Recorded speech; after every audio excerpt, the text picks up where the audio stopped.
Hi little skeletons, it is Disney Queen Skelly here, and tomorrow is the final day of 2020.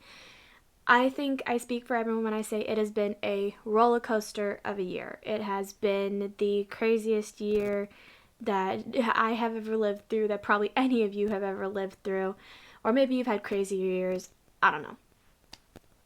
But I wanted to do something really special for today since it is the end of 2020, and I wanted to make this a tradition that I do throughout the years. And we're going to start this year since this was a year I got super serious with my channel.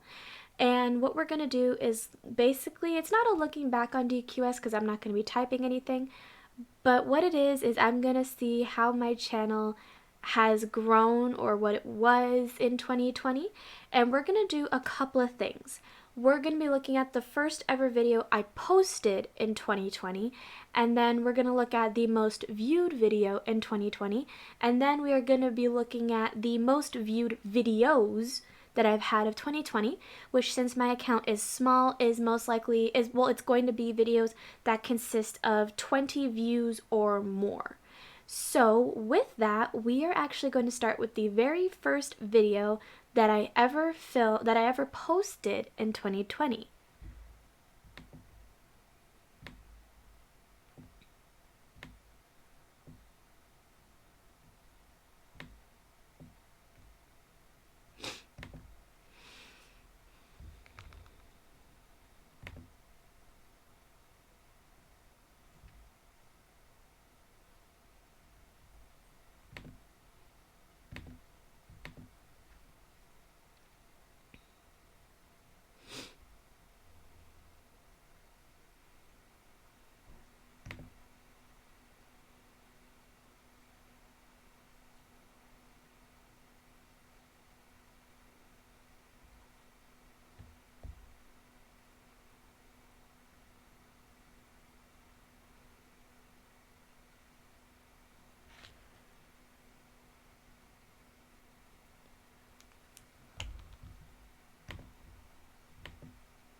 So the first video I ever ended up posting in 2020 was Fun Facts for the Three Caballeros. Now, if you notice, it is about 19 minutes long, so we are in for a longer video today, everybody.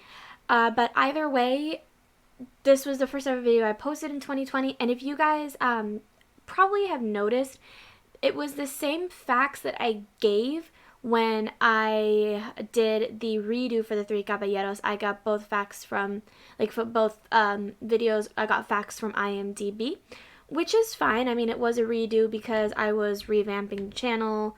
You know, I was trying to figure out what I wanted to do, and I think I was using an old laptop to film this. Either that or I was using a phone or an iPad or something.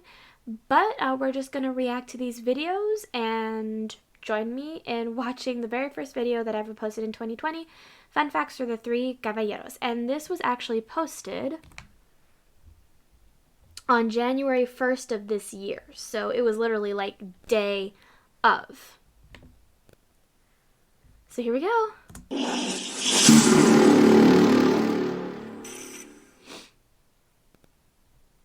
Hi everybody, it's Disney Queen Skelly, and I'm going to give you guys some fun facts about the movie The Three Caballeros. Right off the bat, I believe this was filmed here, right back there on my bed, and this was before I actually got my new bed frame. I can also tell that I have my retainers in, so I think this was before I went back to my dentist's office and they told me I could start wearing them at night. My hair was significantly shorter than it is now. Like, holy crap, that is short.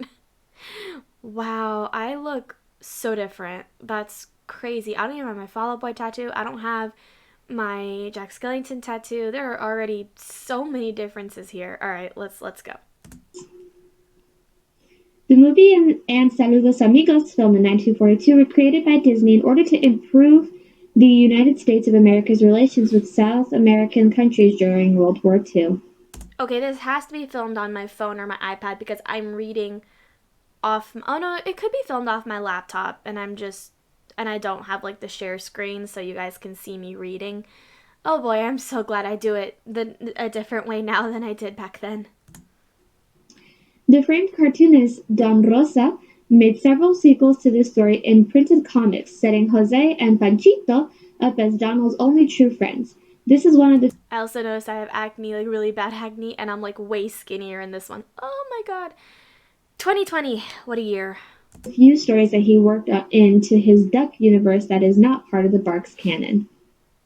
Clarence Nash also provided the voice of Donald Duck in the Spanish dubbed version, giving Donald a charming American accent that complements Jose Carioca's Brazilian and Panchito's northern Mexican ones. With the exception of Mickey's brief appearance in Fantasia film in 1940, this was the first time Walt Disney attempted to combine animation with live action. I'd like to know what the hell's going on with my hair. Like, I get it was like after my pixie cut was growing out, but at the same time, one is like going all spiky and like wavy, the other one's like straight down. Like, what was my hair? Actors since the Alice comedies in 1920s. I'd also like to point out this could have been recorded before June 1st, or January 1st. I think I had this maybe in my camera roll on my phone, or not camera roll, on my video file on my computer or something before I wanted to get this channel serious, and I just wanted to upload it beforehand. I don't know. This could have been like filmed way before 2020. In fact, I think this was most likely filmed in 2019, like early 2019, before I got my pixie cut. I don't know, but this is probably, I know it's still here in this house. It just probably was filmed before 2020. This just happened to be the first video uploaded in 2020. The song You Belong to My Heart was later featured in a Disney short called Pluto's Blue Note, filmed in 1947 and eventually recorded by Bing Crosby. The Pablo the Penguin segment features a shot of a penguin diving into the water. This animation is taken from Silly Symphony Peculiar Penguins, filmed in 1934. It held its world premiere in Mexico City on December 21st, 1944. In his first text story in 1943, Panchito was called Pancho el Charro. The name was never reused. It means Pancho the Horseman. Charro is a Mexican term for a traditional horseman, particularly associated with specific states of the Federation. They are dressed in colorful clothing with sombreros, heavily embroidered jackets, and tightly cut trousers. They typically perform in the charreada, a competitive sport with some similarities to the rodeo. This film was reissued in 1977 by Buena Vista, severely edited and re-released as featurette on a bill with the 1977 reissue of 1968's Never a Dull Moment. This was the last Disney animated feature film released during World War II. All three stars of the film have Brush your hair the other direction. I can see two strands of hair just hanging there. It's like, move it. Also, I'm also reading this like I'm kind of like, how to describe it? It's almost as if like I'm trying to sound like super professional when I really don't have to. I know I can be like loose and open on this channel, which I didn't really figure that out until later down the line anyway, so, you know. Appeared in comic book stories produced in various countries. Donald Duck and Jose Carioca are very popular characters and often headline their own series. Panchito Pistoles has not fared so well. He was briefly the star of his own comic strip in 1945, but never quite caught on as a solo star. Most of his appearances in the last 70 years are Three Caballeros reused. This was also probably before I started writing stuff down too, which has been a whole hell of a lot easier than just reading off a website, at least for me, because it gives me a little bit of freedom to edit it a little bit from the original text, or to leave some stuff out that wouldn't necessarily make sense in reading it. Not only that, but I'd also like to point out again, this is like, I'm watching this to see how my channel has grown. I'm not watching this to like critique myself. I'm not watching this to like, bash on myself. This is literally just to show you guys how much, not only how I've grown on DQS, but how my channel has grown, over time. Because even in a year, a channel can change so much. Unions and guest star appearances in various series. Panchito Pistoles is partly named after the two handguns pistols that he carries in various scenes of the film. However, pistoles is not an actual Spanish term. The Spanish term for handguns and pistols is pistolas. The music for the title song is the Mexican folk standard Ay Jalisco no te rajes. Forgive me, I am half Mexican. I'm trying my best. I mean, yeah, I think my accents just kind of dipped down over the years. It hasn't been the same since I've pretty much stopped speaking Spanish altogether. I used to be like hella fluent, and then it just like something happened, and I wasn't able to speak the language anymore, and I lost a lot of it, which means I lost my accent a little bit. But I mean, I can still speak it. I can understand more than I can speak. So I can react, I can, give you a nod, I can give you something like that, but I just can't give you a response, which, I'll make a Chatting Skeletons episode about how I lost my ability to speak Spanish because it's something that has been bothering me and it's a very touchy subject for me. So I think I'll probably make that a Chatting Skeletons episode for down the road. Panchito sings some of the original lyrics just before making his entrance and again at the end of the musical number. With its wacky attitude and red hair and distinctive beak, the Aracuan bird somewhat resembles the then contemporary version of Woody the Woodpecker. Caballero means gentleman or knight in Spanish. Along with its predecessor Saludos Amigos, this film is considered mostly notable for its Latin American themed setting, characters, and some of its cast members. The film introduces the character Panchito Pistoles as a co-star to Donald Duck and Jose Carioca. He is the first Disney animated feature film character to be Mexican. The Aracuan bird introduced in the film ranks among the favorite Disney characters of Warren Spector. Spector is the creator of the Epic Mickey series of video games, which focuses on classic and mostly forgotten Disney characters. There were also plans to introduce the Aracuan bird to the first game of the series, but I'd also like to notice I'm actually, in this video at least particularly, I'm actually really good with my editing, especially with my cuts. I know I like to get cut happy when it comes to my videos, but I can tell in this one it's actually done very decently, very well. Very decently, very well. It's done very well. the character did not make the final cut. While the Aracuan bird does not resemble any real species of bird, the name of the character probably derives from Portuguese Araquai and Arucuan. They are terms used in Brazil for the speckled chachalaca or Talis gutata, a species of bird found in the Amazon basin. Though the film introduces the concept of Jose Carioca as the magic user, the idea has not been followed in subsequent appearances of the character. While the film never received a popular sequel, three of its featured characters, Donald Duck, Jose Carioca, and Aracuan Bird, star in the segment of Melody Time, filmed in 1948. The name Pablo used by the penguin of the film is the Spanish version of the Latin name Paulus, little or small. The English version is Paul. The segment of flying Gauchito was originally intended for I've also noticed nowadays I try to like make my videos flow a bit better rather than me stumbling on my words all the time, which I know it's only human, we stumble on our words, but like nowadays it's like I cut out my silences, I try to make it as clean as possible, but there's still some mess ups in my editing, which I know I'll be able to, perfect and learn over time. It's just in a situation like this, like I try not to show you guys how much I stumble. I cut out a lot of ums and uhs. I cut out a lot of so's. I cut out a lot. That way the video can just kind of flow nicely and easily, and it's not something like this where it's a little bit choppier where I'm messing up a lot. Inclusion in Saludos Amigos filmed in 1942. The Mexico segment specifies that the areas depict. I also noticed I have my mouse on the side. Actually, hang on a second. This is the mouse I'm using on the side. It's a Bluetooth mouse. I can't necessarily use it while I'm filming because my microphone and my camera take up the only two USB ports that I have. So this is what I'm using in the video.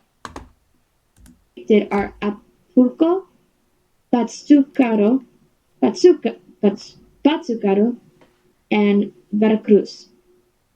Acapulco is a city, Pátzcuaro is a town, and Veracruz is a federal state. I'm gonna butcher this all day today. I feel that. I feel like I still butcher a lot of things when I read it, especially if it's like a language I don't know. Or even if it's a language like I do know and I'm still butchering it, it's like, can I just hide my head in shame? The woman Donald lusts for in the Bahia segment is played by singer Aurora Miranda, who was around from 1915 to 2005. She was the younger sister of Carmen Miranda, 1909 to 1955.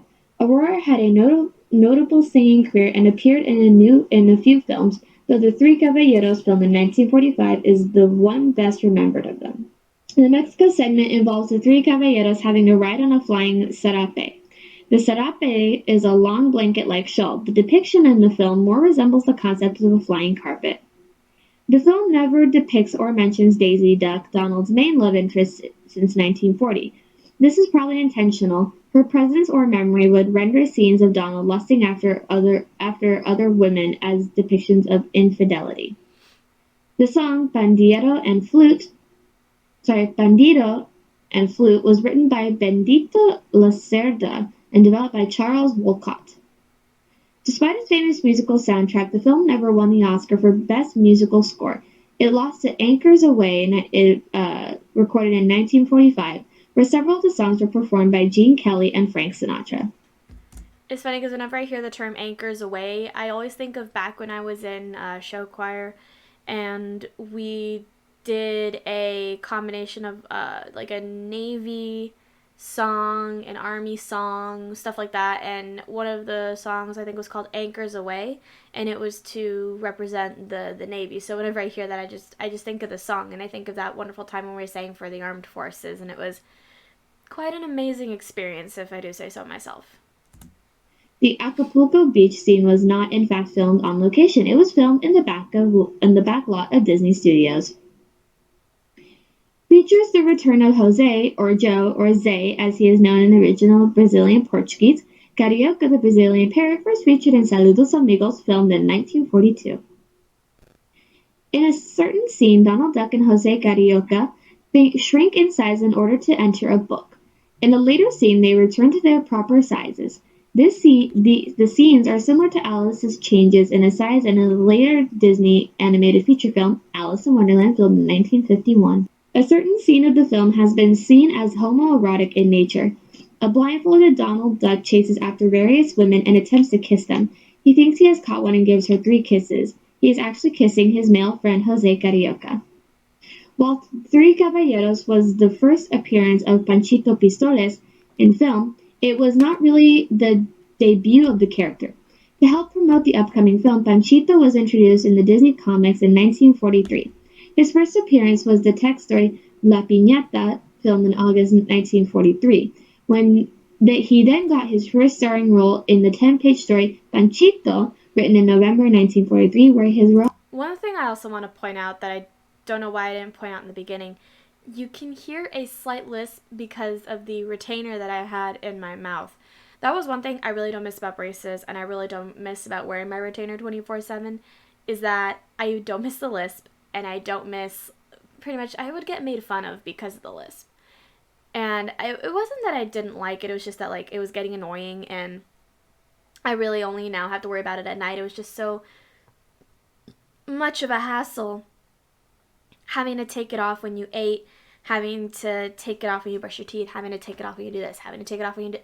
It just became so tedious that eventually when I was told, oh, you can just take it off permanently and only wear it at night now, I was like, my life has changed. where he romances Clara Cluck. But I can also see now why people also thought it was adorable, because I kind of look cute and it kind of sounds cute with the way I look, so I can't necessarily blame people for thinking it was adorable. The film Three Caballeros, filmed in 1945, was adapted to a 48 pages long comic book story in 1945. The adaptation was written and drawn by Walt Kelly (1913 to 1973). Kelly created many stories for the Disney comics, though he is mostly remembered as the creator of the comic strip Pogo. The name Panchito, used by Caballero Panchito Pistoles, is a diminutive form of the name Pancho. Pancho itself started out as a nickname for Francisco. Francisco is the Spanish and Portuguese version of Latin Franciscus. The English version of this name is Franciscus. Francis. Franciscus. The I did it there too. I guess not great minds think alike, but similar. The same mind does the same thing subconsciously without knowing. Yeah. derivative names are popular in several countries because the name was popularized by Saint Franciscus Franciscus Assisi, Latin for Francis of Assisi. That. I heard Latin for France is a sissy, and I choose to believe that's not what I said, but I'll choose to believe that's what I said too. 1181, 1182 to 1226. During the final years of World War II, the character Panchito Pistoles, introduced in this film, served as a minor military symbol. He was the mascot of the two. I also don't know if you can see it, but right here I have a faint tan line of a key, and that's because, again, this was filmed probably way before 2020. I used to have a key to my house hung around my neck, kind of like how Zoe did in Zoe 101, and it was a jack key, and I would wear it around my neck. So I wore it every day, and I would wear like nothing but low cut shirts, and it made a an indentation, not indentation, but it made a tan line since I wore it so often, and it just kind of, you could see like the outline of a key. At this point, I'm pretty sure it was fading because after we had moved out of that house, I never got a jack key for my new house, so I don't really wear it that much. I don't wear it at all anymore since I don't have it, and because it's kind of pointless to wear a key that I used to own, which I don't even know where it is. It's just pointless to wear a key that I used to own. I probably should have kept it, maybe for one of the jack shrines that I have, but unfortunately at the time I don't think I ever really thought of it, so I don't know where it is at this point. 101st Fighter Squadron, a Mexican fighter airplane squadron that served assisted the American forces in the recapture of the Philippines. The likeness of Panchito was also painted as nose art on an American bomber airplane, a North American B-25 Mitchell. The original airplane was scrapped in 1949, but another B-25 Mitchell was fashioned into a replica of it with the same Panchito image. It is still civilian service and appears in air shows. The premise of the film is that it is Donald's birthday and his friends give him a tour of Latin America as a gift. The date of the birthday is given as Friday 13th, with no month specified. The later animated short Donald's Happy Birthday, filmed in 1949, is also set on Donald's birthday and gives the date as March 13th. I can tell this was a while ago because if you look where the ribbon tattoo is on my, if you're looking at it from my perspective, the left arm, but it's technically my right arm, it is very, very visible, which at the age of 19 is when I got it. So this was probably filmed when I was 20 or 21, when the tattoo was still actually fairly visible. Nowadays, you can't see it anymore. I'm going to get it redone, kind of like a cover-up, into something that still represents what it's supposed to, just done differently. So this video is probably very, very, very old at this point. Like, I'm thinking I'm probably 20 in this video. Especially since I'm wearing, in this video, an old bra and an old shirt that I do not own anymore, back when I was a size small. So this is definitely an older video. Since also my arm, if you can tell the difference, is a little bit skinnier, well, very much skinnier there than it is here. Like, I almost look like a walking skeleton. The film introduces the Aracuan bird, a minor but memorable character. He went on to co-star with Donald Duck in Clown of the Jungle in 1947, and to appear with both Donald and Jose Carioca in the Blame It on the Samba segment of Melody Time in 1948. Pardon my yawning. I am not bored. I am just tired. I'm literally filming this the weekend after Christmas. It's been a long week for me, so I'm just very exhausted. He has since made various appearances in comic book Well, I mean, of course, I'm filming this the weekend after Christmas. You're literally seeing this on the 29th, I think. So either the 29th or the 30th. It's either 2 days away or 1 day away from New Year's Eve. I don't even know or New Year's Day. I don't even know where I want to put this yet. I'm pretty sure I'm going to put it on the 29th instead of the 30th because I got more stuff to talk to you guys about that needs to go like after this anyways. So anyways, you'll just see this when you see this, but I'm not bored. I'm just really tired. It's been a week. books and television animation. The Aracuan bird never actually speaks in this film. He only sings and uses various vocal effects. The voice of the Aracuan bird and his distinctive song are provided by voice actor Pinto Clobig. Clobig provided the voice of several Disney characters over the years, but is mostly remembered as the voice of Goofy. Jose Carioca introduces Donald Duck to the charms as Bahia. This is actually Portuguese for bay, the locale being introduced as the state of Bahia. The two terms are closely related but spelled differently. Bahia is one of the 26 federal states of Brazil. A scene of the film is devoted to Jose Carioca needing magic to Donald Duck in order for him to change size. Jose calls his magic methods black magic. This might not be particularly accurate. The term black magic is typically applied to the use of magic for evil, malicious, and/or selfish purposes. The segment The Cold-Blooded Penguin features Pablo, a penguin who hates the cold and seeks warmth. This is very similar to the concept of Chilly Willy in 1953, the debut animated film of the penguin character Chilly Willy. Some animation historians suggest that Chilly Willy was conceived by Walter Lantz and the staff as their version of Pablo. Pablo the Penguin has adapted to the Disney comics, though he has made few actual appearances. In 1949, he co-starred in the story Dumbo and Pablo Penguin. His co-star being Dumbo in 1954, Pablo starred in the story Pablo the Cold-Blooded Penguin. Sorry to totally have a squirrel moment, but I hear an ice cream truck outside my neighborhood. Dang it. I mean, I have cash, but I don't think he can break what I have. Damn it. In 1995, he was reintroduced in the Brazilian story Paulinho o Pinguim. Plus, I don't want to run out in the middle of filming this to grab an ice cream. I can always wait till he comes back. Yes, I could wait. It was followed by 3 sequel stories, all published in 1995. The rest of his appearances are cover arts and posters. The ethnicity of the protagonist, the Flying Gaucho.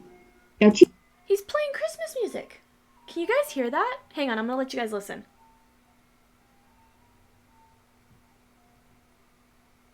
He's playing Christmas music. That's awesome. Gauchito is depicted differently in the English and Spanish versions of the film. In the English version, the Gauchito is from Uruguay.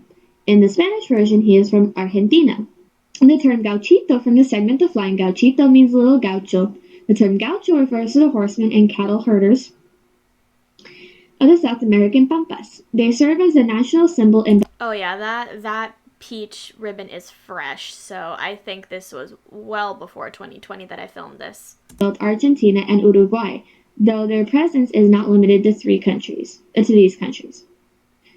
The flying donkey of the film is simply called burrito. The term literally means little donkey, since it is the diminutive of burro, Spanish and Portuguese for the term donkey. Burrito, the character of the film, is a small donkey with bird-like wings who can fly. While the concept of the flying donkey is original to the film, it probably derives from the more common concept of a flying horse. The concept derives from Pegasus, a character from Greek mythology, and has since become a common theme in art and fiction. The Three Caballeros in 1944 is one of 3 Disney animated feature films to feature flying equines. In this case, a flying donkey. The other 2 are Fantasia. I think the word I was trying to look for was equines, because I think that's the word. Yeah, pretty sure that's the word. I think, because I think it also means a term for a horse or something like that. 1940, and Hercules 1997, which feature flying horses. Since the concept of the flying gauchito was in production long before the release of the Also, this voice that I'm using to read to you guys these fun facts, I use the same voice for when I worked at Disney. When I was on my attraction, I would basically use the same voice over the speaker. Oh, that's funny. Three Caballeros, the featured characters appeared in Disney Comics 2 years before the release of the film. Specifically, the Flying Gauchito and Burrito first appear in the comic book story The Flying Gauchito, September 1942. It was drawn by Walt Kelly. The Flying Gauchito and Burrito have made a few appearances in comics since their debut in 1942. I can also tell you one thing. My fun facts used to be a lot shorter. They used to be, like, even for movies, they used to be around like 2 minutes long because I would only find like a few facts on like a random website. This was before I actually started pulling my fun facts from IMDb, so I was really annoyed that this video was a lot longer than it should have been.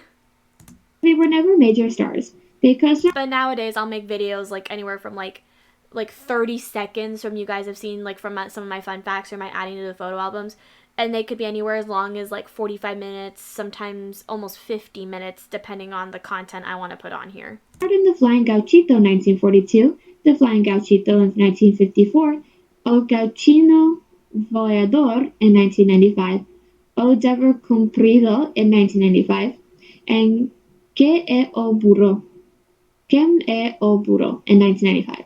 The rest of their appearances are adaptations of the Three Caballeros covers and posters. The segment Las Posadas is Christmas themed. It depicts the Las Posadas Spanish lodgings accommodations, a Mexican Christmas custom. It commemorates the wanderings of Mary, mother of Jesus, during her pregnancy. The film depicts Donald Duck as girl crazy. He lusts after live-action women, chases after them, kisses them, and an entire segment, Donald's surreal reverie, is devoted to his drunk-like reverie from the various interactions with them. This has been one of the most discussed aspects of the film since its release. I can also tell that my hair is not listening to me. I keep messing with it, which I do on camera anyways. But what I'm messing with are my bangs, because what I used to do is flop them over to the side when they weren't technically side bangs. They were just bits of my hair that were smaller. It wasn't until later that I really but I really started taking like my hair seriously. I would do the side bangs, I would layer it a certain way, and at this point I just wanted that but just never had it, and I really forgot to ask my hairdresser time and time again to give me side bangs. And there was at one point she was like, well, why do side bangs? Why not no bangs at all? Give yourself something new. And at that point I dyed my hair like a really awkward red color. It was so bad. I'm so glad I got my bangs back. I never ever want to get rid of my bangs again. This was the second appearance of Aurora Miranda in 1915 to 2005 in an English-speaking film. Her first film, Noir Phantom Lady, 1944. Several of the songs used in the film became 1940s hits when covered by artists like Bing Crosby and Dinah Shore. They have continued to receive covers over the years, and some are considered standards. The title song of Three Caballeros and its lyrics are original to the film.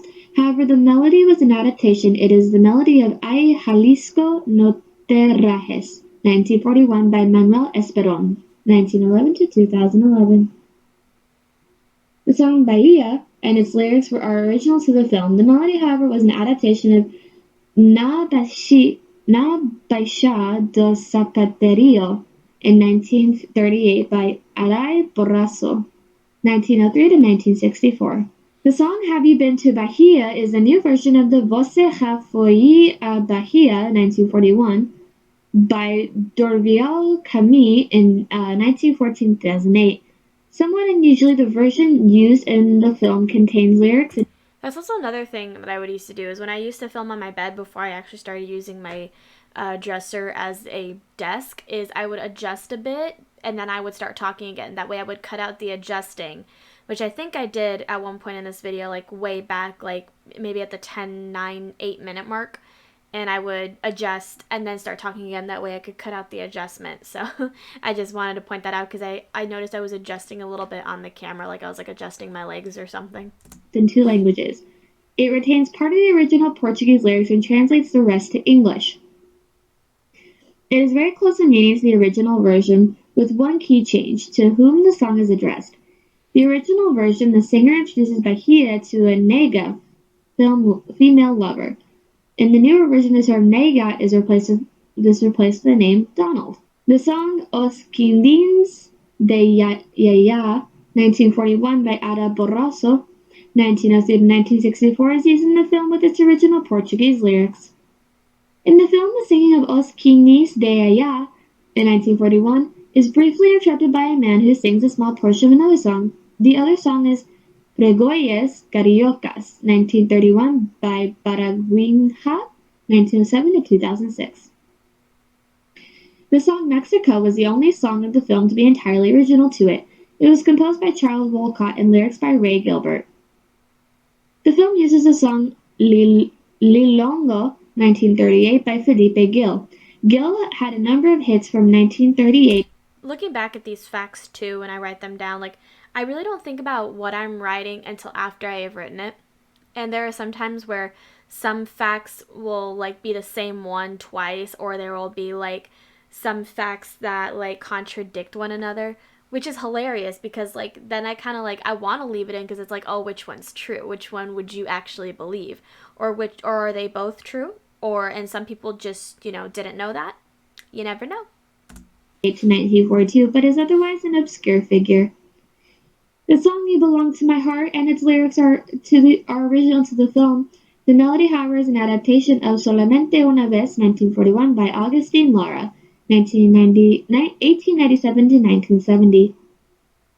The film uses the song La Sandunga, 1853 by Máximo Romo. Do you guys do that? Like when you watch something and someone like scratches a part of their skin, or they like move their hair, or they like itch their nose or something, and then you have the sudden urge to like itch that area, or like move your hair or scratch that area. Like that happens to me a lot. Like I've noticed I'm like scratching my hand a lot in the video, and I'm also kind of doing like this whole thing with my neck. I'm also noticing I'm kind of doing it now. Like I'm like scratching my neck a little bit. Ramo Ortiz. The song is the only song in the film with a native Mexican theme, since the song is about a See, I'm even scratching my back, but I think at that point my skin's just dry. I need lotion. Zapotec woman. The film uses an instrumental composition in the scene featuring cacti. It is the polka Jesucita en Chihuahua, 1916 by Quirino Mendoza y Cortez. Unusually for a Disney film, it is a military-themed composition. The composer was a military officer of the Mexican Revolution, circa 1910 to 1920, and the song was primarily used by first military bands. While Pablo the Penguin is sailing from Antarctica to the Galapagos Islands, an instrumental composition is heard. It is appropriate to be the scene since it's Sobre las Olas, Over the Waves, 1888, by Juventino Rosas, 1868 to 1894. The film uses the song Jarabe Pateño, 1900, by Jonas Yeverino Cardenas, in 1907 to 1957. It is among the oldest songs used in the film. A 2002 episode of the television series House of Mouse, which focused on Panchito, revealed that Panchito Pistoles is his pseudonym. The episode gave his actual name as Panchito Romero Miguel Junipero Francisco Quintero Gonzalez III. And finally, this was the only I think I didn't know about like spoilers yet, and I think some of those actually might have been spoilers because IMDb lists which facts are spoilers and which ones aren't. package film from what is often referred to as Disney's wartime era to receive any theatrical reissues. Thank you guys so much for sticking it through that whole thing. Have a great day. Alright guys, now we are moving on to the next video, which is my most viewed video, not only of 2020, but throughout my entire channel, is my How to Write in Arabic Part 1, the alphabet. As of today of filming, I am filming on December 27th. This video has 239 views, 13 likes, 0 dislikes, and let's see, it looks like 2 comments along with some replies. So Rudy says, thank you for teaching me. I said no problem. I Love Brooke said cool, and I said thank you. So that's pretty much it from this one. So we're going to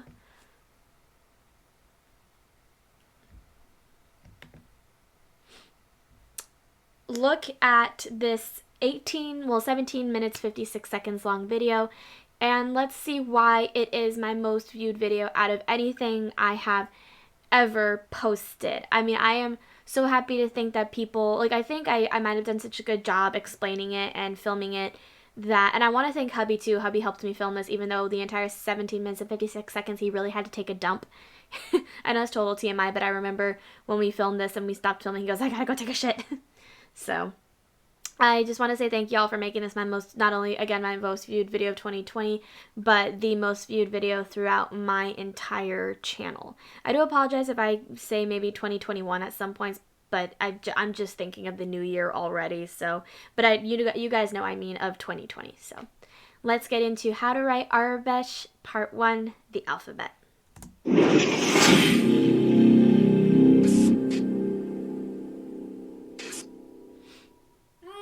It is Disney Queen Skelly here. You can already tell that, you know, again, first of all, the weight gain, my hair got longer, tattoos fading. There's already so many differences you can tell just in these like 2 seconds alone. And, you know, it's fine. This is how I've grown. My channel's grown. Everything's just grown over time. Anyway, so as I told you guys, I would be starting a new playlist. And the playlist is how to stuff, right? This is how to write in Arabic, because I know how to do that. I also don't think these were very flattering angles of me. I probably have also maybe lost a bit of weight since this time, so there's also that. I love how it says say hi hubby is behind the camera. That's cute. But yeah, that's all I really had to say. Like, that's one thing I'm going to be working on the new year is losing weight. You guys I already talked about this briefly when I posted my getting ready with DQS on Sunday. But I'll talk more about that actually tomorrow, because I have a huge 2021 announcement for you guys. So I hope you guys stay tuned for that as well tomorrow. So anyways, let's just get back into this. Kinda. I know most letters. I taught hubby how to do this, so I figured I'd teach you guys how to do this. And I do have a little cheat sheet that hubby did write for me in here when I was teaching him. So we're going to use that cheat sheet to write the alphabet, okay? I also have a different promise ring on now than I did then. Okay. Okay, so I also probably should have mentioned, this was posted April 7th of 2020. And in, what was it, April's the 4th month of the year. In 8 months, a little over 8 months, this has received 239 views. I didn't think it would even get 2 or 3 views, let alone 239 views. So, as you can see, they have a... Also, bear in mind, hubby's going to be clearing his throat in the background a lot. It's only because he has a little bit of a mucus problem that we're trying to fix and still trying to fix to this day. So, you know, just kind of bear with that. I mean, Harley Baby pointed it out when she reacted to this video, which I do apologize for. I just hope you guys can hear past it and just listen to me teach you guys the whole alphabet, but there's some additional stuff that we're not going to get to just yet. We'll get to that later. But now you're just going to learn. Also, he is filming this, so if it's a little shaky or it starts to move, he does have ADHD, so he may just end up like twitching a little bit. So just kind of bear with it there. I edited it as best as I could. Learn the alphabet to make it super simple. So of course, we're going to start with the letter A. Now keep in mind that people who write in Arabic is like the same as when you write in English or your own native language. Everyone has their own font. I know it sounds so weird, but everyone does have their own font. It's true, everyone does have their own font. I mean, I still have my own font. Hubby has his own font. I mean, you can see my font over here in Spanish versus his font, you know, over here in English. It's just, you know, we all have our own fonts. So we're going to start with the letter A. I also noticed this is when I was cutting my nails because he was teaching me guitar.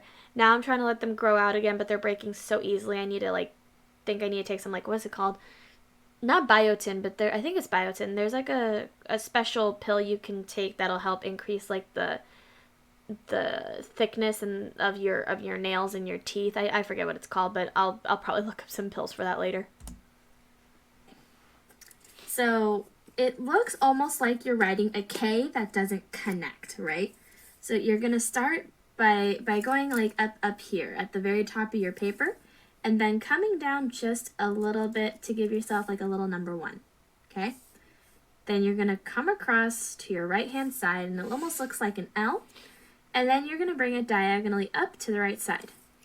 And you got the first half of the letter. Also, if you guys know of any devices that can hold up a camera to point down, I would greatly appreciate it. I don't really know what that kind of stuff like looks like in terms of how to like, I don't really know what that stuff is because I only know how to film really well on my computer. I don't really know how to film on my phone other than like the frontal views.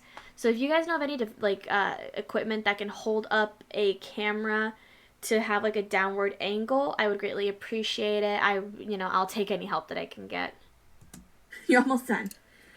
And then all you're going to do is just mirror that on the bottom. So start right where the first bit of it ends, and then you're going to come down. Also, if you notice that pen says BNL for by and large from Wally, I got a pack of Pixar pens, which I ended up giving to hubby because they're so smooth, they have no grip, and I write so much that my hand sweats, so it starts to slide. And I tried buying grips, and I think I accidentally, I don't know if there's like different grips for pencils versus pens, but let's just say that, this, I couldn't grip onto it after a while, so I gave the pens to hubby because his hands don't sweat as much as mine. Again, just like a little dot. Which I'm not at a loss for it. I mean, I personally have a bunch of pens to go through anyways, and I hoard pens like a motherfucker, so losing 5 pens isn't really going to kill me. Come across to the right, and you're almost going to get like an upside down L, and then it's going to come back diagonally down to the right, and there's the letter A. Okay? Now you can repeat my teachings as many times as you need to in order to get this down, but this is the pace that I'm going to do this at. If you need to slow it down, go ahead. If you need to go back at any point, go ahead. It's totally up to you how you want to do this. So now we're going to go to the letter B. So many hair ties on my wrist. I only have 1 now. I used to have 2, but I only really carry 1 because I only put my hair up in a bun when I sleep at night. Not only that, but I don't even remember the other Pixar pens I got. I think I got a Rusty's pen for Pixar. I think I got a Monsters Inc. pen. I don't remember. Don't ask me. I got it, I think, from Box Lunch, so if you find it there, with all of those different colored Pixar pens, that's most likely the ones I got. Which kind of looks like, to me, like a sandwich. Almost like a cookie, an Oreo cookie sandwich. So, Oreo cookie sandwich. It's just an Oreo cookie, sweetheart. We're going to start by doing the top bit of our sandwich. Which, instead of starting up at the top like we did for the letter A, you're actually going to start somewhere in the middle and bring a diagonal up to the right. But don't go all the way to the top because then you're going to go off your page and you have nowhere for this straight line to go. Pointing off to the right. And then starting from the tip here, you're going to go down diagonally to the bottom right. And that's the top bit. Now, in the middle here, I don't know if you guys are wondering where those hair ties went, but I'm going to tell you anyways. I either stretched them out too much and they wouldn't fit properly on my wrist, so I just threw them out, or they broke because I stretched them out too much to the point of breakage. So that's where they all went. Don't go from line to line. But I did buy more because I can't live without hair ties at all. Because that's not how it is. You're going to go from about the middle here and then just a little dash in the middle. Okay? Good. And then you're going to mirror the top bit like you did for the letter A. So that's going to be starting from right about here, not completely closing off your gaps because that's not the letter B. You're going to go diagonally down starting from your left, cut across, and then go back up diagonally to the right, and then that is your letter B. Pretty easy, right? C is one of the easier letters to learn, at least in my opinion, because, it's just 3 lines. So this one you're going to start at the very, very top and go a little bit down. okay? Then you're going to go about halfway from your first line and make a smaller line, right? And then you're going to go from the top of that middle line and bring it down. So this video was filmed April 7th, uploaded April 7th. I didn't get my second, like my part 2 of Arabesh video out until I think earlier this, or like sometime in the middle of this month was when the second part actually uploaded for this. But ever since then, I've been consistent on filming one video per playlist. So you guys should be getting more Arabesh videos, and we even learned Tantalog a little bit down the line. I don't know what other languages I could teach you guys. I could figure out more Star Wars languages. Like I think the Sith have their own language, so we could learn that. I don't know. I'll try and figure something out. And there's your letter C. Now for the letter D. Have you guys ever written a 7 before? Because that's all you're doing is writing a 7. You're just going to literally write the number 7, except prettier than that. And then you're going to make a little dash in the middle, but do not extend it all the way out past your 7 on this side because that's not the letter D. Got to keep it within this diagonal line here. So literally it's just the number 7. E is a little trickier. It's like you're connecting a V and a T together. Okay, so your V, literally just draw a V first. That's all you have to do is draw a V, right? Super easy. Now you're going to come out from this top corner. Occasionally you're going to see some cuts. It's just because hubby kept moving the camera up so it almost went like off the page. So I had to move it down a bit. But this is where at the point where he was kind of almost doing the potty dance because he really, really, really had to use the potty. But he didn't say anything throughout the video. Like, I would have let him use the potty, and then we'd come back to it, and I just put it in. Like, literally, it would have been that easy. Corner here. Bring it out, like that. And then from the center of this, you're going to bring a line straight down. I wish I had remembered this cheat sheet, because when I teach you guys about the Arabesh lessons later down the road, I end up using a picture on my phone. I really forgot about this cheat sheet right here, and I'm so stupid for forgetting it. That's letter E. Now we're going to go... But then again, for some lessons, I did need the picture because I only did the normal alphabet. There are combined letters down the line, as well as punctuation, so I kind of needed that picture on the internet. To the letter F. This one's also a little harder. So like we did for most of these, instead of starting out like right around here, you're going to bring your pen or pencil out a little bit. I recommend starting in pencil. The only reason I'm doing this in pen is because I've done this multiple times over. So you're going to start from the middle and kind of do a little crescent moon. Just like that, right? Let me just make sure. There we go. You're going to do a little crescent moon. And then from that crescent moon, you're going to come to the end here and then bring it out like that towards the left. And then from here, you're going to take a small line down, right? And then from this here, you're going to bring it out to the right, just a little bit. And then about here in the middle, you're going to bring a line down to almost slice it in half. I wouldn't necessarily do it that way now. I would take that crescent moon and kind of sweep it to the left to kind of make the straight line. That way it didn't look like it was divided or like it looked like it had a weird cowlick. So I would just kind of do something like that, bring it down, come across, and go down the middle. But, you know, you learn over time, even when it's only been like 8 months. And there's your F. Now, I recommend starting out on free range paper like this, because once you get to line paper, you have to fit it in the lines that you're doing it in. And I feel like it's easier if you guys start out on free range paper. That way you can get an idea for how you want this to look. So anyway, now I'm going to go against that. I would say start with lined paper. That way you have some kind of grid to keep your letters in. But even with lined paper, like, it's not something you can do, like, with capital letters and lowercase letters, like, in, like, whatever language you write in. It's a little bit trickier, given that you'd have to fit it in such a small space, like if you use college ruled, or if you use, like, the kid notebooks that, like, you used to use in, like, fucking elementary school, where the gap was, like, this wide in between each line. that would be a bit easier, but I think I would go against my teachings here and say use lined paper or maybe even graph paper to kind of maybe give yourself a grid to figure out where your lines are going to make them look a lot neater. You're going to do the letter G. Now, I'm going to tell you this now. You're going to confuse it with the letter U. Same how you're going to probably confuse D for the letter R. And I'll explain why in a bit. So the letter G, you're going to start with a straight line down. Just like that. Then you're going to cut across like you're writing the letter L. Now, this, it has a line going diagonally up to the right. Okay? Then you're going to bring it into about midpoint and then bring a line down. I would even bring it in just a little bit further. And then that's your letter G. All right, now we're going to H, which looks more like the sandwich than B did, but B to me is like an ice cream sandwich. H is like a regular sandwich. So H is literally just 3 lines like letter C was.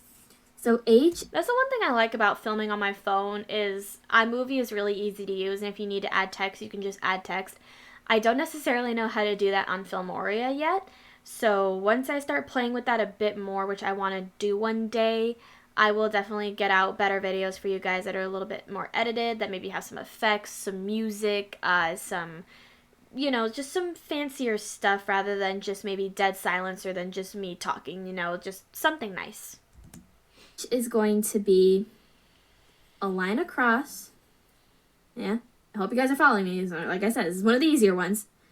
A little line in the middle.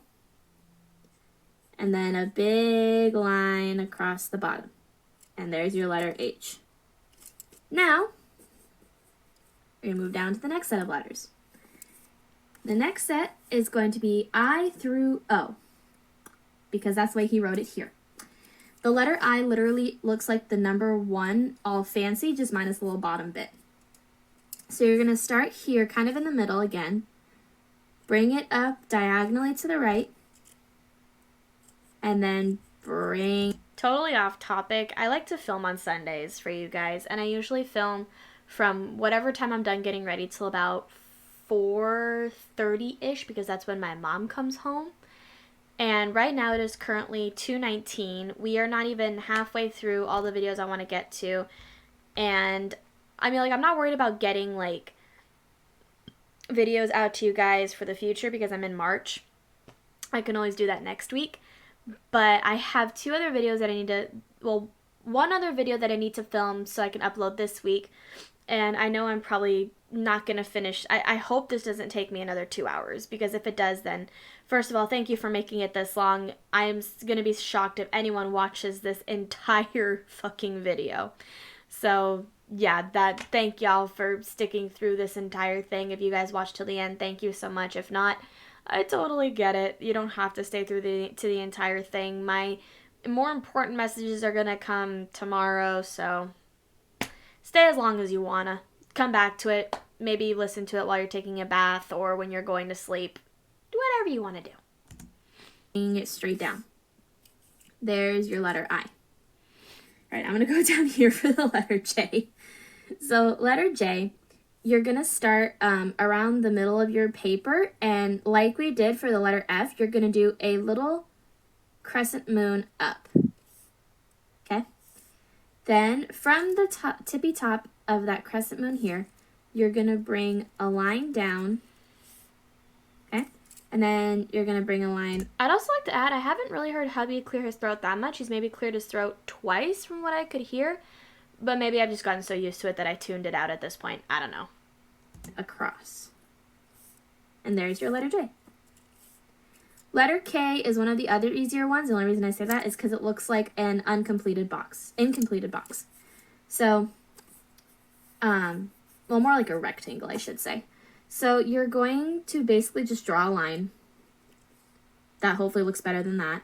And then you're going to draw a line down. And then another line across. And that's letter K. Good.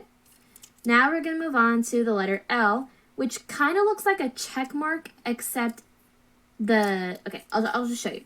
So you're going to come down in a straight line, like that.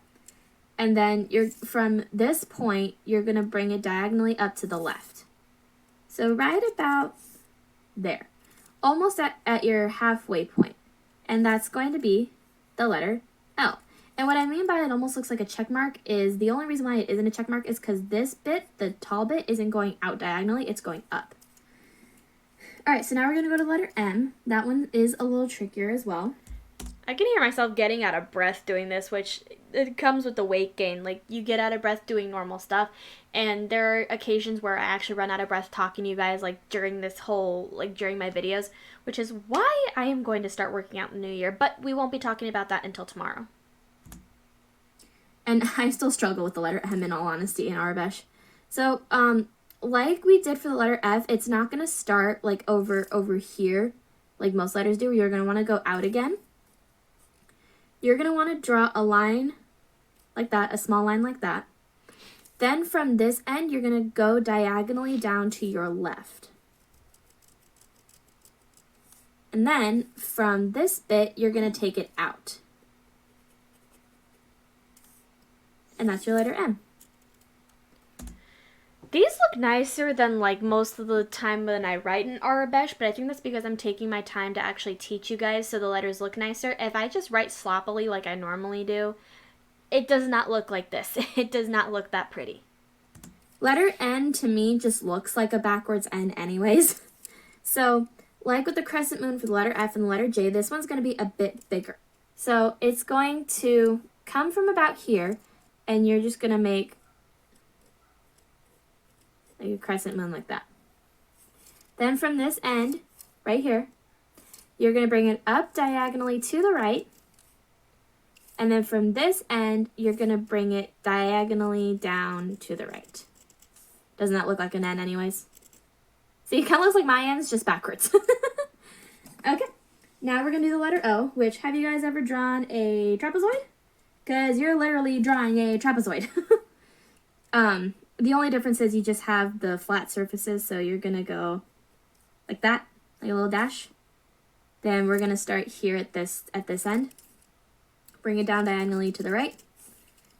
Then you're going to go over here. Bring it down diagonally to the left. And then you're just going to close it off. There's letter O. Easy peasy. Now some trickier letters, P through V. So the letter P, you guys are going to have to bear with me. I'll try and go a little bit slower than I did in the last ones because I consider P, Q, and Z the hardest letters to do. I still consider them some of the hardest letters to do.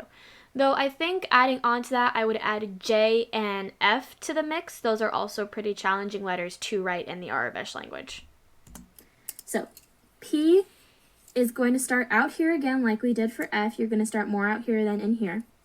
You're going to draw a straight line down. Okay? Pretty simple. Then from here, you're going... There's the throat clearing.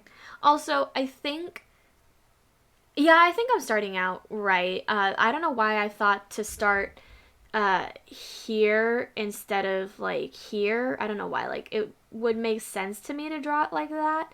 But if I'm drawing it like this instead, I guess that's okay. I don't know. I just feel like it'd be easier to start from this end here. I'm going to take a line out. Not too far, but just enough.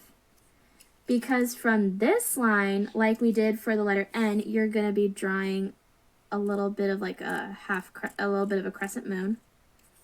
Okay? And then you're going to bring just a little itty bitty line in here at the top. I did not do this one well, so go look on the Arabic picture online. But it should look something like that, just a little more spaced out. So like I said, I still have issues with the letter P. All right, letter Q is almost like you broke a corner of a box. So we're going to start out here again. So you're going to... Yeah, I think if I had started out here in this corner, my P would have looked a lot better. Take a little line up like that. Then you're going to bring it in to the left like that. I think I meant bring it out to the left, not into the left, out to the left. bring it down, all the way down. Okay. And then you're going to take it about halfway across and then give a little diagonal up. And then that's the letter Q. And that diagonal is going to go up to the right. Letter R, again, have you guys ever written the number 7? That's all you're doing. That's an R. Now, never get R and D confused. D, the way I like to remember it, is D dash. D dash.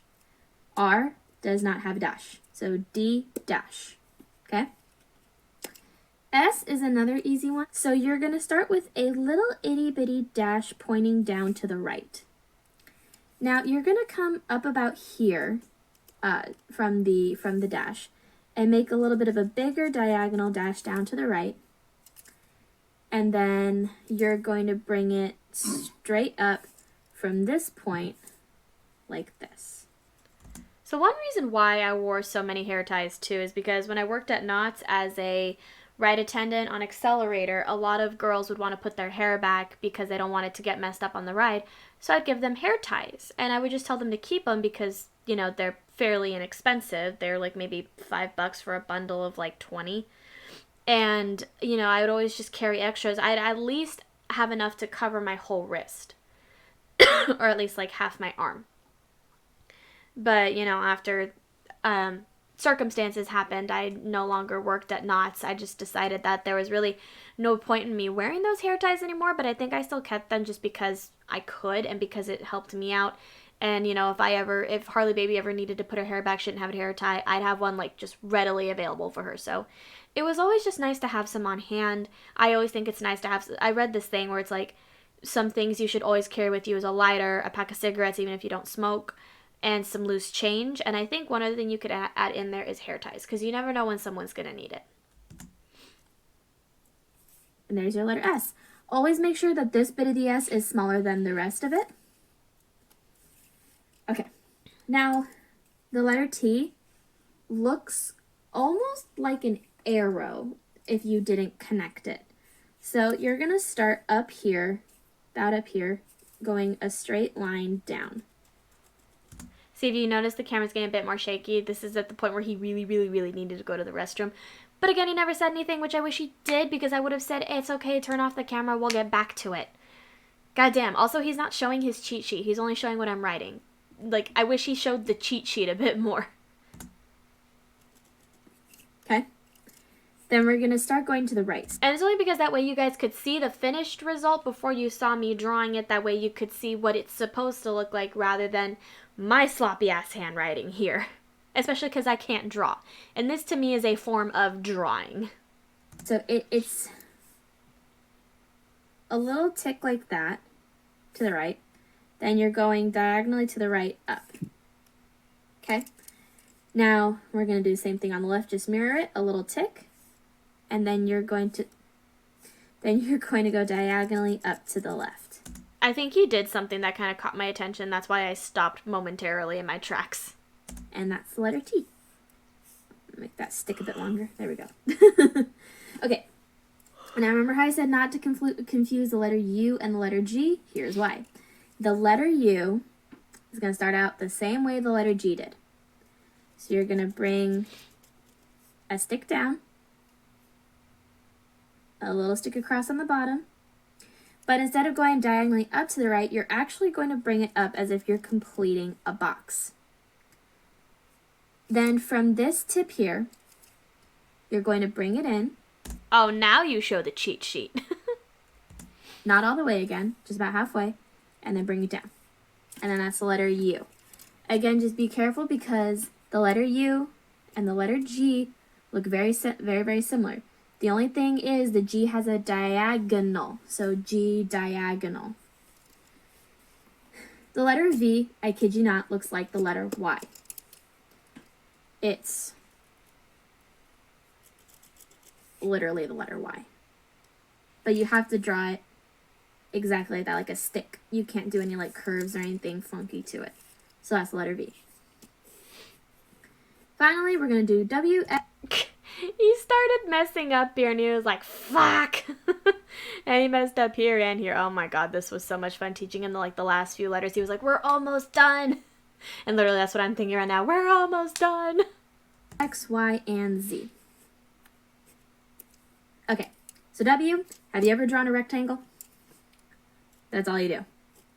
Just draw a rectangle that connects on all four corners, and you got the letter W. The letter X is literally a triangle. Again, connects, like a triangle that connects. That's letter X. Letter Y. So you're going to start I noticed his X looks like my O, and that's where, like, we were kind of having issues because he was putting, like, lines where they needed to connect to a point, not lines. So I think a little bit later on after we filmed this and after he came back from the shitter, we kind of went over that, and I believe we fixed everything up, if memory serves me correctly. kind of somewhere in the middle. From that middle dot, you're going to bring it up diagonally to the left. Then starting at this point, right here, you're going to go a little bit off to your left again. Then starting from this point, you're going to bring it down to the right, like that. Then from this little point, you're going to bring it up. And that's the letter Y. Okay, now for the letter Z. Like I said for for P and Q, Z, really pay attention to. Man, even now my editing skills are different. Like, I cut out my ums, I cut out my silences, I cut out my so's. I cut out a lot, and that way it flows a little bit better. And I obviously didn't do that here, so I can even see, like, my editing skills, even within just the past 8 months, have changed dramatically. So Z, you're going to start out here again. So you're going to bring it down, okay? Bring it across from the bottom. And then you're going to give it a little tick up, all right? Now, starting from the middle here, where your line went up, you're going to draw a line in. But you're not going to draw it to the point that it connects to this. You're only going to draw it a little bit out. The only reason why is because I would also like to add, I noticed that at the beginning of these videos, my intros were still a thing, and now, obviously, they're not a thing. They haven't been a thing since, like, end of November. The only reason why I would even add intros now is because I upload stuff from my phone. If it's from my laptop, there are no more intros anymore, and I think you guys have probably picked up on that by now. at this point here, you're going to bring it diagonally down to the left. And there is your letter Z. All right, little skeletons, that is how you write the Arabic alphabet. If you guys need a little bit more of a playthrough on how it's done, obviously you can go back, kind of slow down the video if you want, pause at any points until you get it. But once you get the alphabet down, start on the next video, because then we'll be learning how to write your name. Thank you guys so much for watching. Bye, little skeletons. Of course, you couldn't start on the next video until I posted the next video. I think I was kind of just thinking long term, like if someone were to watch this entire playlist all the way through. Stay safe. Next video, so we're now done with the first ever uploaded video onto 2021 Disney Queen Skelly. We just finished watching my most viewed video of 2020. Now we are going to be looking at my most viewed videos on my platform, which is anything for 20 views or over. So the first one we are looking at is Fun Facts for Mickey's The Band Concert. This had 53 views and was uploaded January 17th of this year with 1 like and 1 comment, which was just someone typing in music notes. So I'm going to kind of give you guys a rundown of the videos we're going to be looking at. I know it's a lot, which is why I said this was going to be a long video. So stay as long as you want to, or you could leave, whenever you want to. It's totally up to you.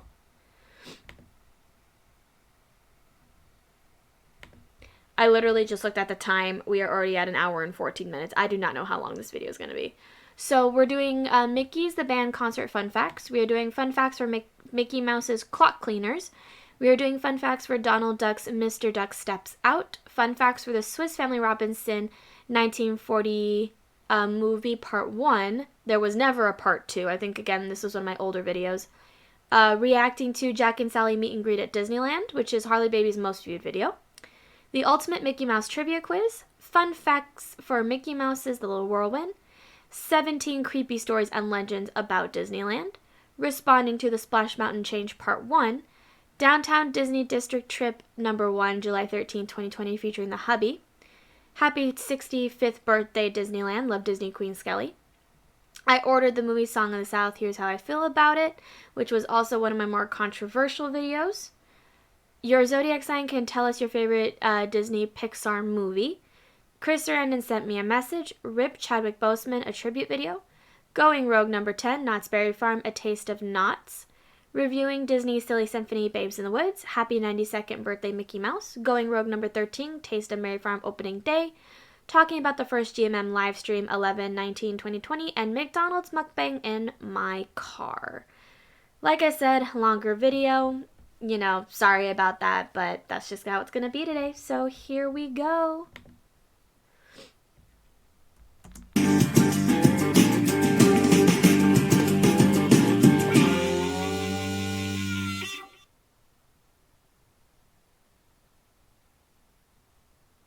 Hi, my little skeletons. It's Disney Queen Skelly here. Wow, I need to turn up the volume. That's down.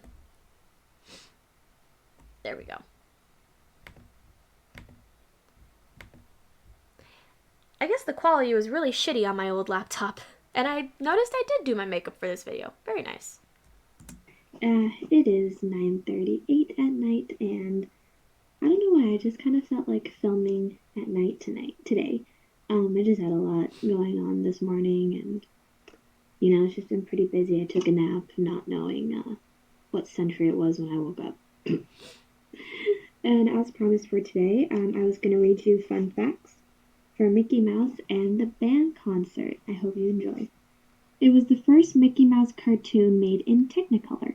I'd also like to add that when I started doing just like the still frames for reading my fun facts and most of my stuff for you guys, that was after the Going Dark segments that I did. So the obviously things have changed on this channel, like I said. So the Going Dark was what helped, which is what gave me the idea to do the still frames for when I read you guys, like the verses, the fun facts, the Disney theories explored, you know, just stuff like that. Instead of just like looking at my face reading the words. Donald's sailor outfit holds a total of 45 flutes. Legendary conductor Arturo Toscanini so loved this cartoon short that when he first saw it, he asked the theater projectionist if he could run it again, and the projectionist did. The tune that Donald Duck plays, The Turkey in the Straw, is the... I also think I was very quiet is because I had to stay quiet because my parents were asleep in the other room. same tune that was played by Mickey Mouse in his first release, Steamboat Willie, 1928.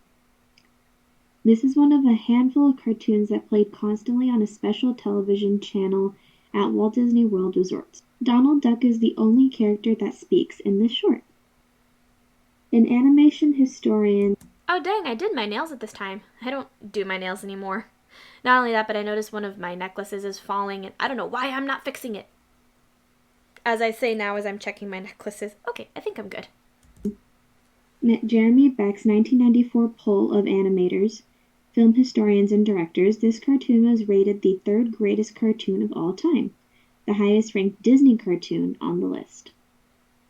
Disney expert Leonard Maltin said this was his personal favorite Mickey Mouse short when he introduced it for a showing on Turner Classic Movies, Treasure from the Disney Vault. And push up your glasses, young lady. those are a few fun facts for the movie, or for the short Mickey and the Band concert. As you guys know, I kind of write these in advance, that way I can get them out to you as soon as possible.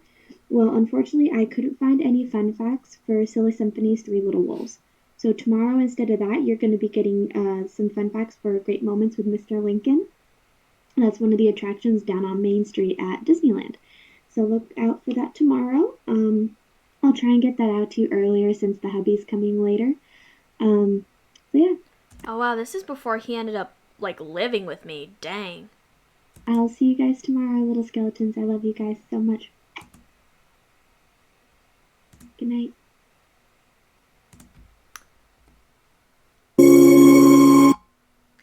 Alright guys, the next video we are looking at is fun facts for Mickey Mouse's clock cleaners.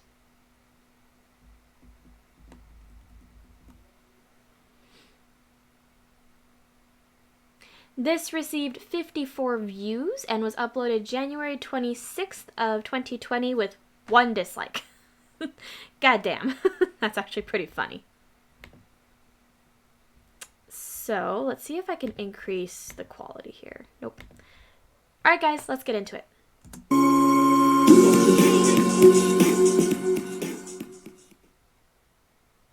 little skeletons, it's Disney Queen Skelly here.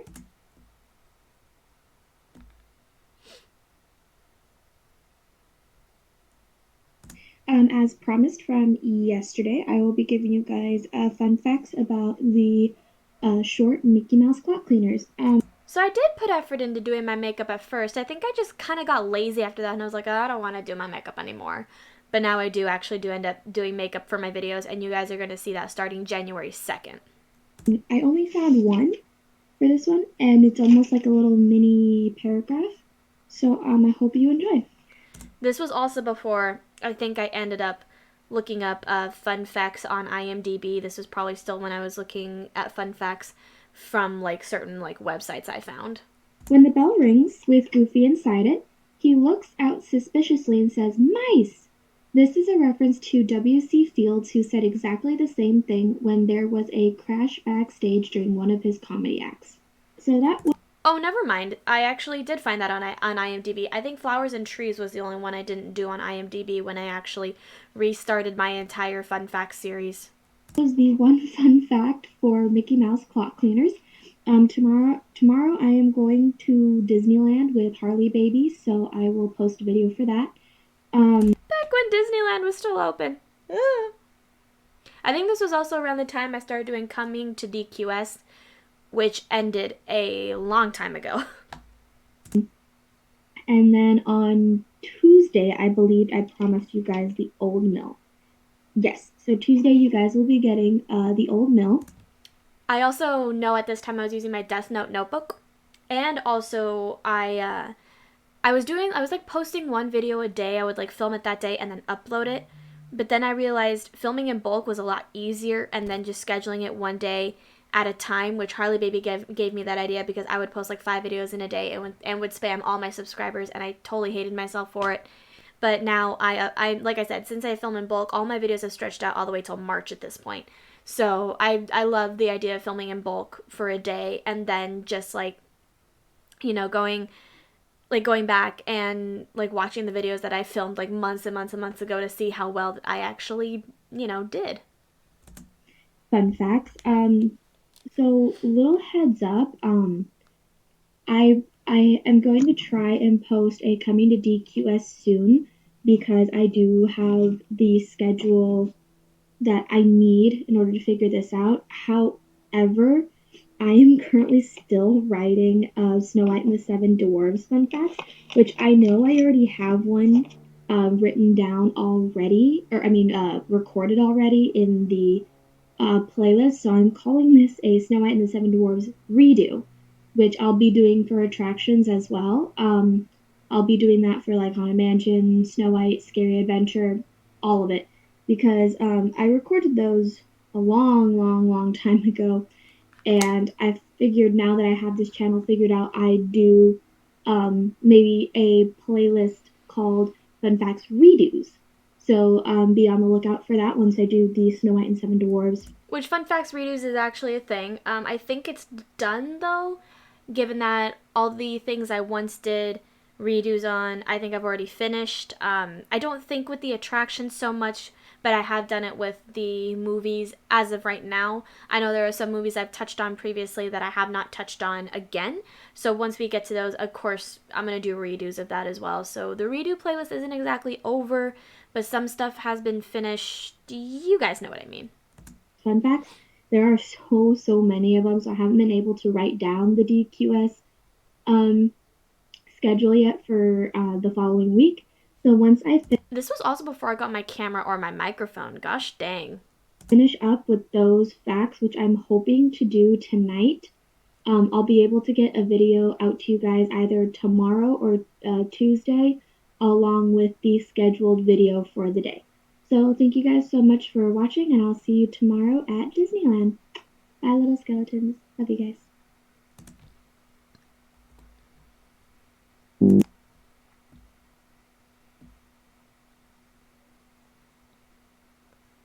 Next, we will be looking at fun facts for Donald Duck's Mr. Duck Steps Out. This got 35 views and was uploaded on March 22nd of 2020.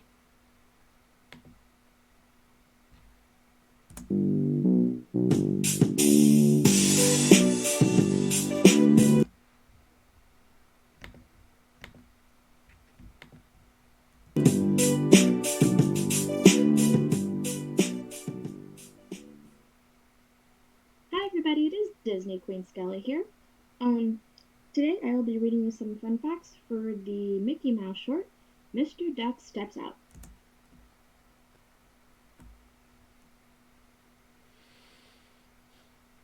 I think this wasn't during my Going Dark series, but this was definitely when I started doing just these still photos for the fun facts and all that stuff, but I didn't realize I could maximize the screen and get rid of all of that extra stuff just to make it look, just to get the still photo in there. So now I've learned.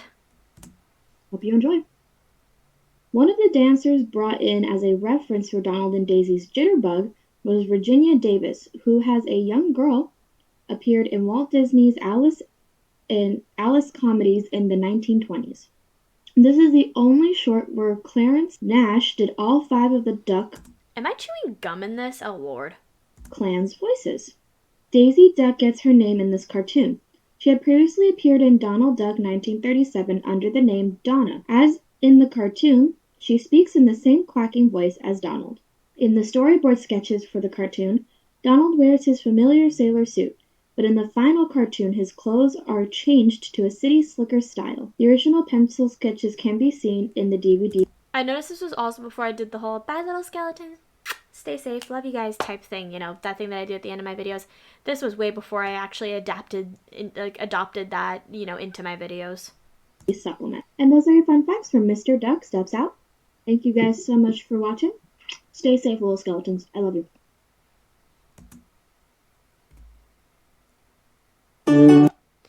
Alright guys, so the next video is Fun Facts for Swiss Family Robinson 1940 Part 1. There was never a Part 2. So this has 35 views and was uploaded March 30th of 2020 and has 1 like.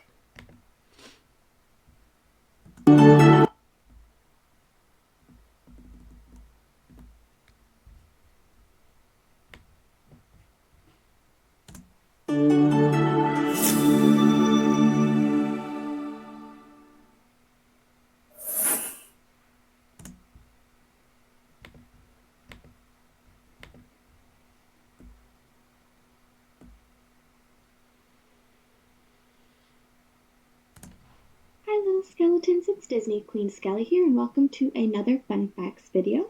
This will be the Swiss Family Robinson 1940s Fun Facts Part 1. I am saying Part 1 because there is a Part 2, I believe, that was filmed in the 1960s. Oh, that's what I meant by Part 2. Okay, so yeah, there has to be a Part 2 that I'm going to be filming once I get to the section of the 1960s in Through the Decades on Disney+. Which we will get to in the future, but for now, enjoy these 2 fun facts that I found on this movie. It's going to be like the distant future, all the way down that way.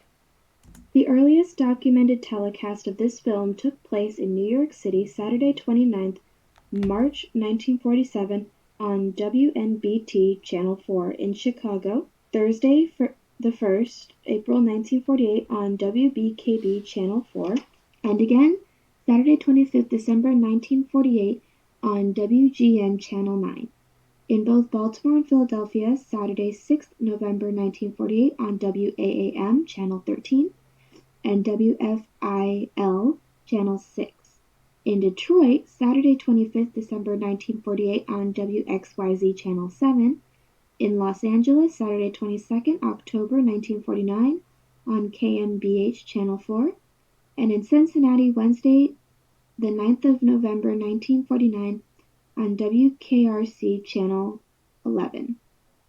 In the 1960s, Walt Disney remade Swiss Family Robinson. The Disney Studios bought up the rights to the 1940 version produced and distributed by RKO. Then Walt Disney confiscated all known prints of RKO Radio Pictures version so there wouldn't be comparisons to the Disney remake. Luckily, there were a few survivors to the cinematic holocaust, so the film survivors today, much to the relief of the film historians and preservationists. Thank you guys so much. God, I am so quiet. It's no wonder Harley Baby had that complaint like through a lot of my videos. It's like, she's so quiet, she's so quiet, she's so... I figured out the volume issue, okay? Much for watching. I love you so much, little skeleton. Stay safe. I wonder if maybe people liked it because I was so quiet. It was maybe like, ASMR, I can sleep to this. Bye, guys.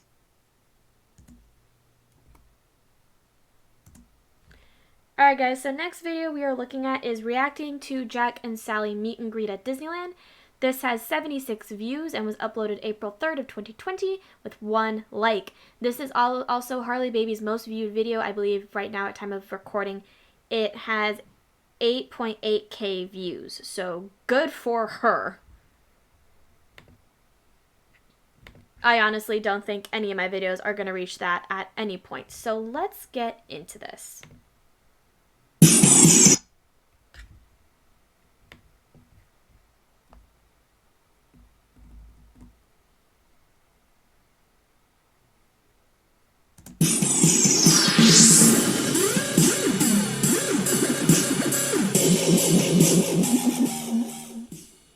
Also, just a heads up, I may be covering my own face in this video just because it is a reacting to video, so my voice, I may end up covering some of myself up.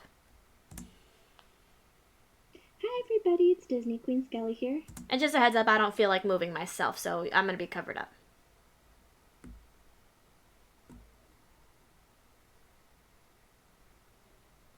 Hubby's in that corner, just ignore him. Anyway, this is a new playlist called Reacting to Harley Baby's Videos. And she is my girl, so she gave me full permission for this. Am I looking at my phone? I keep doing this a lot, just what? Hubby used to be in the background of a lot of my videos nowadays. He likes to give me my privacy when I film, which I greatly appreciate. He usually is in his room doing whatever the hell he wants. So basically what I'm going to be doing is watching... And it's not to say that I don't want him in here. It's just this is like our time apart, you know, like he can do his thing, I can do my thing, especially since we've been living together since quarantine started. So it's just kind of nice to kind of, you know, be on my own for a little bit. In fact, today he's out job hunting, which I'm so proud of him. Her videos. And anytime I have something to say or, you know, if I have a reaction, you guys will obviously see it. So this first one is going to be called Jack and Sally Meet and Greet at Disneyland. Now, just like me, she is a huge Disney fan, so you will be seeing a lot of that. I can also tell nowadays I'm more lively in my videos. Like back then, I wasn't really that lively, especially because I was trying to find a place to sit where I was comfortable because my back usually hurts a lot, especially with my big tatas up front. And I think at this point my back was like killing me sitting up against the bed, and it wasn't until a little bit later that I figured out I can use a chair, I can use my dresser to film, and it's been so much easier. I'm not going to be like critiquing her on anything that much, at least I'll try not to. Oh, that is a total lie. I critique her a lot in the reacting videos. But she will always be credited down in the description, and these videos will be linked as well if you want to watch them for yourselves. Just to add on to that, any videos you see today during this long-ass video will be linked in the description box if you want to watch it without me talking. All of the videos will be linked. My channel is also, well, I mean, I don't have to link my channel because my channel is basically there. So I'll be linking all the videos that I watched today if you don't want to like hear me talk over them. Also, if you want to check out any playlists, you're more than welcome to. But yeah, all the videos that I watched today will be linked in the description box below, so you can watch them either after this, or if you don't want to hear me talk, you can just watch them, you know, not during this, but like you can watch them like other than this video. So let's see how the meet and greet went.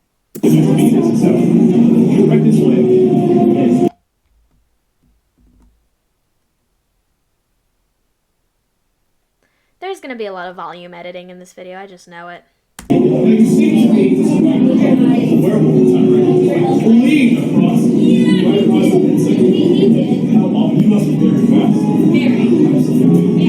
referring to her crop top right here, the wolf slash. I love how they're literally referencing that a werewolf cut her crop top in half.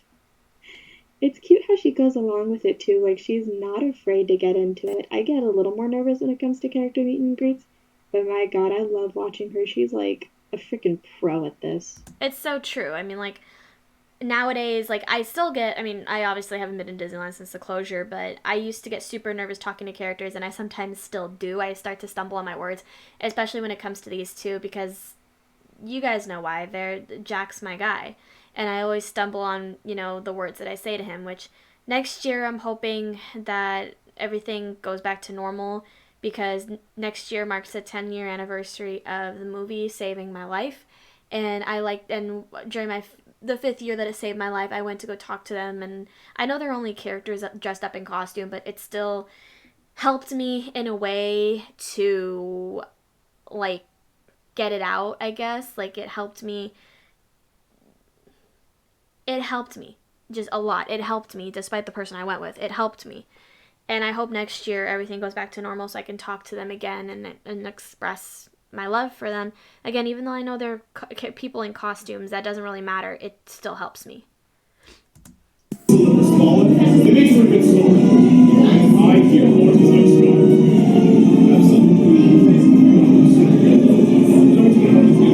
He's saying scars, but he means, like, tattoos. That's the wrong booby. He means tattoos. He calls tattoos scars, and he always points mine out whenever I go. I will say Harley Baby doesn't have any scars.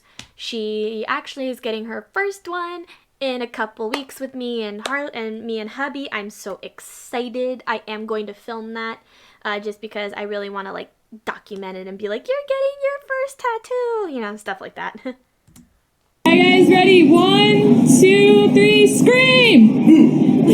Alright, we're gonna... This still cracks me up to this day. Boo! 1, 2, 3, scream! Boo!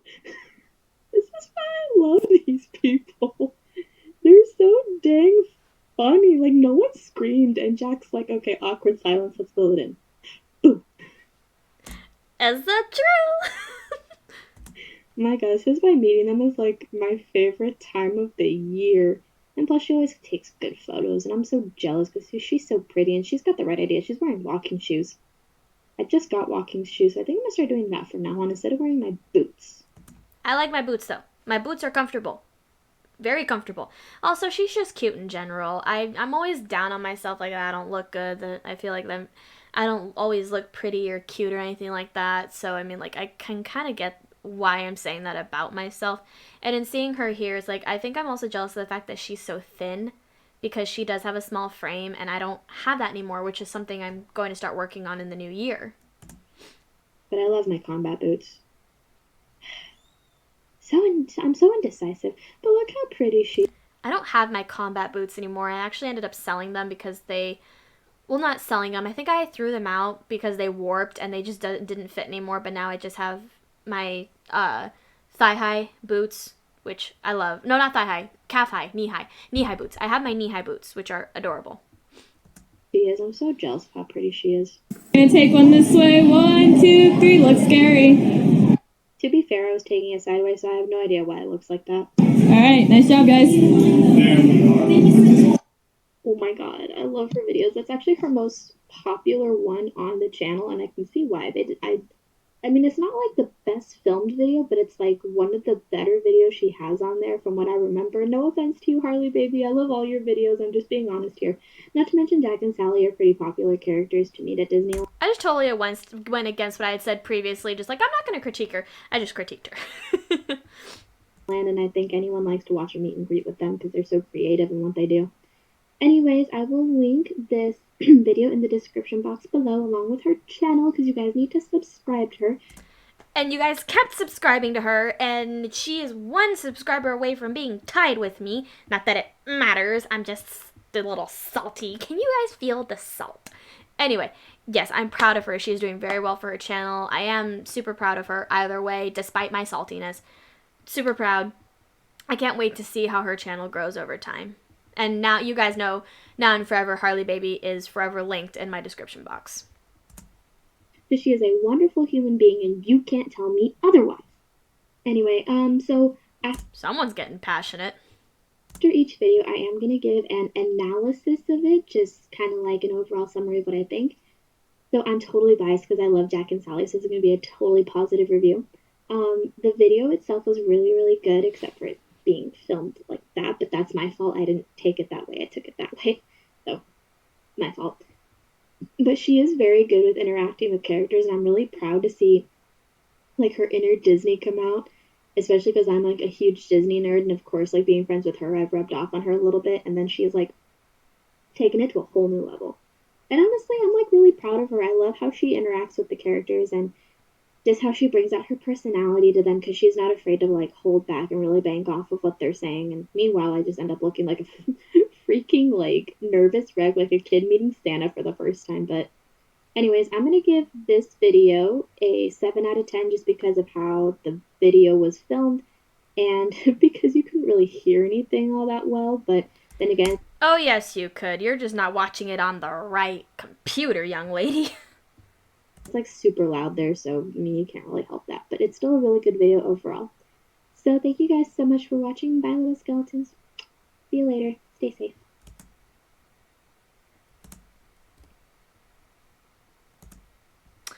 Alright guys, the next video we are watching is the Ultimate Mickey Mouse Trivia Quiz. This got 20 views, was uploaded April 18th of 2020, and let's go.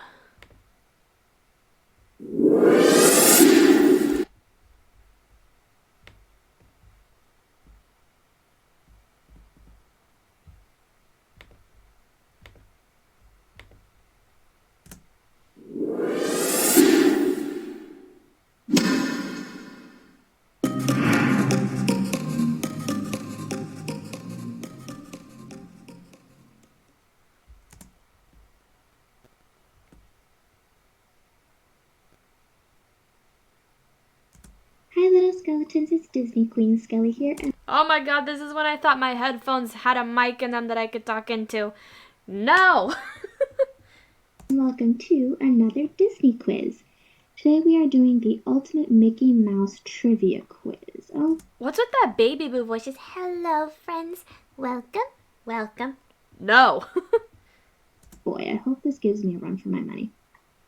Mickey Mouse made his debut in what animated short film? Oh, it's easy. Also, not a flattering angle, young lady. I am so glad you've grown over time.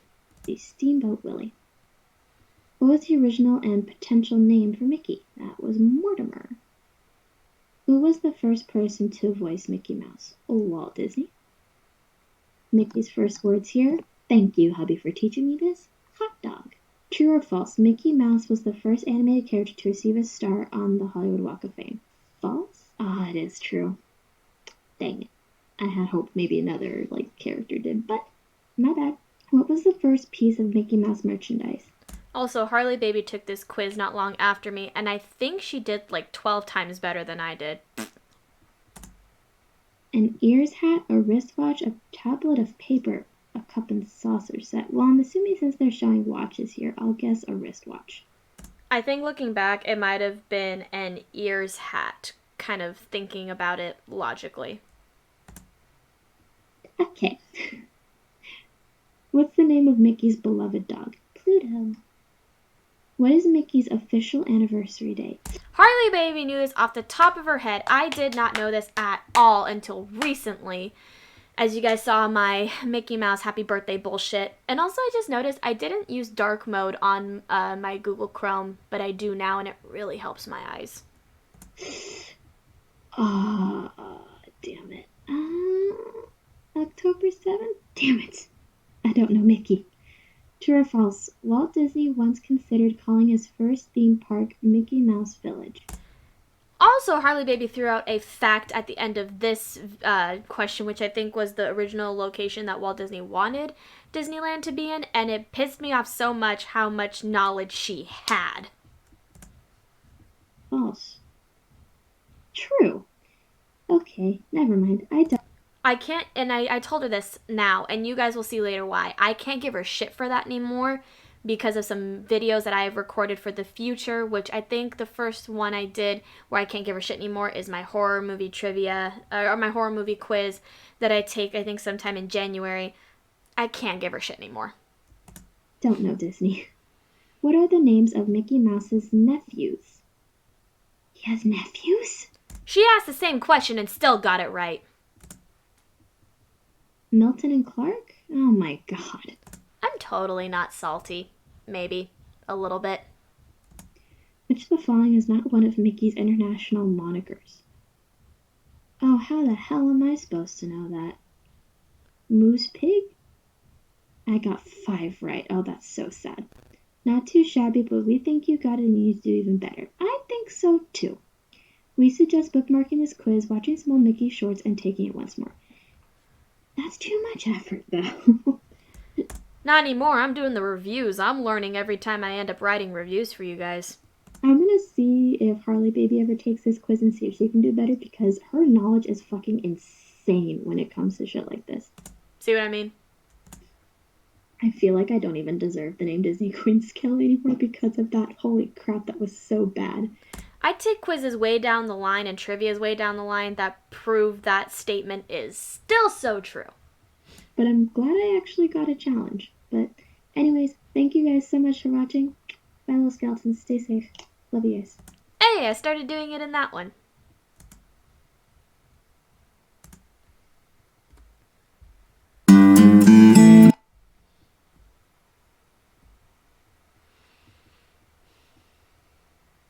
Alright guys, next video we are going to be watching is Fun Facts Mickey Mouse's The Little Whirlwind, which got 33 views and was uploaded May 10th of 2020.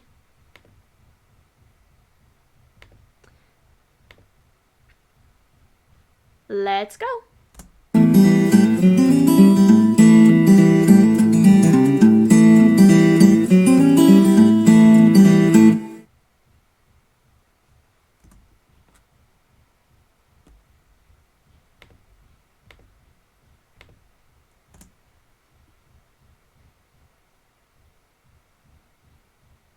Hi everybody, it's Disney Queen Skelly here, and welcome back to another Fun Facts video.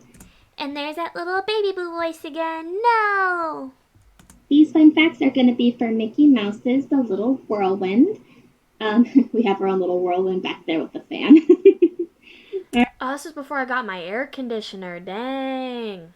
Alright, so I hope you enjoyed these fun facts. Mickey Mouse went through a design change in this cartoon. His body became slimmer, his head, hands, and feet became larger, his tail was omitted, and most notably, his ears were hollowed out and reshaped to work in perspective. The new design lasted until after World War II. Mickey wore his trademark red button shorts for the last time on screen in this film. They would not be restored until Runaway Brain 1995. Much of the animation of the big tornado is taken from the band concert in 1935. And those are your short fun facts for Mickey Mouse's Little Whirlwind. Thank you guys so much for watching. Bye, little skeletons. Stay safe. Love you guys.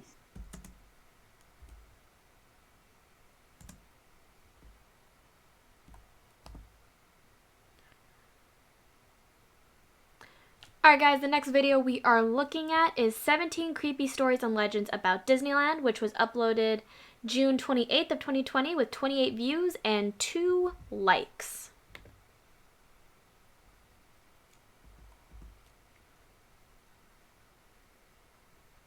Let's go. Alright guys, let's do this.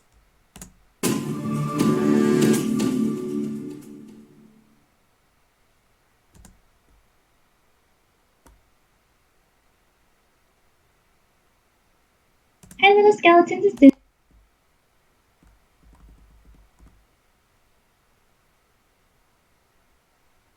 Disney Queen Skelly here, and welcome back to another creepy stories about Disneyland. This is 1080p. That does not look 1080p. Plus, I have a pimple. So, this is going to be another 17 creepy stories and legends about Disney. I really hope that you guys enjoyed the first video because it was a lot of work to actually make. I also noticed I fixed my volume problem. Woo! And this is when I started sitting at my desk too. You'll see my behind the scenes. If you haven't seen my behind the scenes already, doing this for you guys is a lot of work, but I'm not going to explain it now. Go watch my behind the scenes and then you'll see why this is such a big deal. It's not that big a deal. I mean, I write for you guys, and then when I get tired, I stop writing for you guys, and I pick back up when I'm not tired anymore.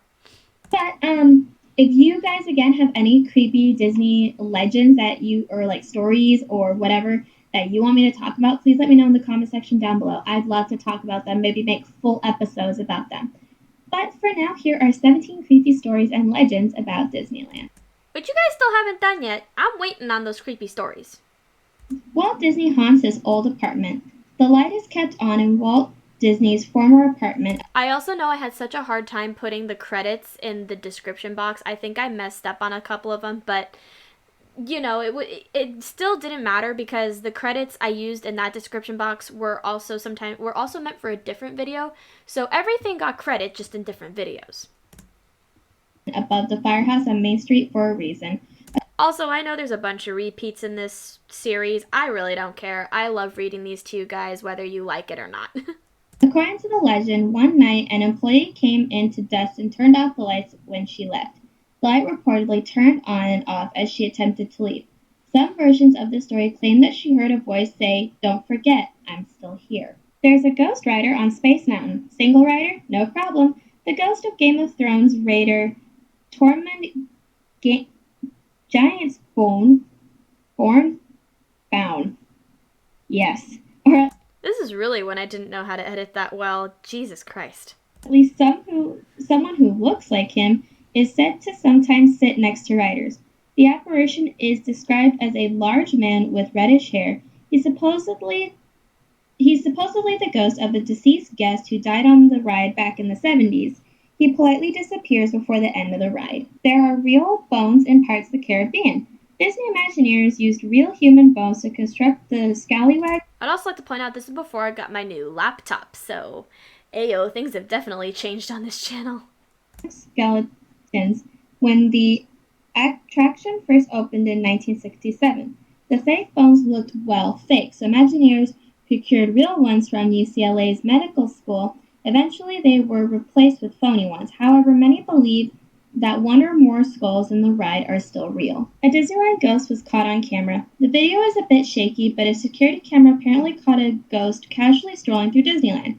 Many have dismissed it as monitor burn or reflection, but many others believe it's a real ghost, possibly Javier Cruz. This cast member played Pluto and was killed in 2004 after falling in front of a parade float at Disneyland. People keep scattering human remains around the park. Occasionally, people sneakily scatter the ashes of loved ones at Disneyland, including at the parts of the Caribbean, where in 2007 a woman was seen pouring a powdery substance into the water. The Haunted Mansion is another site where visitors have honored their loved ones by leaving ashes behind. In October 2018, Disney staff from both parks confirmed to the Wall Street Journal that not only do the people scatter their ashes at the park, but the practice is so popular that the maintenance staff has a code for it. HEPA cleanup, which refers to an air filter system that picks up ultrafine dust particles. I really wish I had asked the custodial members if that was true when I was an employee there. I would have loved to have known if that was actually true. The Haunted Mansion probably has so much. But I already, when it comes to stuff like this, I already choose to believe that this stuff is true. I don't think it's fake. I always think that Disneyland scary stories are true. Much human ashes in it that it's not even funny, one custodian told the publication. The Lady in White. Disneyland wasn't always Disneyland. A legend tells of a mysterious lady in white in turn-of-the-century clothing who perished in the early 1900s on the land where Disneyland stands today. She allegedly walks Main Street, appearing in and near stores. Dolly's Dip. Dolly Young was in a bobsled on the Matterhorn ride in 1984. Young is said to have God, Harold scares the crap out of me. I don't know how he doesn't scare hubby, but his cousin in Florida scares him, and yet his cousin in Florida doesn't scare me. I guess we just flipped roles. Buckled herself to assist the child on the ride. As she stood up, she hit the cross track overhead just before a dip and was thrown onto the tracks, where she was then run over by the next bobsled. Since her death, Disneyland employees have experienced a feeling of being watched around Dolly's Dip as they walk the track after the park closes. A rotating stage grinds to a halt. Deborah Stone worked as a host at the America Sings attraction in 1974. Unfortunately, the 18-year-old employee was killed when she became trapped between the attraction's rotating stages. Following her death, cast members have said they hear Stone reminding them to be careful. Ghost of the Monorail. A teenager attempted to sneak into Disneyland in 1966 by climbing a fence. As he crossed the monorail track, he was struck by the train, then dragged approximately 40 feet. Over the years, monorail riders and park workers have reportedly seen the ghost of the 19-year-old running alongside the train. It's a haunted world after all. The Haunted Mansion isn't the only spooky ride at Disneyland. In a viral meme, a guest describes a first-hand account of riding It's a Small World in 1999 when it suddenly stopped. The lights came on and everyone was asked to exit the boats. The guest's mother decided to take some pictures to use up the film roll on their camera and snapped a picture of what looks like. God, I still get nervous hearing these stories. Like, I feel like I want to cry right now. But it's like torturing myself. I love it, but like it tortures me every time I like read it or listen about it or listen to it, like be it from myself or someone else. Like scary stories just get to me like that. Like a child dangling from the rafters. Some believe that a kid took their life, others blame mischievous cast members, or the image may be a hoax. Disco Debbie still grooving at Space Mountain. An employee dubbed Disco Debbie, who mysteriously died of a brain aneurysm backstage at Space Mountain, still seemingly haunts the Out of This World ride. She's been spotted several times by guests and cast members. They describe her as a green flying ghost. The Crying Boy. I still have yet to go on the Space Mountain at Walt Disney World, but like when hubby and I were on the People Mover and we were going up it through Space Mountain, something scared the shit out of me in there. I don't know if it was like a spaceship or whatever, but it scared me so bad I closed my eyes and like screamed. It was so bad. But I noticed their seats are single rider, almost like Matterhorn bobsled. So I'm wondering kind of how it all works in there. I guess I'll figure out next year when we go. At the exit. Here's another legend. A small boy has been seen crying near the exit of the Haunted Mansion. Some believe he's the ghost of a child whose ashes were scattered at the ride. Most enduring Haunted Mansion ghost. The rumor has lingered for decades. A person who visited the Haunted Mansion prior to its official opening in 1969 found the attraction so scary that they had a heart attack and died. I remember when the Hatbox Ghost came back to the Haunted Mansion. My dad was so excited that whenever we would go on the ride just to see it, and it was so much fun. The ride was remade to be made less frightening. Perhaps this person has become one of the many real ghosts spotted in or near the Haunted Mansion. About those It's a Small World dolls, Disneyland employees have shared stories about the It's a Small World dolls changing positions, disappearing, or coming to life. Some have said their hair even appears to grow. However, even without those tall tales, the dolls are still creepy all on their own. The Haunted Mansion musical ghost. Before the Haunted Mansion opened in 1969, a worker heard music coming from the walls in the seance room.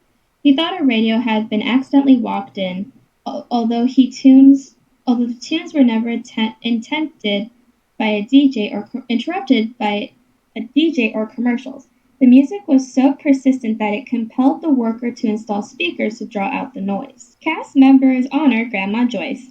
Haunted Mansion employees found an empty urn buried in the flower bed near the ride's entrance with the plaque reading, "Rest in peace, our dearest Grandma Joyce." Apparently the grandmother's ashes were spread somewhere within the attraction. The urn remained in the ride's video camera room until the employees placed it in the catwalks above the graveyard scene. And those are your 17 creepy creepy urban legends and stories surrounding Disneyland. Thank you guys so much for watching. Bye, little skeletons. Stay safe. Love you guys.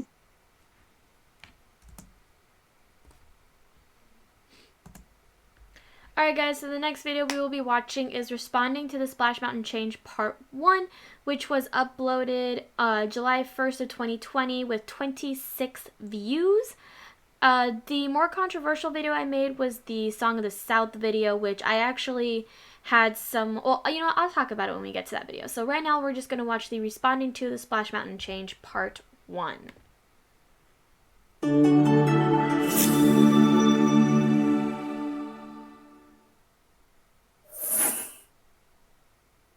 little skeletons. It's Disney Queen Skelly.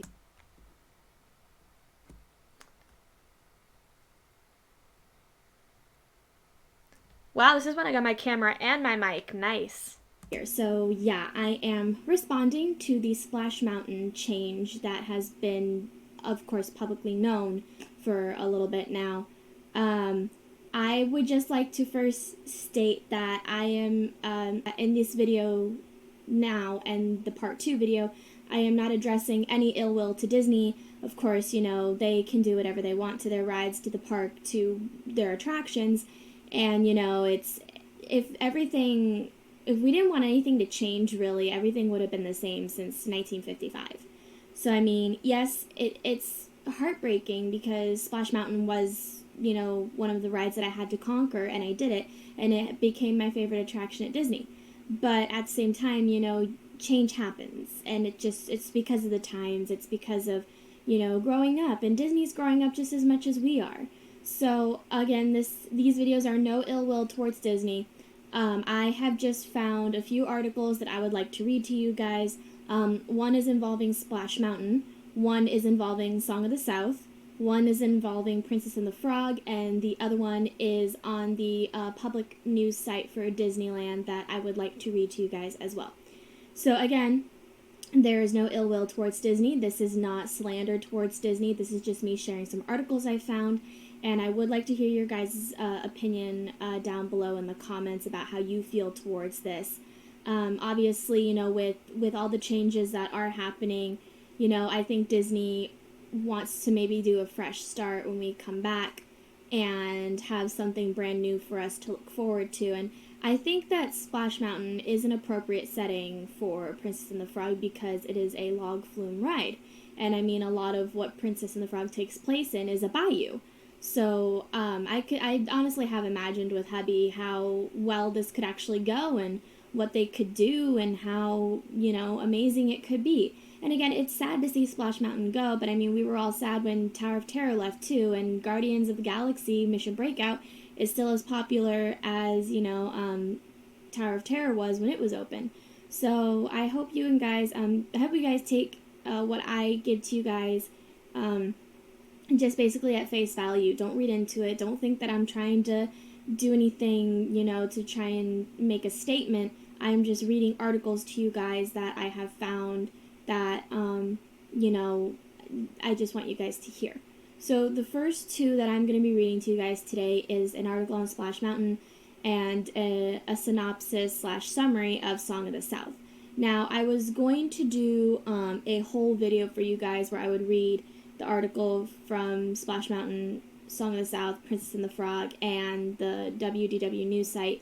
However, that is not the case because it's taken me a while to actually write down a lot of it. So I will just present to you guys what I have, and I think it's actually appropriate that I do it like this anyways. So, again, I hope you enjoy what I have for you guys. I'm so sorry if this hurts any of you or offends any of you. If you do not wish to watch this video, you do not have to. You could still leave your comments down below for me to read. But other than that, if you guys don't want to continue on from here, I totally understand. But for those of you who do, thank you so much. I will be giving spoilers to Princess and the Frog and Song of the South if you guys have not seen those movies. So, and again, this will be at face value. So if you guys do not wish to watch this, if you feel that it would hurt you in some way, you do not have to watch this. So I appreciate, again, those of you who do, and those of you who don't, it's totally okay. Just if you still want to leave your comments, you are more than welcome to. I welcome all comments here on this channel. Well, I will never do anything to hurt you guys, and you know that. Alright, so first thing we are going to talk about is Splash Mountain. There are 3 versions. I'm so sorry I was silent throughout that entire thing. When I was recording that, I felt that I was hurting people. And I felt that I would hurt people. And the people who did comment, the people who did share their opinions, your opinions were heard. And you guys know that because I commented back to you. And told you that your opinions were valued, and not only that, but what you had to say meant something. So thank you to those who did respond. Thank you to those who did watch this. I know this was a very hard watch, and it was very hard to film. You know, and Splash Mountain is my favorite attraction at Disneyland, and I am sad to see it go. But at the same time, it's not like the ride is changing, just the theme of it. And it's like I had said, if everything were to stay the same, we'd just have the Disneyland from 1955. We wouldn't have the growth that we have today. And it sucks that we are losing a very popular ride at the park. But I feel like we should all still try and give it a chance. Just like we gave Guardians of the Galaxy a chance. So I just want to say thank you guys so much for watching this video when I uploaded it. And if you guys are sticking through with me right now, thank you so much for re-watching it. If you wish to skip it, you are more than welcome to.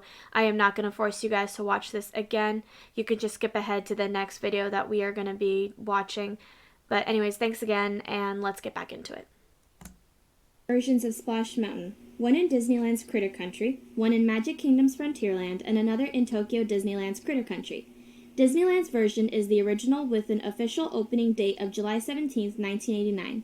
This beloved log flume ride was thought of by Imagineer Tony Baxter in the summer of 1983.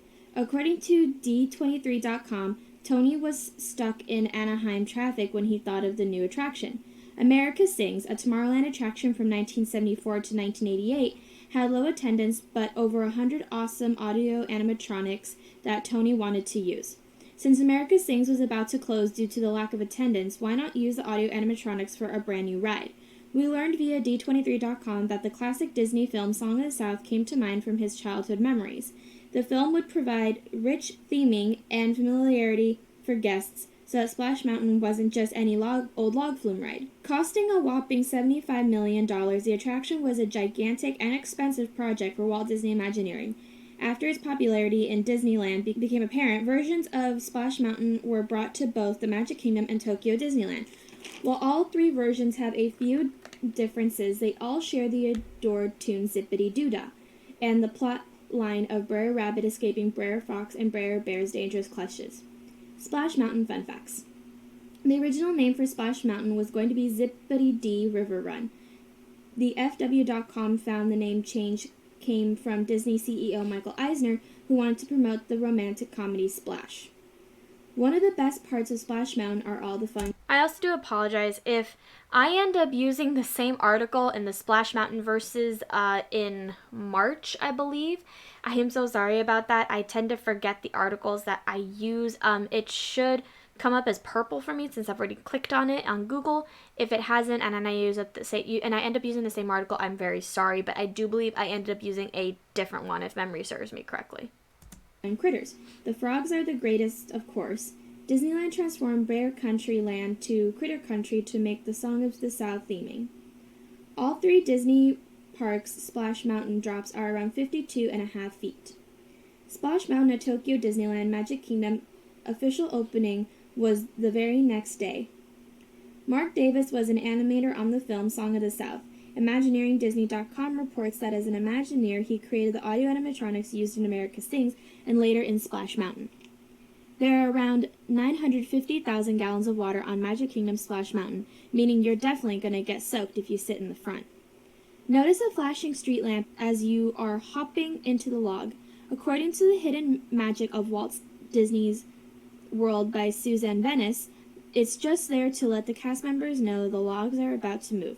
This method is used on other Disney attractions as well. Next, we are going to be talking about Song of the South. There is one plot summary, and then I will be reading you guys a synopsis. So again, the synopsis does have some spoilers, so if you wish to skip ahead, you may do so. Plot. The kindly storyteller Uncle Remus tells a young boy stories about trickster Brer Rabbit who outwits Brer Fox and slow-witted Brer Bear. Now here is the synopsis. In the late 19th century, newspaper man John and his wife Sally traveled from their home in Atlanta to the rural plantation of Sally's mother, Miss Dashi, accompanied by their young son Johnny and his black nursemaid Aunt Tempe. John is excited about meeting Uncle Remus, a legendary black storyteller who amused John and Sally during their childhood, but is confused by his parents' anger toward each other. John, whose controversial writings have strained his marriage, returns to Atlanta alone, and Sally remains at the plantation with Johnny. Hurt by what he perceives as his father's desertion of him, Johnny sneaks out of the house with the intention of running away. As he walks along, Johnny finds the elderly Uncle Remus telling stories to a group of black children. Johnny stops to listen but runs off when Tempe and another servant, Chloe, come looking for him. Remus catches Johnny in the woods and agrees to run away to Atlanta with him, but insists on stopping at his cabin for provisions. While there, Remus tells Johnny a story of Brer Rabbit, who also tried to run away despite Remus's warning that there is no place far away enough to escape trouble. Brer Rabbit is captured by Brer Fox and Brer Bear, who intended to make a tasty meal of him, but the rabbit easily outwits them, escapes, and returns to his briar patch. Strengthened by the story's moral, Johnny goes home with Toby, the young black servant assigned to look after him. Sally is devastated by his attempt to run away, however, and unfairly blames his behavior on Uncle Remus. Later, Sally orders Johnny to wear a suit with a lace collar, and while the boy wanders about miserably, he is taunted by Joe and Jake Favers, poor white youngsters who are threatening to drown their sister Ginny's puppy. Ginny and Johnny become friends, and she gives him the puppy Tinchy. Sally refuses to let him keep the puppy, however, and orders him to return it. Instead, Johnny takes Tinchy to Uncle Remus, who agrees to keep it for him. But the next day, the Favers boys threaten Johnny with violence unless he returns the puppy. Uncle Remus tells the distressed Johnny about the time Brer Fox and Brer Bear used a tar baby to trap Brer Rabbit, but were once again outwitted by Brer Rabbit, who begged them not to fling him into the briar patch. Johnny uses the lesson of reverse psychology to get the Favers boys to complain to their mother. Just to break the tension for a minute, if you look down here at my battery for the computer, so this was before I had to keep my computer forever plugged in. Basically what had happened was during a power outage, I had my laptop plugged in because it was running out of juice, and when I unplugged it after the blackout happened, I ended up having issues with it, and then when I plugged it back in, it started working again, so now my computer forever has to be plugged in. I'm so sad, but at least, it still functions. It's not like it doesn't function. It just has to have the charger plugged in 24/7 now. Yay! About the puppy, and Mrs. Favers gives them a sound whipping. The angry boys then tell Sally their story, and Sally accuses Uncle Remus of warping Johnny with his stories and orders him to stop telling them to her son. Heartbroken, Uncle Remus returns Tenchi to the Favre boys, then roughly tells Johnny to leave him alone. A week later, Sally throws a birthday party for Johnny and allows him to invite Ginny despite her misgivings about Ginny's humble upbringing. Johnny happily skips to Ginny's house, but her brothers muddy her only good dress. After fighting with the boys and becoming disheveled himself, Johnny tries to placate Ginny but only makes her cry more. Uncle Remus cannot resist comforting the children with this story and tells them about the time Brer Rabbit again freed himself from the clutches of Brer Fox and Brer Bear by leading them to his laughing place.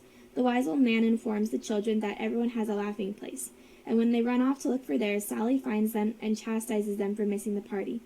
Sally then upbraids Uncle Remus and orders him to stay away from Johnny completely. The old man decides that he is of no use anymore, and after packing his few belongings, prepares to depart. Johnny, who has realized that Uncle Remus's cabin is his laughing place, sees his friends leaving and cuts through a field to stop him. The bull in the field chases Johnny and knocks him down, and the unconscious child is rushed into the plantation house. John immediately comes down from Atlanta, but even his presence does not help his delirious son, who calls for Uncle Remus. Miss Dashi sends for him, and as Uncle Remus holds Johnny's hand and tells him another story, the child revives. Finally realizing that they must set aside their problems for the sake of their son, John and Sally decide to stay at the plantation. Later, Uncle Remus contentedly watches Johnny, Ginny, and Toby play with Tinchy. He is amazed to see Brer Rabbit and his other story folk join the children, but soon runs after them and enters their joyous world. Alright guys, so that is what I have for you on Splash Mountain and Song of the South. Next time that I respond to the Splash Mountain change, I will be talking about Princess and the Frog, and I will be reading from the WDW News article that is made public to you guys about the change of Splash Mountain. So I appreciate you guys so much for watching this. Again, I would love to know what you guys think in the comment section down below. How is it affecting you? How do you feel about it? And maybe, like, do you have anything to say about it as well? Again, as I said in the beginning, I bear no ill will towards Disney about this change. It does. I'd also like to apologize for not, again, speaking as much during this video. I just didn't realize that not to toot my own horn, but I did a very good job making this video, not gonna lie. Like, I'm very proud of myself for making this video, how it was made and how it was presented to you guys. So that's why I'm quiet, because I'm just in awe.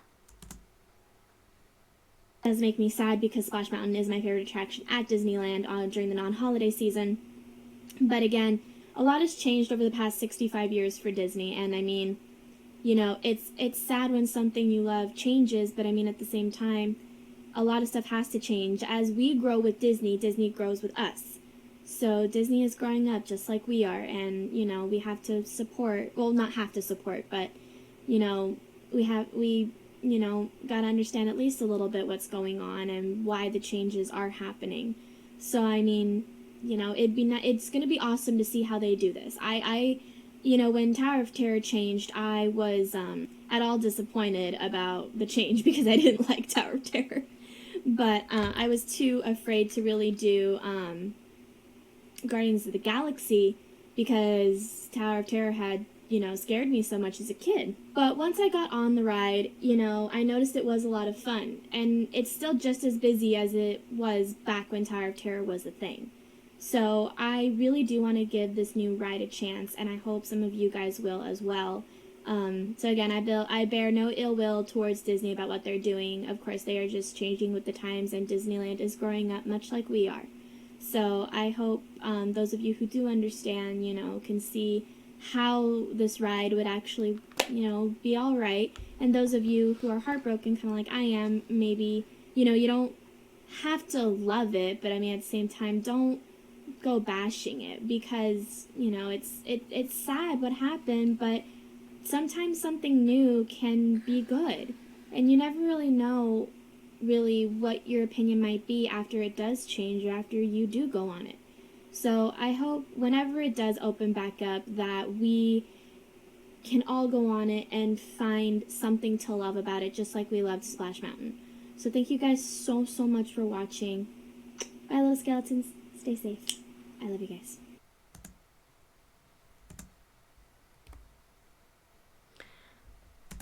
Alright guys, just to ease up from the tension,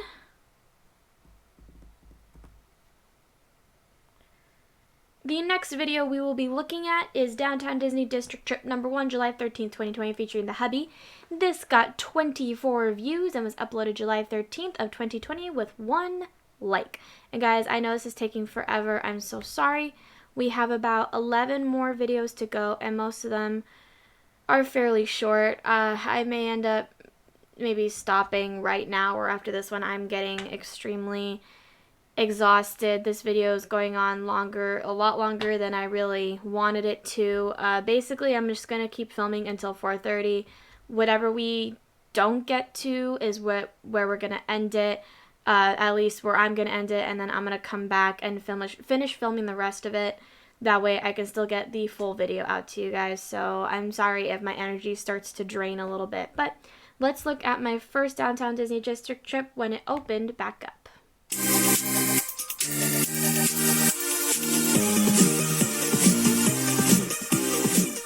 Fun fact about that intro, Harley Baby recommended it to me because she really liked it herself. Hi, little skeletons. It's Disney.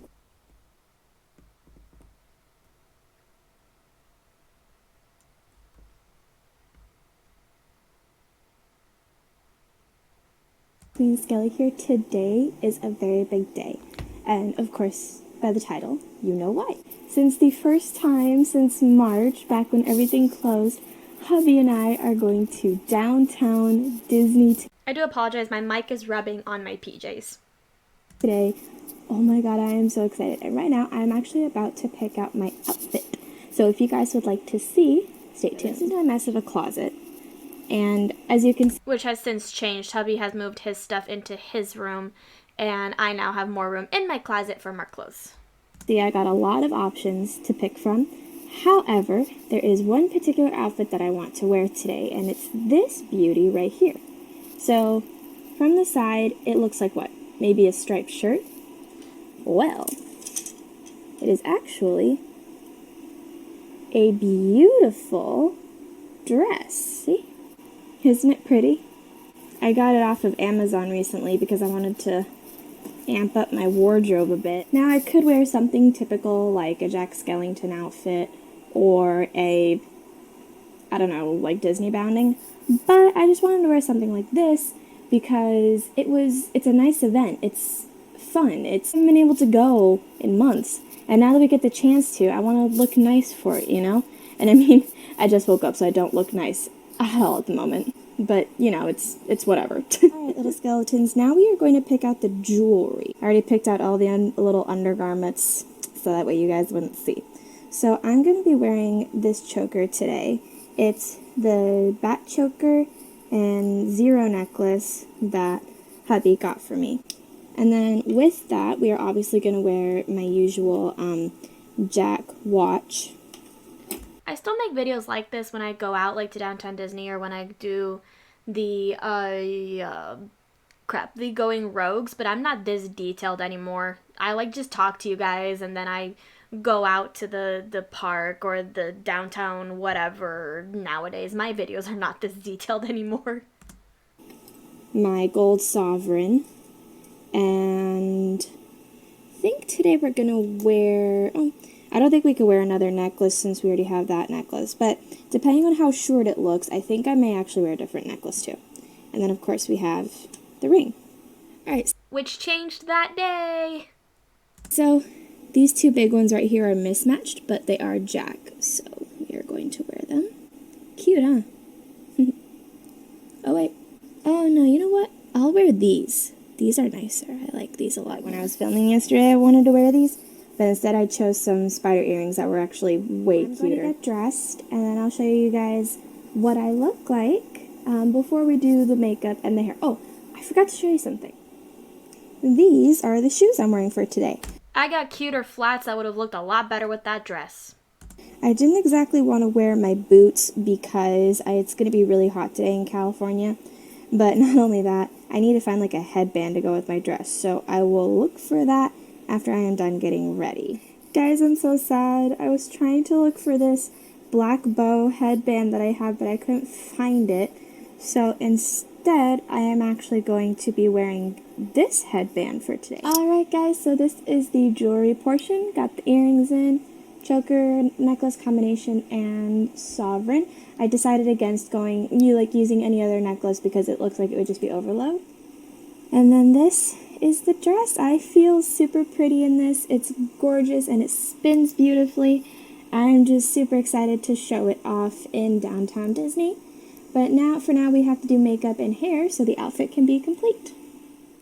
Alright guys, so my makeup is officially done. Fun fact, I haven't worn that dress since the Downtown Disney trip in July. I haven't really had any excuse to wear it yet, but maybe I'll find something. I don't want to do any dark lipstick, and the only reason why is because since we're going to be wearing masks the whole time, I figured wearing a dark lipstick would be kind of pointless. Not only that, but I didn't want to get it inside the mask and then it smudge everywhere, at least with something light, like pink or beige. And I actually don't wear any makeup when I go out and wear masks. I just wear chapstick because there's no point in me wearing lipstick if I have a mask on. If it gets on my face, I could easily just wipe it off. Though it's hilarious because I grabbed the pink one because I thought it was beige. But then when I went to go put it on, I noticed it was pink. But it's actually a really nice shade of pink. It's very light, very natural. So if anything gets messed up under the mask or if it starts to smudge, then I can easily just wipe it off my face and then put it back on a little while later. Right now I am waiting for my hair curler to heat up because I'm going to curl my hair. What I'm going to do is actually put it in pigtails first, and then I'm going to curl the hair in the pigtails. That way it looks really cute. This was also before my bathroom got like a total makeover here in the house.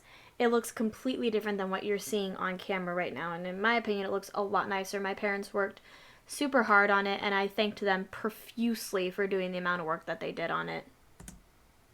and that way I don't have to worry about trying to put it in pigtails after I'm done curling it, because I'm not going to let my hair down today or leave it down. It's supposed to be, I think, like 91 to 96 degrees today, so forget that. I'm already sweating in my own bathroom. I'm probably going to sweat off my foundation and my freaking concealer before I even leave the house. Like, look, I think I already gave myself finger marks. I gotta fix that.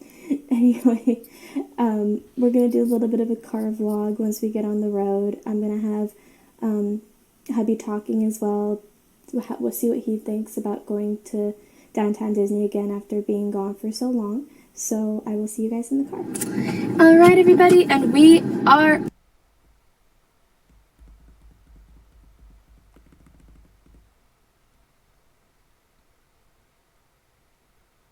off.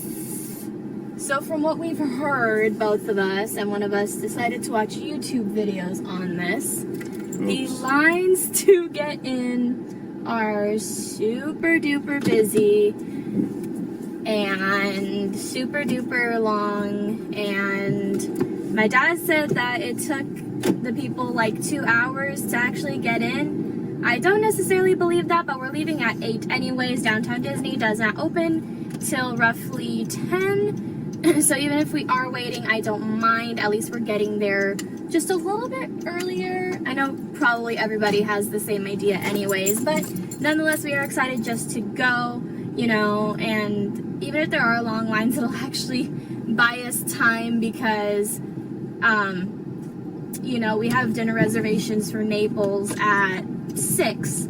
So given that we aren't going to be there for a while, you know, going at 10 and then waiting in lines till 6 p.m. is probably a better idea than wandering around for like hours and hours and hours wondering what the hell to do.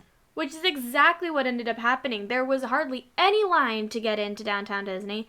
And then once we got into Downtown Disney, there was hardly any lines to get into any of the shops. So we were like sitting around for like 4 hours, like wondering what the hell to do. Like, what the fuck? I cannot wait. I have missed Disney so much, and like even just also we ended up eating breakfast at Denny's that day, and there was a beetle that was flying around scaring the shit out of me. Going to Downtown Disney is gonna be great. Just like wondering what's gonna be open. Well, supposedly everything's open except for the VR thing, obviously. Yeah, I was gonna do that.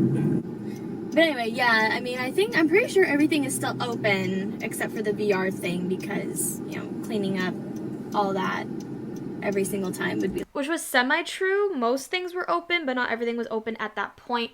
Most things started opening back up way later down the road. Like, tedious. Anyways, we will see you guys in Downtown Disney. It's going to be super fun. We're gonna eat like pigs. We're gonna go shopping. Yep. It is going to be an amazing time. We can't wait to share it with you guys. Bye, little skeletons. I'll see you in a bit.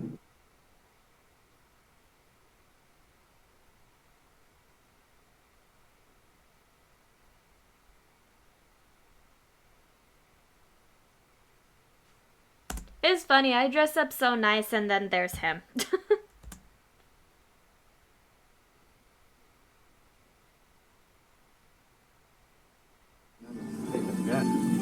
Guys, look how empty it is. Pretty darn empty. Gonna enjoy this while it lasts. They were playing music that was inside the park, which is really nice. It made me feel at home. And like I said, because I think the reason why my dad said the lines were so long was because it was probably like later in the day that people started coming. Not only that, but like probably the first, second, third day that this thing was open, everyone probably flooded it. And I think like a week later, the hype died down. Everyone who could go did go, and then that was the end of it. How you feeling being here? Happy. Me too. Super happy. They're playing good music here too. I do believe that was Tomorrowland music. And the World of Disney store obviously had the longest line. But even, you know, with it being long, we didn't have to give the phone number and do like the virtual wait list, which was perfect.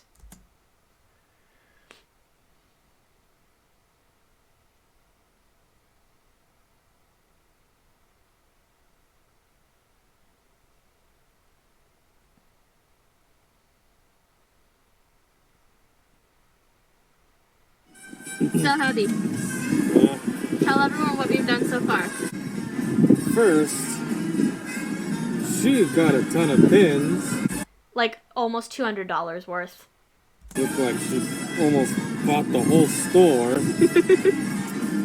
Then we went to World of Disney. Didn't have to wait too long for that either. Thankfully. Didn't take not even half an hour. Not even. Then, Well, we went to the dress shop.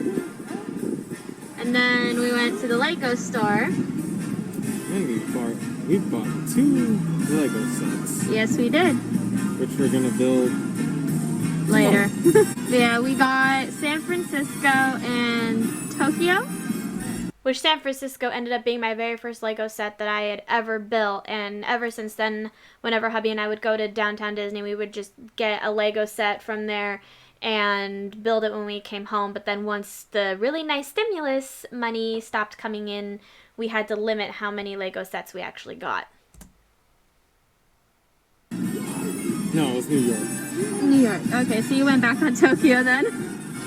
Yeah, just the little tiny Statue of Liberty came up. It was tiny. Since you got less, what did you get at the pin store? 2 Indiana Jones pins and Scrooge McDuck's Lucky Dime. And then what'd you get at World of Disney? Disney Monopoly. That's the only thing I got. That's what we've done so far. We've been here since 10 on the dot. It is currently 1:10 and we still have 4 hours and 50 minutes until our reservation at Naples. Right now we're chilling, just drinking some Jamba Juice because it's hot and we need it. You're so lame. He was doing that Great Gatsby thing that Leonardo DiCaprio does in the movie. There's my ring!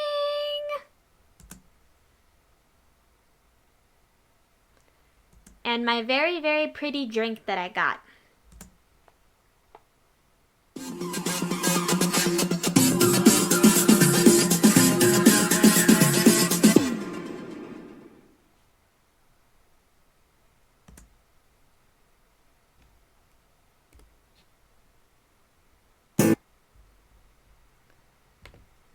Alright guys, the next video we are watching is Happy 65th Birthday Disneyland Love Disney Queen Skelly. This got 25 views and was uploaded, of course, July 17th of 2020.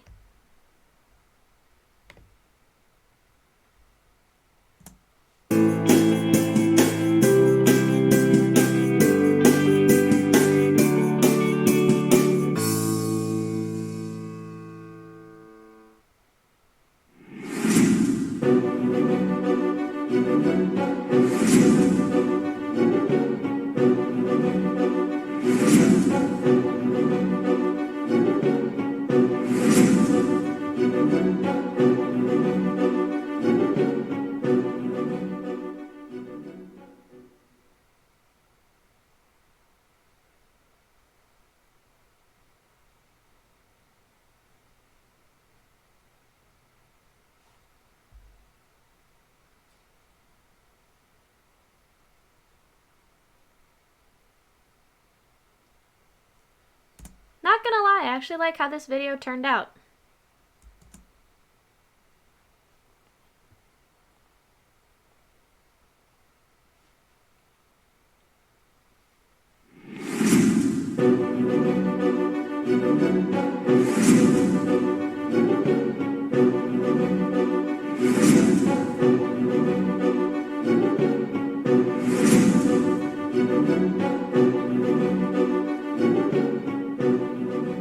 And it's sad because the gates were supposed to open back up on July 17th of this year, but it just unfortunately didn't happen.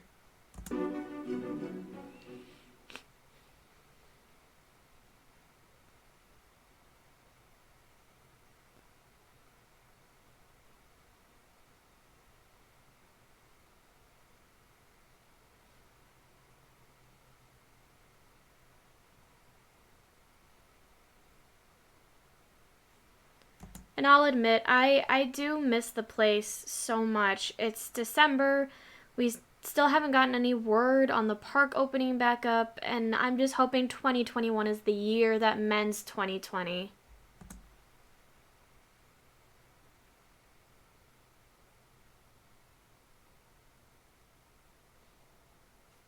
I'm so glad I got to see that parade before the park closed, especially because Aurora did have her own float. And you guys know Aurora's my girl, and her dress was so gorgeous, so unique. Her skirt was hologram to pink and blue, and she had a half and half top going on. It was just gorgeous.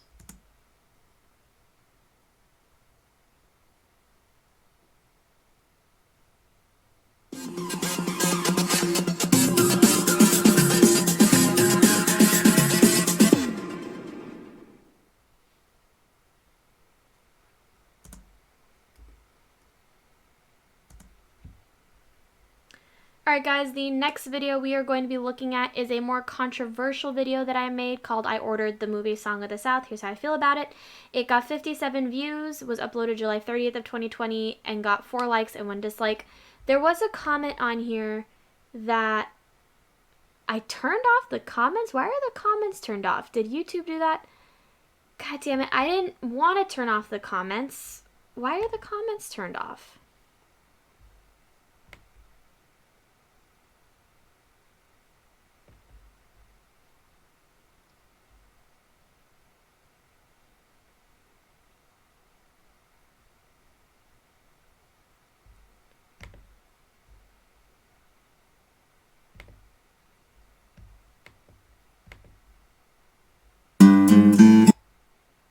Okay, so it said that comments were turned off because potentially YouTube turned them off, which is fine. I get it. This is something that a lot of people would have a lot of opinions about, and I understand why YouTube would turn them off. I can see if I can turn them back on, because I had one person who commented on here with a really good comment saying that some of the stuff I had said wasn't exactly the point of Song of the South, was that there was more to it, and I completely agreed with her because she had a lot of good points to say in that. One thing I mentioned here was that it was a very happy, upbeat movie, but that wasn't necessarily the case for this time.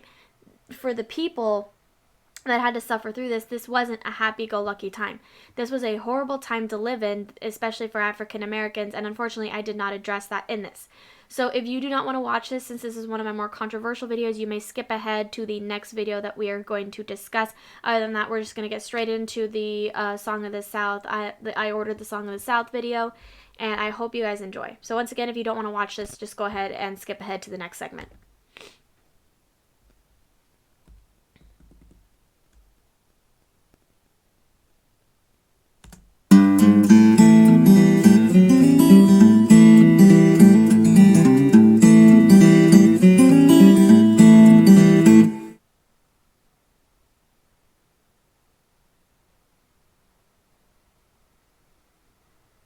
Hi, little skeletons, it's Disney.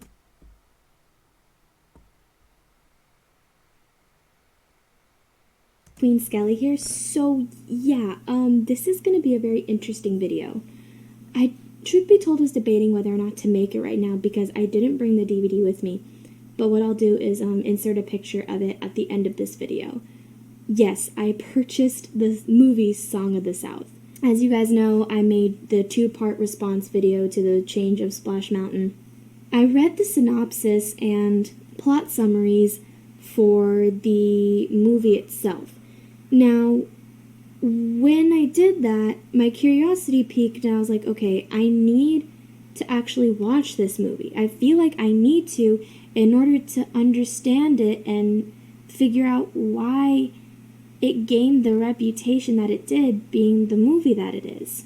So when we got it, I had purchased it. I was really eager to get it because a lot of the reviews said that it looked good, that it came on time, that it was very quick to get there, and I was super excited for it. Well, the only problem is that when I purchased it, the website seemed kind of sketchy, but at the same time, with what the reviews said, I wasn't too concerned about what the DVD was going to be, so I bought it. And it cost me only about $17 to get, and it took 3 weeks to come in, which is... You know, for it being, and it is a bootlegged version, it's actually not that, it wasn't that expensive, and the movie itself, despite it being bootleg, actually still looked rather fantastic. fine. Part of me thought it was actually stolen because it was first class delivery and it had already been to a frickin' like post office. So I'm just sitting there like, someone stole it, someone know what it is, someone stole it, and now I don't have my DVD and I'm screwed. But no, it came in on Monday when we went to Universal City Walk. And we were so eager to get home. So eager to get home. And when we did get home, we popped in the DVD and started watching it. Now, the case itself looks like someone printed the cover off of the gold anniversary edition and just kind of stuck it in there. Which is totally true. I think it's printed on a piece of paper. Which is most likely what ended up happening. And then the DVD itself, they pretty much like printed a picture on the front of it. So we popped it in. And yeah, it was bootlegged. But at the same time, the visuals were great. The audio was good. Nothing was wrong about it. And it wasn't like cheaply done either. So as hubby and I were watching this, we started to really pay attention to it to see why it gained the reputation that it did, being that it got taken off the shelves because of the racial problems that were involved in the movie. And I was expecting the worst. But knowing what the synopsis I read was, I wasn't too concerned in thinking that something bad was going to happen in the movie. So as we were watching it, and there will be spoilers ahead because I need to talk about this, and I'm going to be talking about the whole movie. So there are spoilers ahead if you guys have not seen it. When the movie first started out, it was like any Disney movie. It was like the book opening, right? And you read like a little story about Brer Rabbit, Brer Bear, and Brer Fox. And then it cut to a narration of Uncle Remus's cabin at the fire. And he told us the story of how... Random, thing here, which is what I've been doing the entire time anyways. I'm at my grandparents' house in Palm Springs while filming this, and I would have been a lot louder while filming it, but they were in the other room trying to sleep, and it was like 10 p.m. at this point, so... This little boy came to his grandma's ranch and how everything kind of transpired. There was nothing significant that really happened that was racist other than the slavery. But for the time, that's what happened. And as talking to my mother and my grandmother about this, it happened. It's horrible, but things like this happened. And there's movies like Prince of Egypt that talk about, the story of Moses, but the first 7 minutes are a song called Deliver Us, and it depicts Egyptians whipping Jewish people and building the pyramids. The only thing that really happened in this movie that was remotely, not even racist, but the worst thing that really happened was the little boy became friends with a girl named Ginny, and Uncle Remus was telling them stories to kind of teach them life lessons. And the first one was for the little boy, and he was kind of teaching him, hey, don't run away from your problems. That's not really how you solve it. So, confront the issue and, do better for it. And the kid was like, yeah, you know what? I'm not going to run away. I'm going to stay and confront my issue. And then the second thing that happened was he found Ginny, the girl he likes, Ginny's brother's about to drown this cute little wiener dog named Teensy. So he took Teensy in, and his mom told him, no, you need to give the dog away. And unfortunately, with the first night of him meeting Uncle Remus kept him very, very late. So the mom said, hey, just be careful, be mindful of my son's curfew. And, Uncle Remus was like, yeah, of course, I understand. So second time, they got told a story about Brer Rabbit, Brer Bear, and Brer Fox. And the little boy went to go confront the brothers, and then the brothers ended up pushing down the little girl and threatening the little boy, and Uncle Remus got ratted out for keeping the dog, so the mom's like, you need to stop telling my son stories for his own protection. So Uncle Remus was all bent out of shape about it. He was so sad about it that when the little boy came around, he was like, I can't tell you stories anymore. And the little boy was heartbroken. But you could see Uncle Remus was heartbroken too. It was clear in his face. And then finally, the last incident to happen was Uncle Remus found the two kids crying after Ginny's dress got ruined, and he was telling them a story about one final story about Brer Fox, Brer Bear, and Brer Rabbit, and how Brer Rabbit got away, and how he found his laughing place. And they both found their laughing place. Well, unfortunately, with how it all went down, the mom told Uncle Remus to officially leave the kid alone, and Uncle Remus was heartbroken, which I understand. He loved telling stories to the kids. He didn't want to stop telling stories to the kids. So he was packing up and leaving, and the kid ran into a bull area. It wasn't like a fence, but it was like a yard with a bull. It was a field.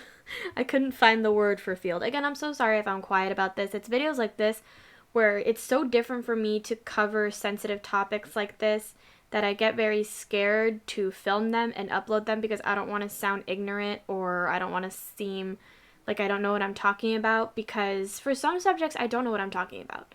But in this case, it was like I had to cover it because I had covered the change of Splash Mountain, and I figured in watching Song of the South I had to talk about it in some way, and watching it helped me gain a better understanding of why it was taken off the shelves and why the ride was getting changed. But it still broke my heart because, it's these lessons that I feel like we need to teach our kids. We need to tell our kids this happened.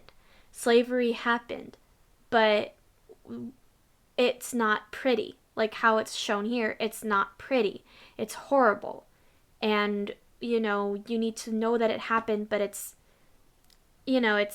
like they need to know it happened. They need to know that it was part of life. And I feel like if we don't teach them that, there's gonna be problems in our children's future. At least that's what I've been discussing with a lot of people in terms of this particular subject. Bull in it, and the kid got hit by the bull and got knocked out into a coma. One thing too, I mentioned Prince of Egypt. I think I'm going to mention Sound of Music too.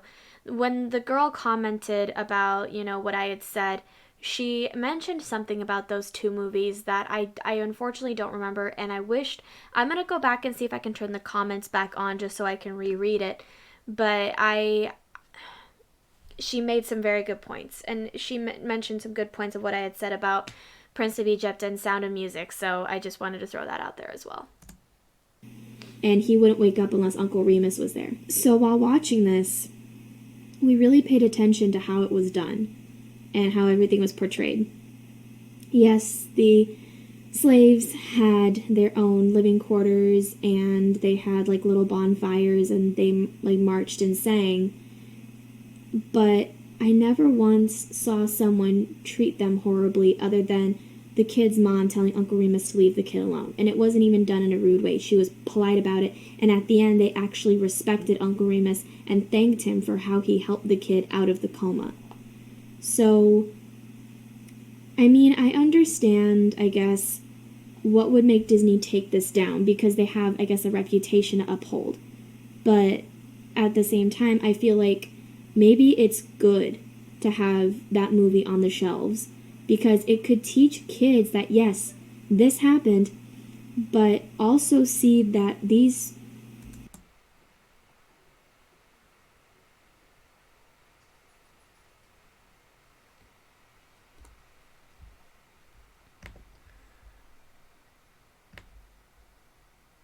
Alright guys, I'm officially going to stop filming. It's been almost 3 hours. I'm exhausted. And I think you guys get the point that 2020 has been a big year for my channel. That it's been, a big year for all of us, really, in regards to YouTube, in regards to growing, in regards to, like, change, and all of that. I'm sorry, I'm really going to cut this short. Thank you all so much for watching. All the videos will be linked in the description box below for the ones I covered and the ones I didn't cover. And other than that, I will see you guys tomorrow. Bye, little skeletons. Stay safe, and I love you guys. And again, I'm so sorry that this was so long. Thank you all for sticking it out for this long if you did, and I'm sorry for my abrupt ending. I'm very sorry, but I will see you guys tomorrow. Alright guys, I know I am wearing a totally different outfit, and I know I've cut away from the videos, and I know I'm talking a little bit quieter, but that's because my mom is asleep, and I do not want to wake her up at the moment. But I had to finish this video. I know I said a couple of segments ago that I was going to completely quit doing this because it was taking way too long, that I didn't really want to finish it, but I realized I could always come back and do it the next day and finish this entire thing. I know it is super long, guys, and if you're sticking it out through this long, I just want to say thank you for that. It means a lot to me, and I hope you stick through to the very end of the video. So we're gonna go ahead and start with one of my most controversial videos on my channel, which is the I Ordered the Song of the South movie. Here's how I feel about it. So we're gonna go and look at that.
Alright guys, so I initially actually started filming for this video when I was wearing my previous outfit, but I ended up just stopping because I couldn't go on any longer, and I actually had said that I was going to stop, but I'm not going to stop. I'm going to continue doing this. So this one is I Ordered the Movie Song of the South. Here's how I feel about it. It got 58 views and was uploaded July 30th of 2020 with 4 likes and 1 dislike. I will say that some of the things I said in here were a little insensitive. I really didn't look into what this movie was in depth when I really should have, and I noticed that the comments were turned off, which I don't know why. YouTube apparently did it for some reason. So I had this one person who commented, which I really wish that, you know, it had stayed because I thought it was a really good comment.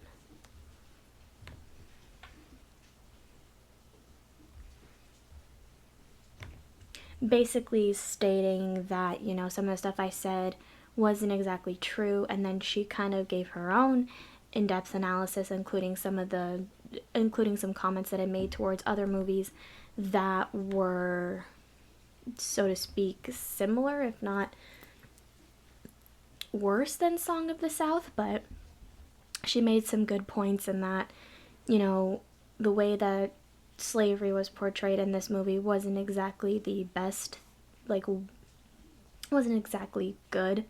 So we are going to be taking a look at the video that I made, and I do apologize if I'm quiet throughout it.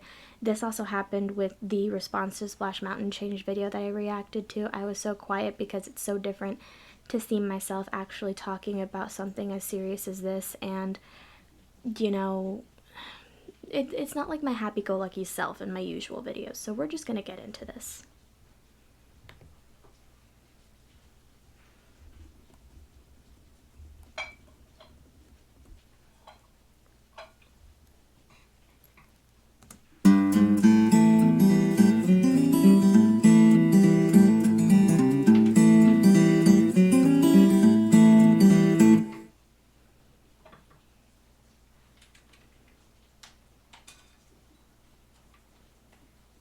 Hi, little skeletons. It's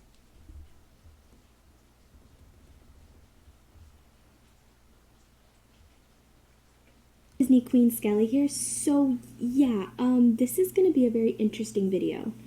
I, truth be told, was debating whether or not to make it right now because I didn't bring the DVD with me. But what I'll do is insert a picture of it at the end of this video. Yes, I purchased the movie Song of the South. As you guys know, I made the 2-part response video to the change of Splash Mountain. I read the synopsis and plot summaries for the movie itself. Now, when I did that, my curiosity peaked and I was like, okay, I need to actually watch this movie. I feel like I need to in order to understand it and figure out why it gained the reputation that it did, being the movie that it is. So when we got it, I had purchased it. I was really eager to get it because a lot of the... So just a heads up, this was a change of venue for me in terms of where I am.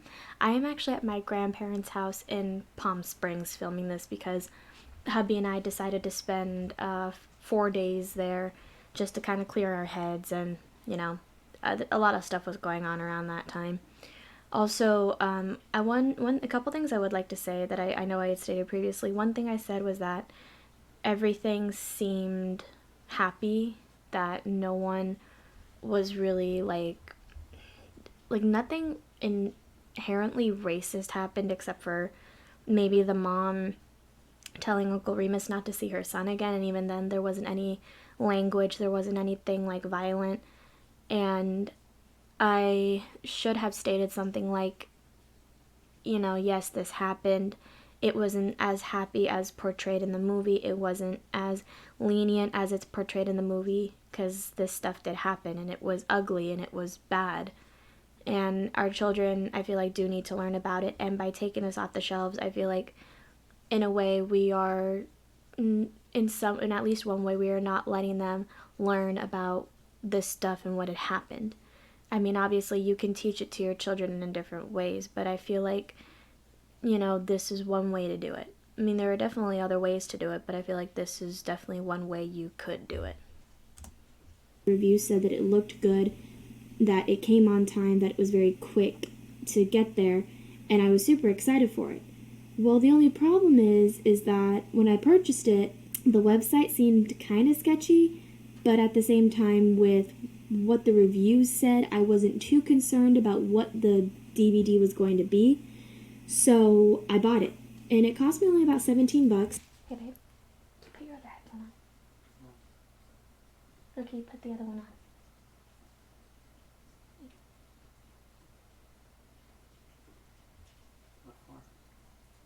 I don't know, I just don't need your attention right now. Oh, I'm not even paying attention.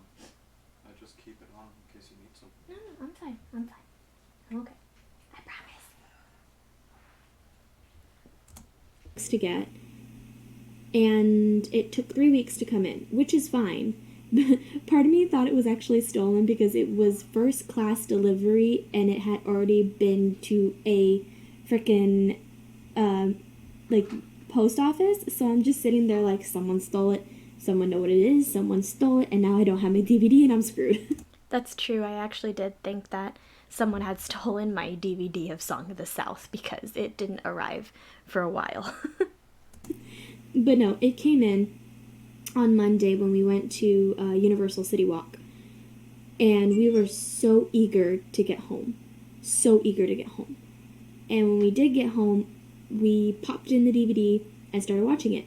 Now, the case itself looks like someone printed the cover off of the gold anniversary edition and just kind of stuck it in there, which is most likely what ended up happening. And then the DVD itself, they pretty much like printed a picture on the front of it. So we popped it in, and yeah, it was bootlegged, but at the same time, the visuals were great, the audio was good, nothing was wrong about it, and it wasn't like cheaply done either. So as hubby and I were watching this, we started to really pay attention to it to see why it gained the reputation that it did, being that it got taken off the shelves because of the racial problems that were involved in the movie. And I was expecting the worst. But knowing what the synopsis I read was, I wasn't too concerned in thinking that something bad was going to happen in the movie. So as we were watching it, and there will be spoilers ahead because I need to talk about this, and I'm going to be talking about the whole movie. So there are spoilers ahead if you guys have not seen it. When the movie first started out, it was like any Disney movie. It was like the book opening, right? And you read like a little story about Brer Rabbit, Brer Bear, and Brer Fox. And then it cut to a narration of Uncle Remus's cabin at the fire. And he told us the story of how this little boy came to his grandma's ranch and how everything kind of transpired. There was nothing significant that really happened that was racist other than the slavery. But for the time, that's what happened. And as talking to my mother and my grandmother about this, it happened. It's horrible, but things like this happened. And I mean, there's movies like Prince of Egypt that talk about, the story of Moses, but the first 7 minutes are a song called Deliver Us, and it depicts Egyptians whipping Jewish people and building the pyramids. The only thing that really happened in this movie that was remotely not even racist, but the worst thing that really happened was the little boy became friends with a girl named Ginny, and Uncle Remus was telling them stories to kind of teach them life lessons. And the first one was for the little boy, and he was kind of teaching him, hey, don't run away from your problems. That's not really how you solve it. So, confront the issue and, do better for it. And the kid was like, yeah, you know what? I'm not going to run away. I'm going to stay and confront my issue. And then the second thing that happened was he found Ginny, the girl he likes, Ginny's brother's about to drown this cute little wiener dog named Teenchi. So he took Teenchi in, and his mom told him, no, you need to give the dog away. And unfortunately, with the first night of him meeting Uncle Remus kept him very, very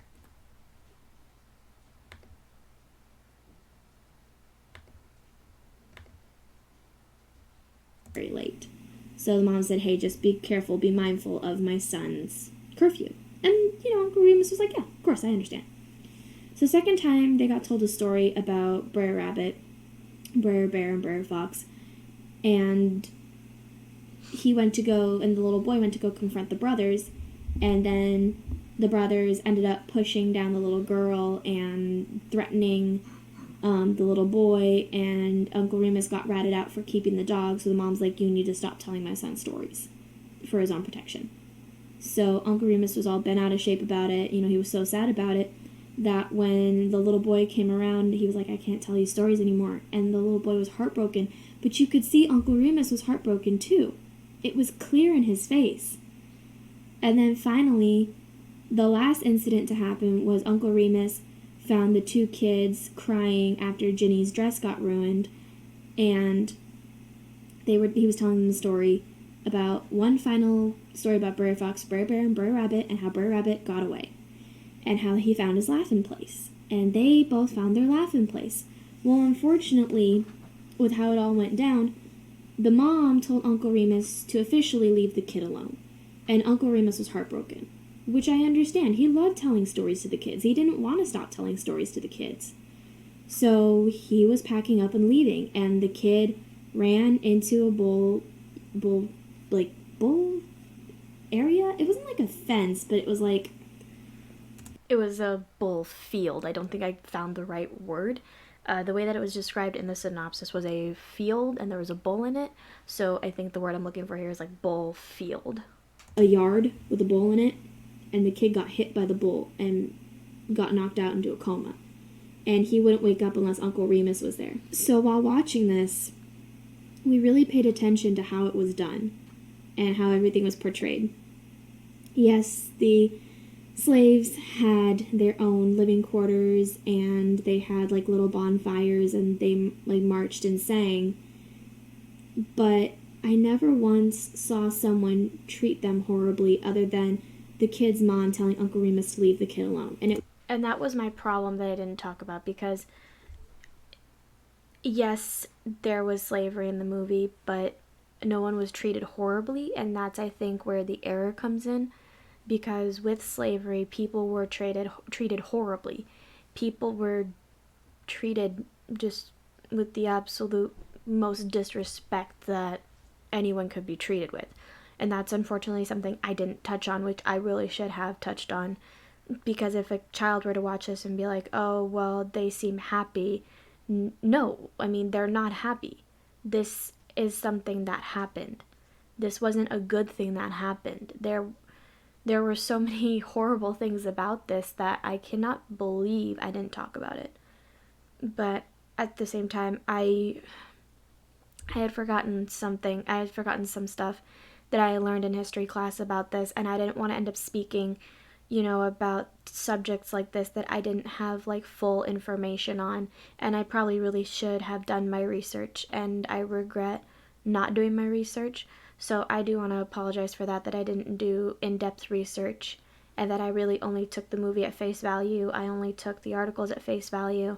I really should have done more research, and for that I do apologize, but I am keeping this video up because it is one that I am very proud of for filming, because I feel like I did a good job with it either way.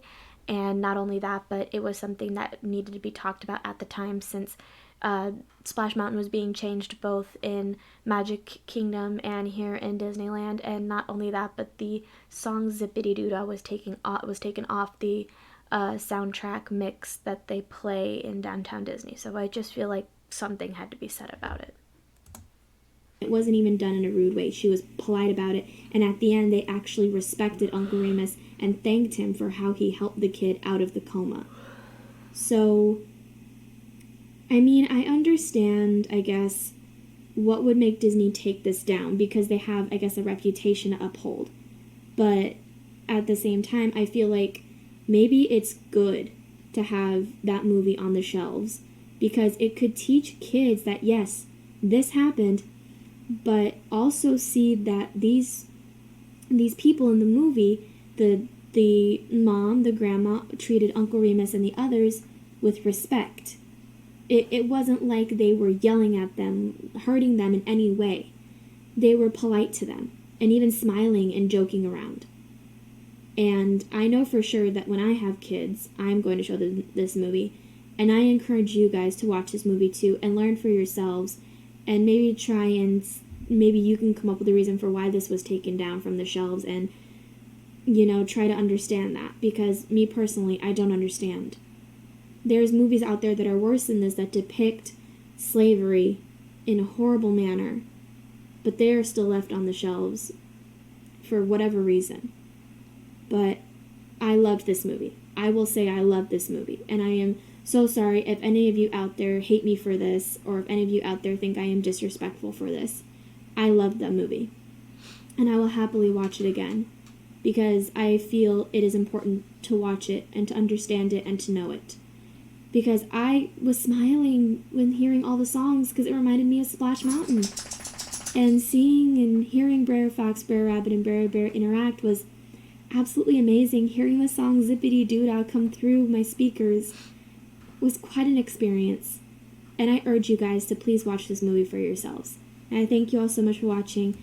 And I think one reason why it made me feel happy as it did, it was the music. Because every song I heard reminded me of the ride Splash Mountain. And still, not only at the time of uploading, but at the time of filming this, the park isn't open again. And I had actually had a dream a couple nights ago where I dreamt that the park opened back up and Splash Mountain was the first thing that I rode. And I'm hoping to God, to anyone up there, that when Disneyland opens back up, that they'll keep Splash Mountain open just a little bit longer for us to enjoy it before they close it down and start the remodeling process. And again, I am very sorry if I have hurt any of you in this video. That was not my intent. I am very sorry. Thank you all so much for watching. Bye, little skeletons. Stay safe. I love you guys.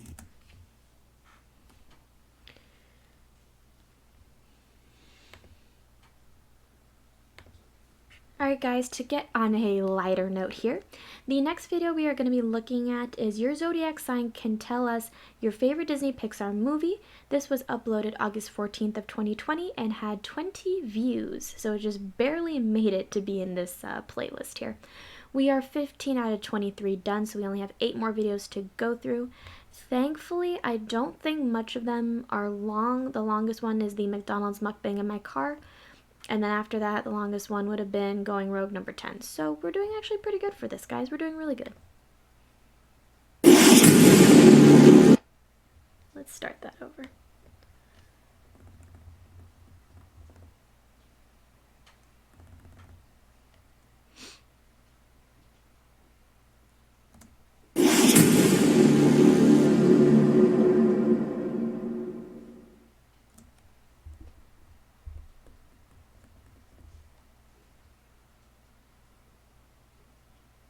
Hi little skeletons, it's Disney Queen Skelly here. Welcome back to another quiz.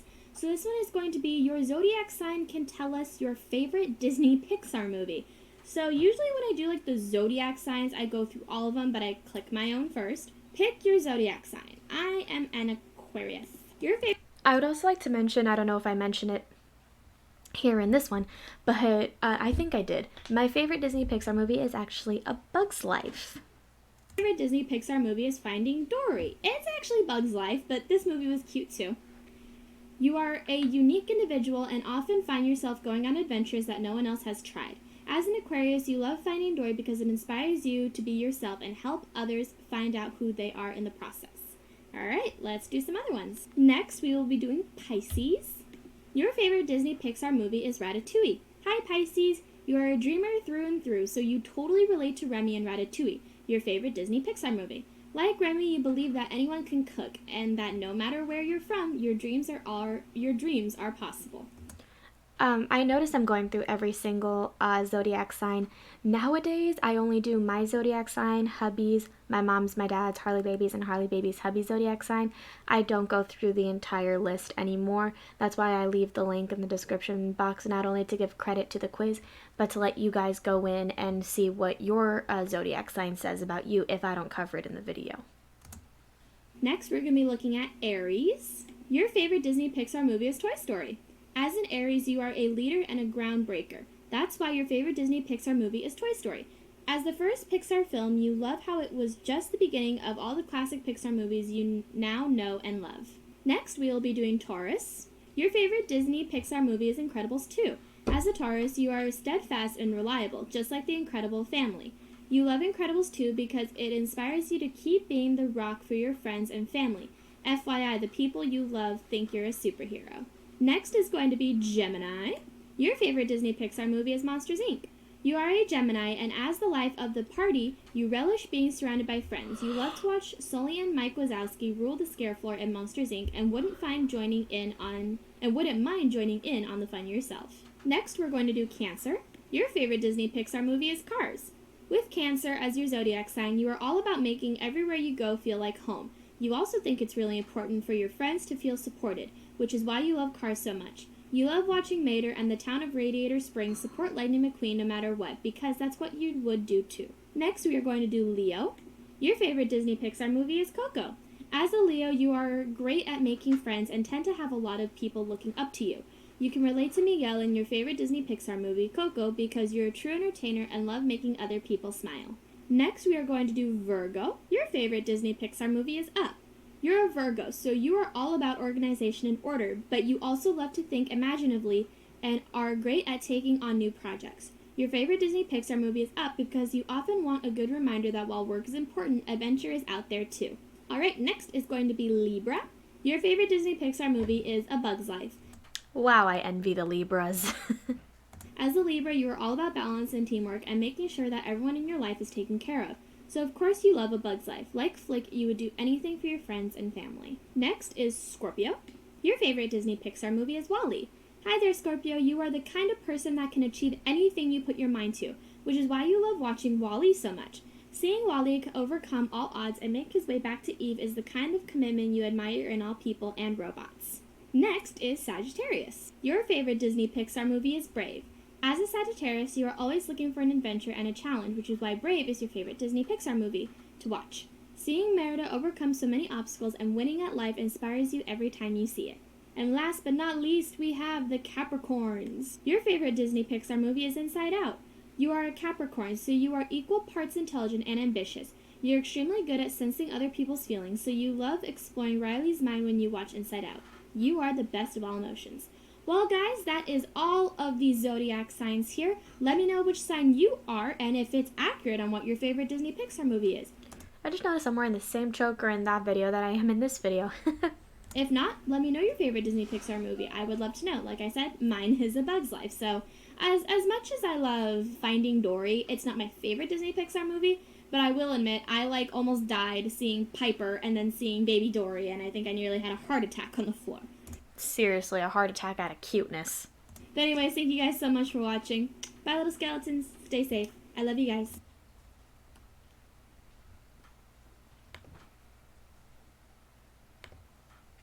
Alright guys, the next video we are going to be looking at is Chris Sarandon Sent Me a Message. This was uploaded August 23rd of 2020 with 46 views and 4 likes. This was probably one of the best days of my life, not gonna lie.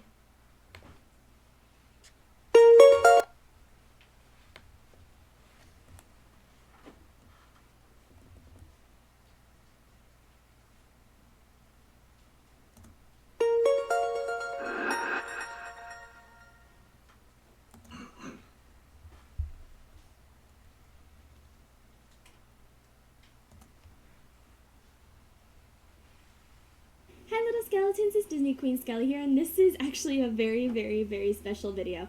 So, I don't know if you guys know this, but Jack Skellington is a huge part of my life. Anyone who watches me would know that. I don't know, anyone at this point who watches my channel wouldn't know that about me. I hope the sarcasm went through.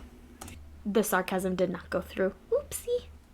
So yes, Jack Skellington is a huge, huge part of my life. I believed I talked about it in my confession to Jack Skellington. I think I talked about it with you guys about why he's so special to me.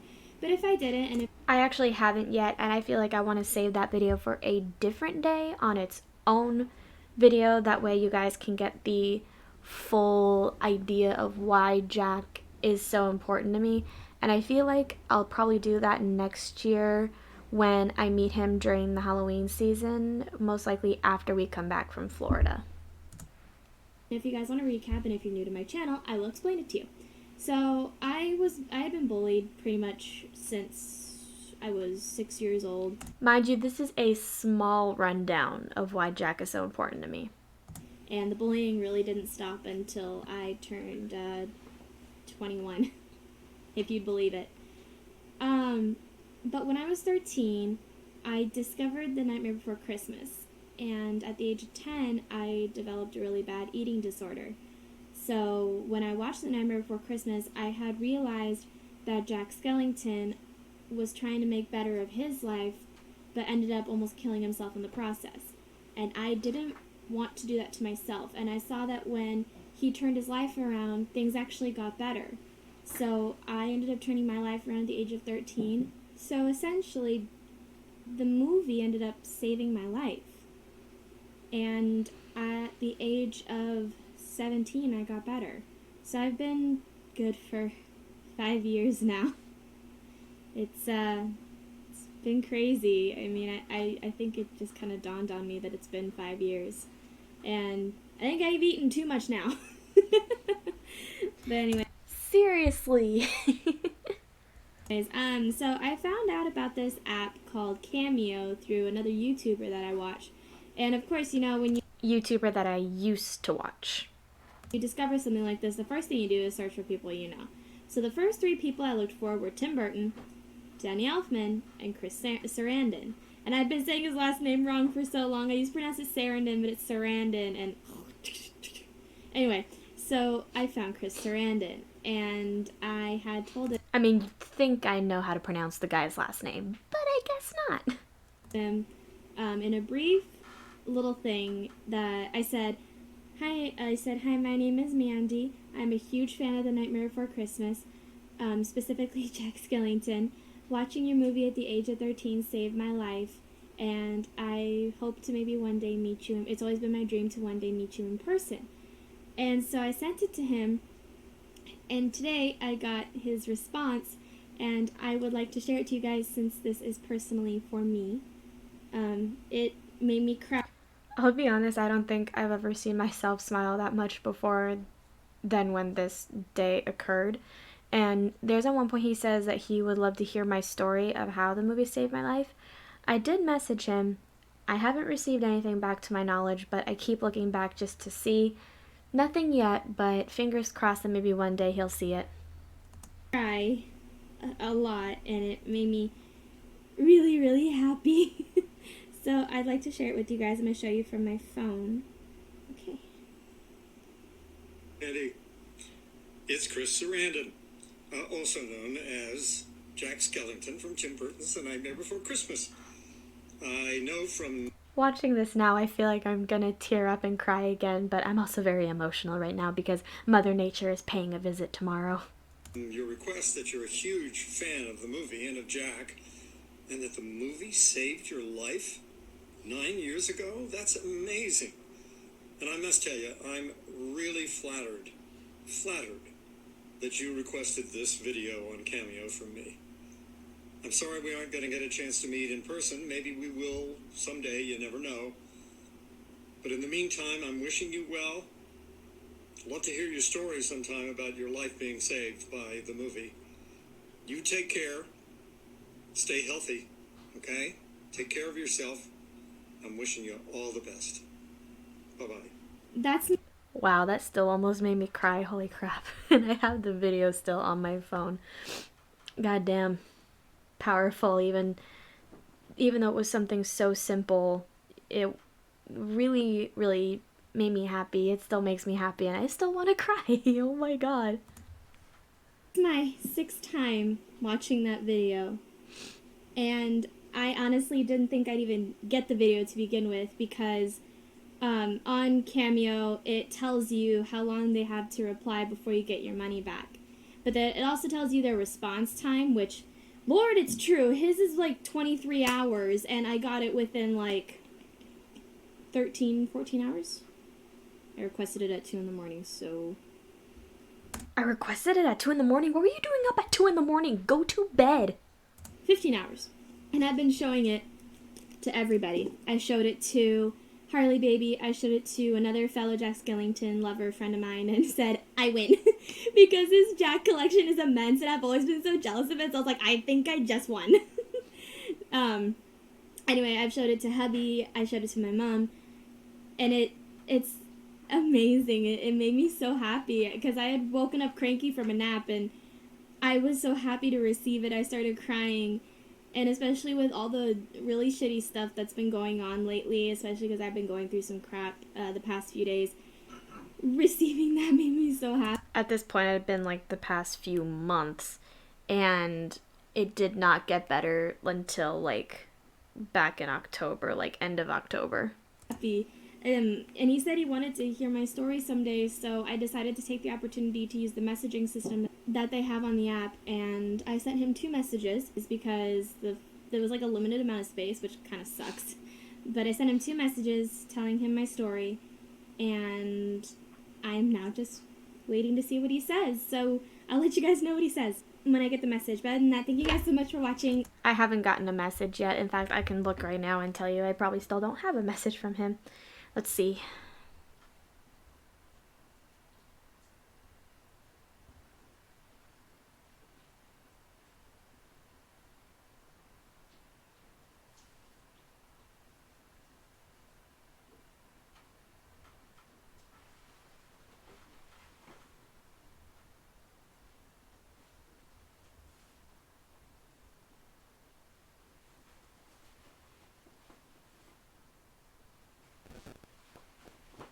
Yeah, he still has not responded, which is okay.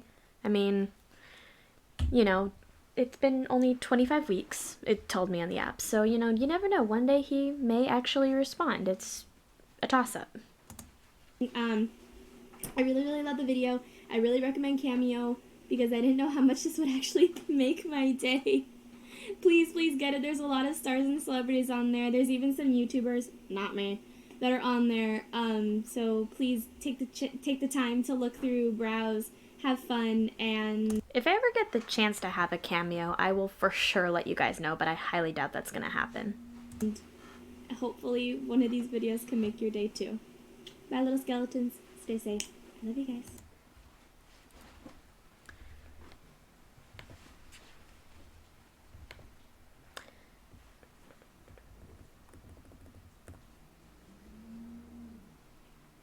Alright guys, so the next video we are going to be looking at is Rip Chadwick Boseman, a tribute video. This was uploaded August 28th of 2020 with 21 views and 3 likes. There's kind of a story to why I posted this. Not only is it because I love Disney, and of course Marvel is now a part of Disney, which I really should have posted a video when Snow White's model passed away. I just really didn't think about it at the time. But at the time, we had a relative living with us, and he had walked into my parents' room, knocked on the door, and said, I wasn't really listening. All I heard was celebrity died. And so I was like, someone died today? So I looked on my phone, and I had noticed that it was Chadwick Boseman, aka, Black Panther. And I kind of turned to hubby, and I was like, okay, I need to tell you something. And I told him, and I held him because it really hurt him. And I had never really watched his movies all that much. Not to say that I wasn't a fan, because he's a very good actor.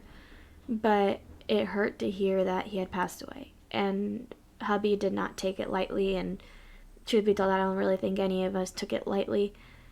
So I made this video not really knowing if I did him justice, not really knowing if I had offended anyone with what I did, but I still made it, and it got very positive reviews, I guess. It got very positive feedback. So we are going to watch RIP Chadwick Boseman, a tribute video.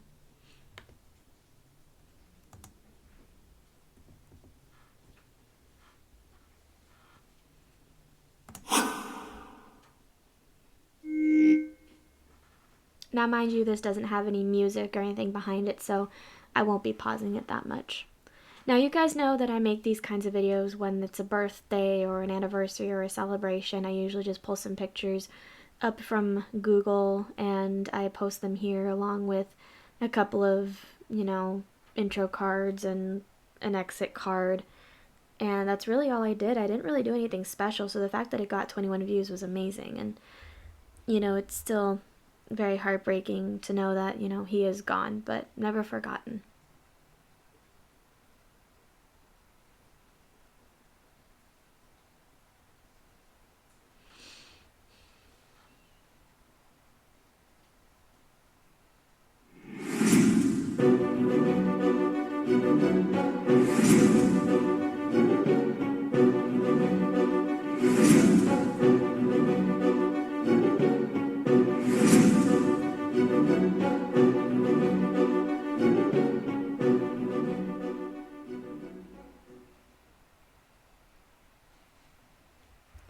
Now, usually at the end of those videos, I put my like, comment, subscribe thing, but I felt in this case it was a little too inappropriate to add that.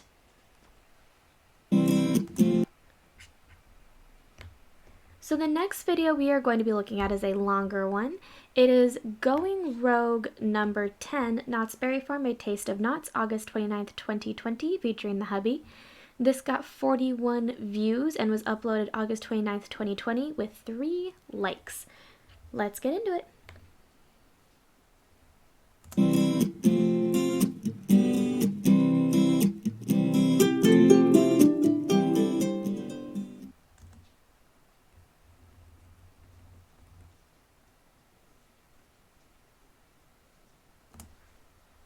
Hello skeletons, it is Disney Queen Skelly here.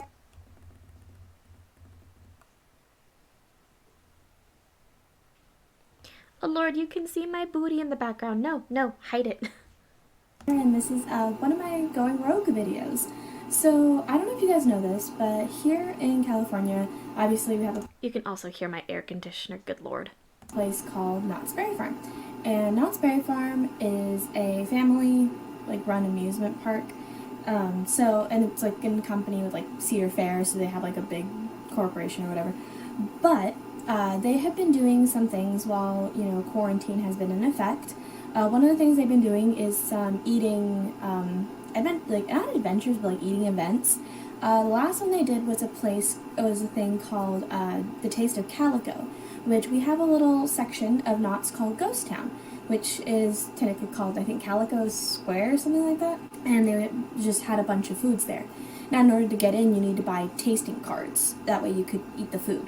So hubby and I decided that, well, with the help of Harley, because she's the one who told us about this, they're actually doing another taste of, and this is the Taste of Knott's. So more sections are going to be open. It's going to be Boardwalk, Fiesta Village, and Ghost Town that are going to have food available. I know this is going to sound so weird. I'm kind of looking at my teeth. I don't think I wore my retainer that night. My teeth look a little crooked.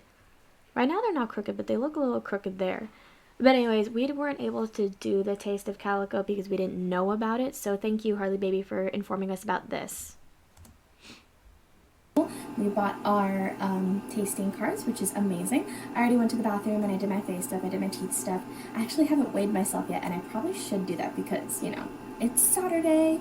But yeah, I stopped doing the weighing for Weight Watchers thing. Ugh. You guys won't be seeing that video till tomorrow, so again, I don't like posting more than twice a day. Which is so gonna change in the new year, which I will tell you guys about that tomorrow. So I'm sure it'll be fun. I can't wait to eat some delicious foods. They give you 5 ticks each food card. So scans, not ticks, they're scans. Hubby and I are gonna split it and make it so we can get 10 different things. So I don't know if I'll be able to film in there. I don't see why I wouldn't be able to. But I'm gonna kind of do what I usually do for my downtown Disney trips. Is I'm gonna show you guys what I wear and kind of take you on this whole adventure. So I hope you enjoy. Alright guys, my jewelry is done and so is my outfit. So the jewelry that we have for I'm wearing the exact same outfit now that I'm wearing in this video, just a different top. Oh my god. Today is a pair of key earrings that I got when I was literally 13. They were on sale at a Halloween store. They were marked on clearance because nobody wanted them. A really cute choker. My Freddy Krueger necklace is the reason I'm wearing this. And of course my sovereign. So that's my jewelry for today.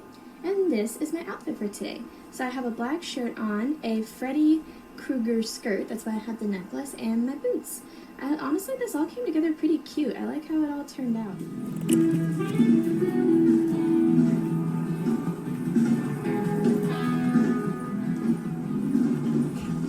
Now, mind you, this was our first trip inside of an amusement park for a long, long time. Of course, we did Downtown Disney, but in this case, we were actually going to go inside Knott's Berry Farm. We haven't been able to go inside of Disney since the closure, so this was a very nice day for the two of us. How do you feel being back? Happy. Super happy. Me It's too. been so long. Feels good. I think one of these days we should just come to the marketplace just to walk around. One of these Which we still haven't done yet, and we probably will end up doing in the new year. really should. Especially for Mrs. Knott's Chicken Dinner. Yes. That's open too. That's good to know. Oh, yeah. I think Hollywood Nights is playing in the background. I love that song.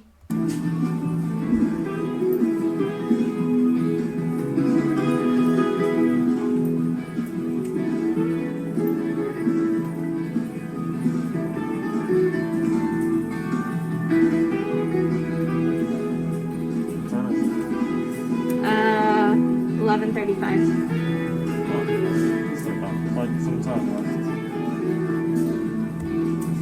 And despite the time, they actually ended up letting us in early. They ended up letting us in, I think at that time, and everything was already open at that point. Yeah, that's for now. For Mrs. Knott's Chicken Dinner. Probably the TGI Fridays over there. Yep. Oh, we're gonna stuff our faces with even better food. Yes, we are. But nothing beats Mrs. Knott's Chicken Dinner. Nope. Which we still haven't gone to Mrs. Knott's Chicken Dinner since, I think... When was the last time we went to Mrs. Knott's Chicken Dinner? Last year, right? Yeah. Was it during Soak City or after that? No, it was during Knott's. It wasn't during Silk City. So we went to Knott's one day and just decided to have Mrs. Knott's Chicken Dinner. Damn, it's been a while. Oh, I smell that. I know, it smells so good.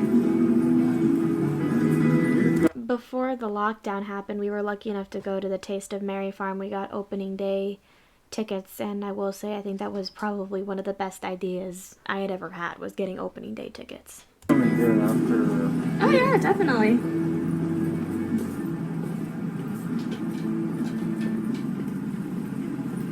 Welcome to the Knott's Market. During your visit, for the safety of our guests and associates, Yep. please cover is required. Thank you.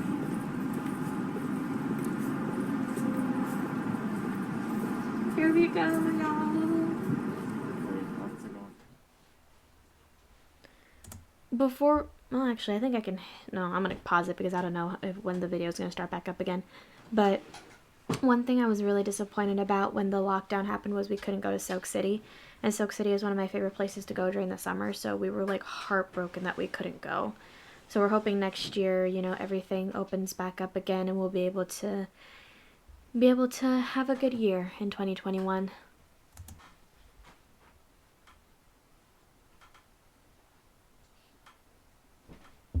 Some random dude in the background says smile in his mask.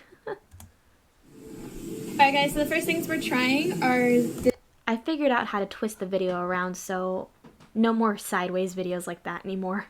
this boysenberry breaded fried chicken with fire honey. This is probably gonna be spicy. The boysenberry meatballs, which we love, and then this mac and cheese pizza. Looks so delicious. Alright, which one do you want to try first? The meatballs? I already know how this is gonna end up. Oh yeah, it's gonna be yummy. Oh man. Mmm. They're so fucking good. Mm-hmm.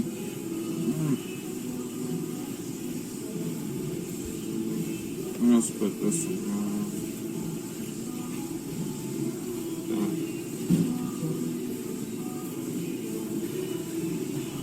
You can take the waffle. I'm not gonna want it. You're not gonna want the waffle? Not really. I'm not a fan of sweet stuff, and the last time I had chicken and waffles, it upset my stomach. Okay. Well. Stab that chicken. This is gonna be hot. Like, see. fire honey isn't called fire honey without it being spicy. This is actually really good. Is it? It's not spicy. It's not spicy?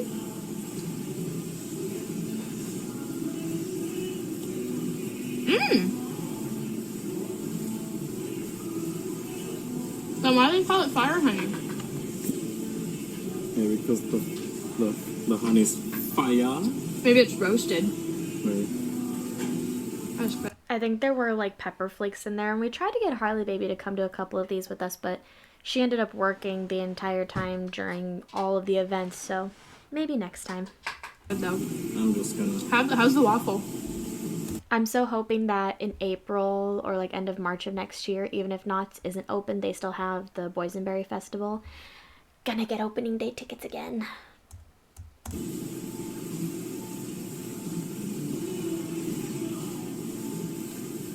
Holy hell. Tastes better with the waffle. Waffle's good though.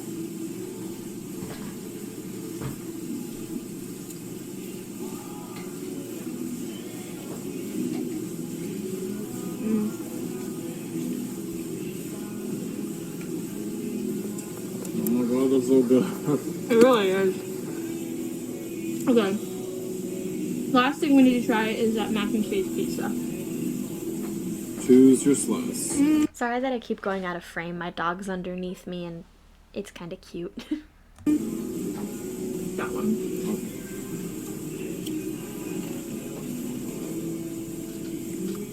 I mean, what genius person thought of a mac and cheese pizza? Oh, no idea. Looks good though.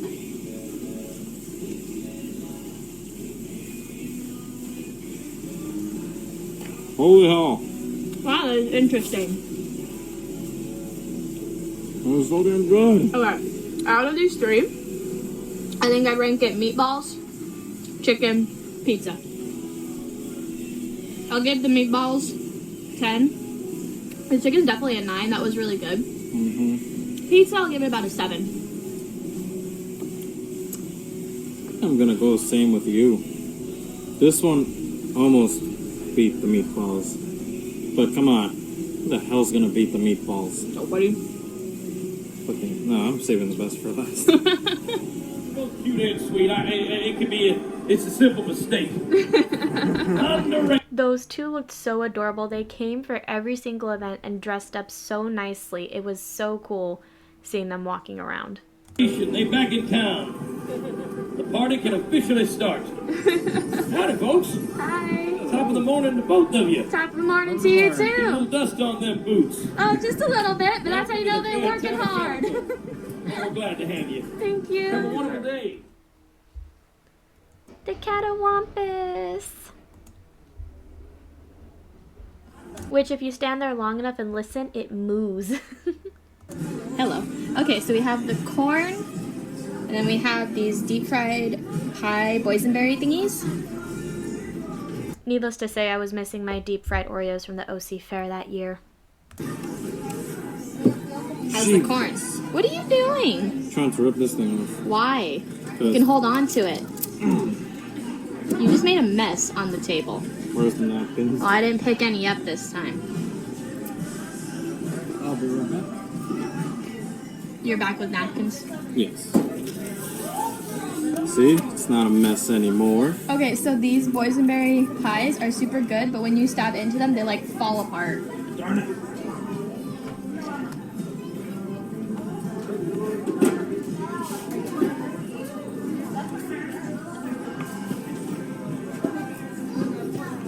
Okay. How's the corn?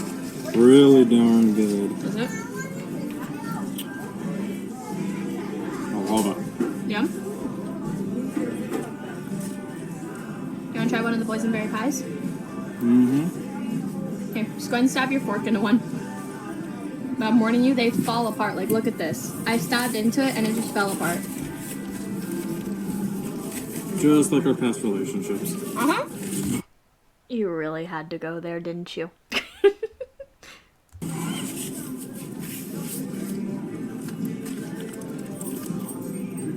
Huh. What do you Wow. know? Call me lucky.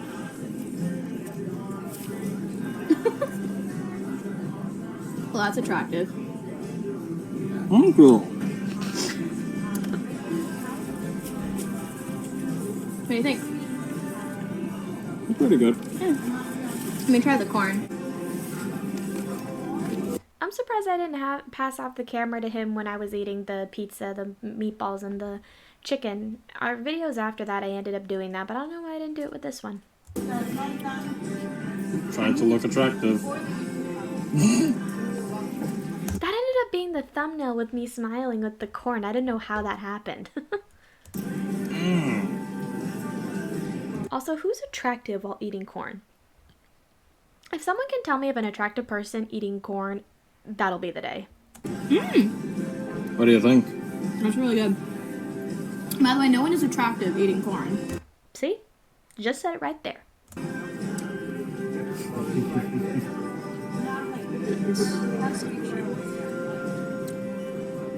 That's good. The boysenberry? No, you can't really taste it in the mayo. I'm tasting more of the cheese. Mm-hmm. But I think if I had to rate these, I think the My ring looks bronze, not like silver like it is here. boysenberry pies would be a solid 8. They're really good. This just kind Which is shocking for me to say because I hate sweets. Like, not hate them, but they're not like my favorite thing. of reminds me of like this cheese on corn, so I think I'll maybe give this one like a 6. Okay. I gave it a 6, but man, am I going ham on that corn. How about you? I enjoyed the corn more. You enjoyed the corn more? Yeah. Wow. I think that's just me being biased though, because I love corn. That's like weird though, because I hate sweets. It's like I can read my own mind. I was gonna say, yes, you hate sweets. I hate. Mm-hmm. What the hell? I think it kind of reminds me of the fair.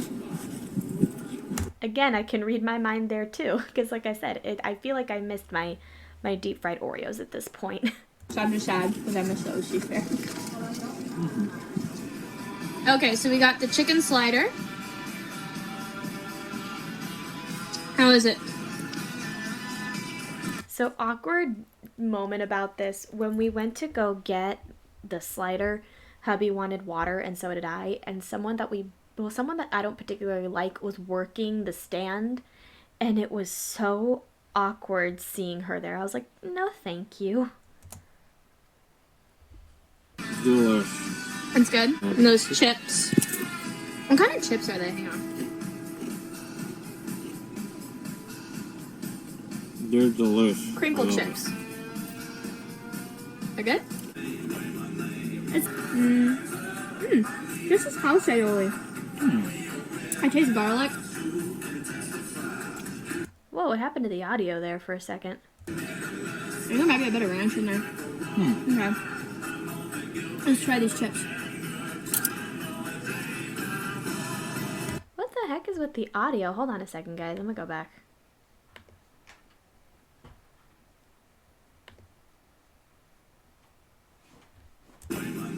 It's, this is house aioli. Wow, I guess the audio was messed up. What the hell? I taste garlic. I think there might be a bit of ranch in there. Okay. Let's try these chips.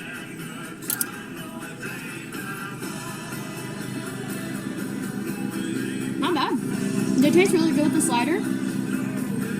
I'll give all this whole entire meal 10 out of 10. It is super good. What about you? 1 out of 10, because they try to poison me with pickles. I ate the pickles. You're fine. I know, I'm just joking. I would say the same thing as you. 10 out of 10. These chips. Oh man. Those chips.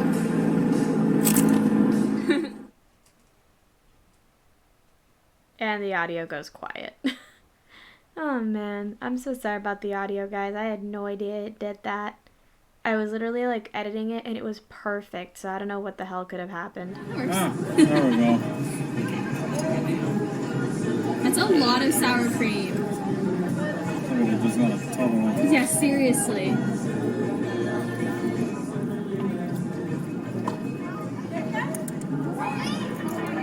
I was expecting like more. It's still good though. It's Popeyes. I know. And I was expecting something like, you know how they have the fries over at Fiesta Village? What are they? Yeah, I know, but I mean like I know it's Papas Locas, but I mean like I was talking about the carne asada fries. I am so sorry about the audio, guys. I don't know if it gets any better. I don't think it does, so we're just gonna have to bear with it till the end of the video. I'm sorry, everybody. they have like the specific fries there. I don't think they're gonna eat the fries there on. There's a type of fry a lot of people like getting there.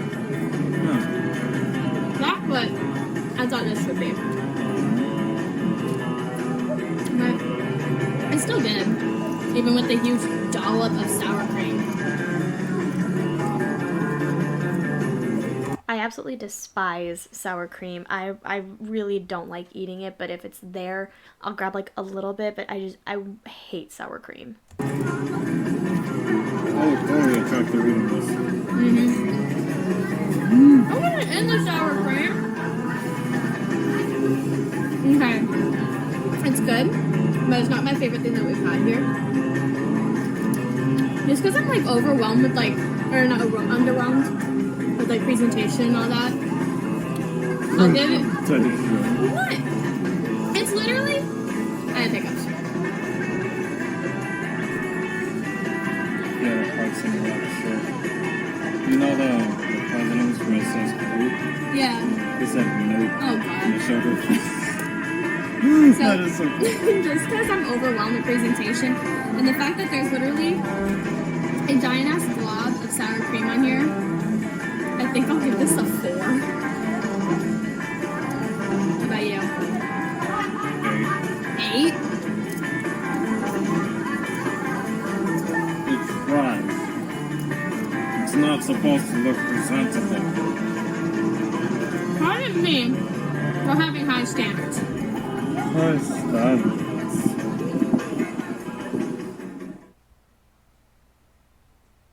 Jesus, the audio is shit in this one. Oh boy. I think I also had my hair up in a Okay, half. so we got boysenberry chips. I think I had my hair up and a half up, half down that day because my hair does not look that good when it's just all the way down. And boysenberry salsa. So, It's interesting. it's interesting. Try a chip.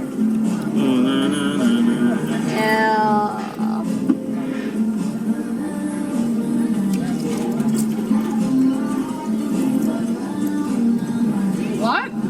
Yeah, that's why. I think I know what happened. I cut out a portion of this video, but I don't think it cut out the audio, so then the audio got mashed up with the video. Oh my god, it's...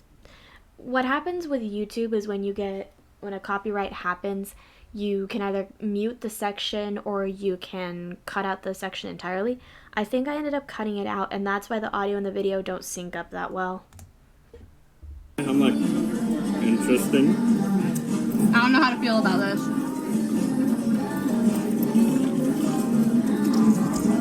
Those chips tasted awful, by the way.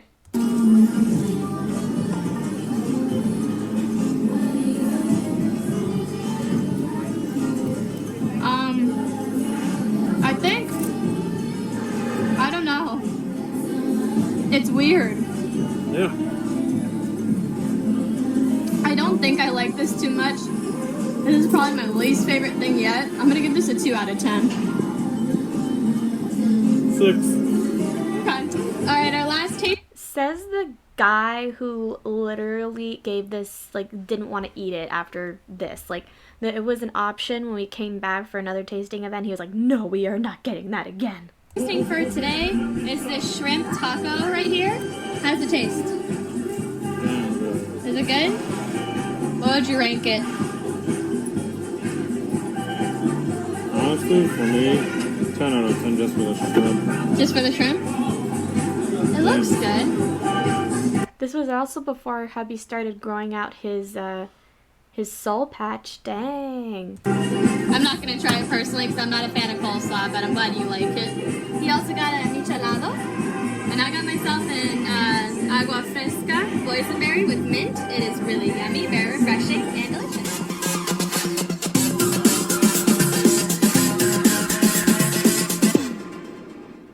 Alright, since that's where the audio ends, that's where we're ending this.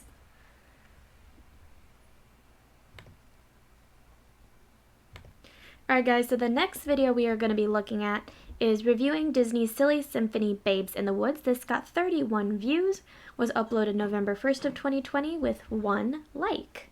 I don't know why this one got so many views. It wasn't even that good of a review if you ask me, but to each their own.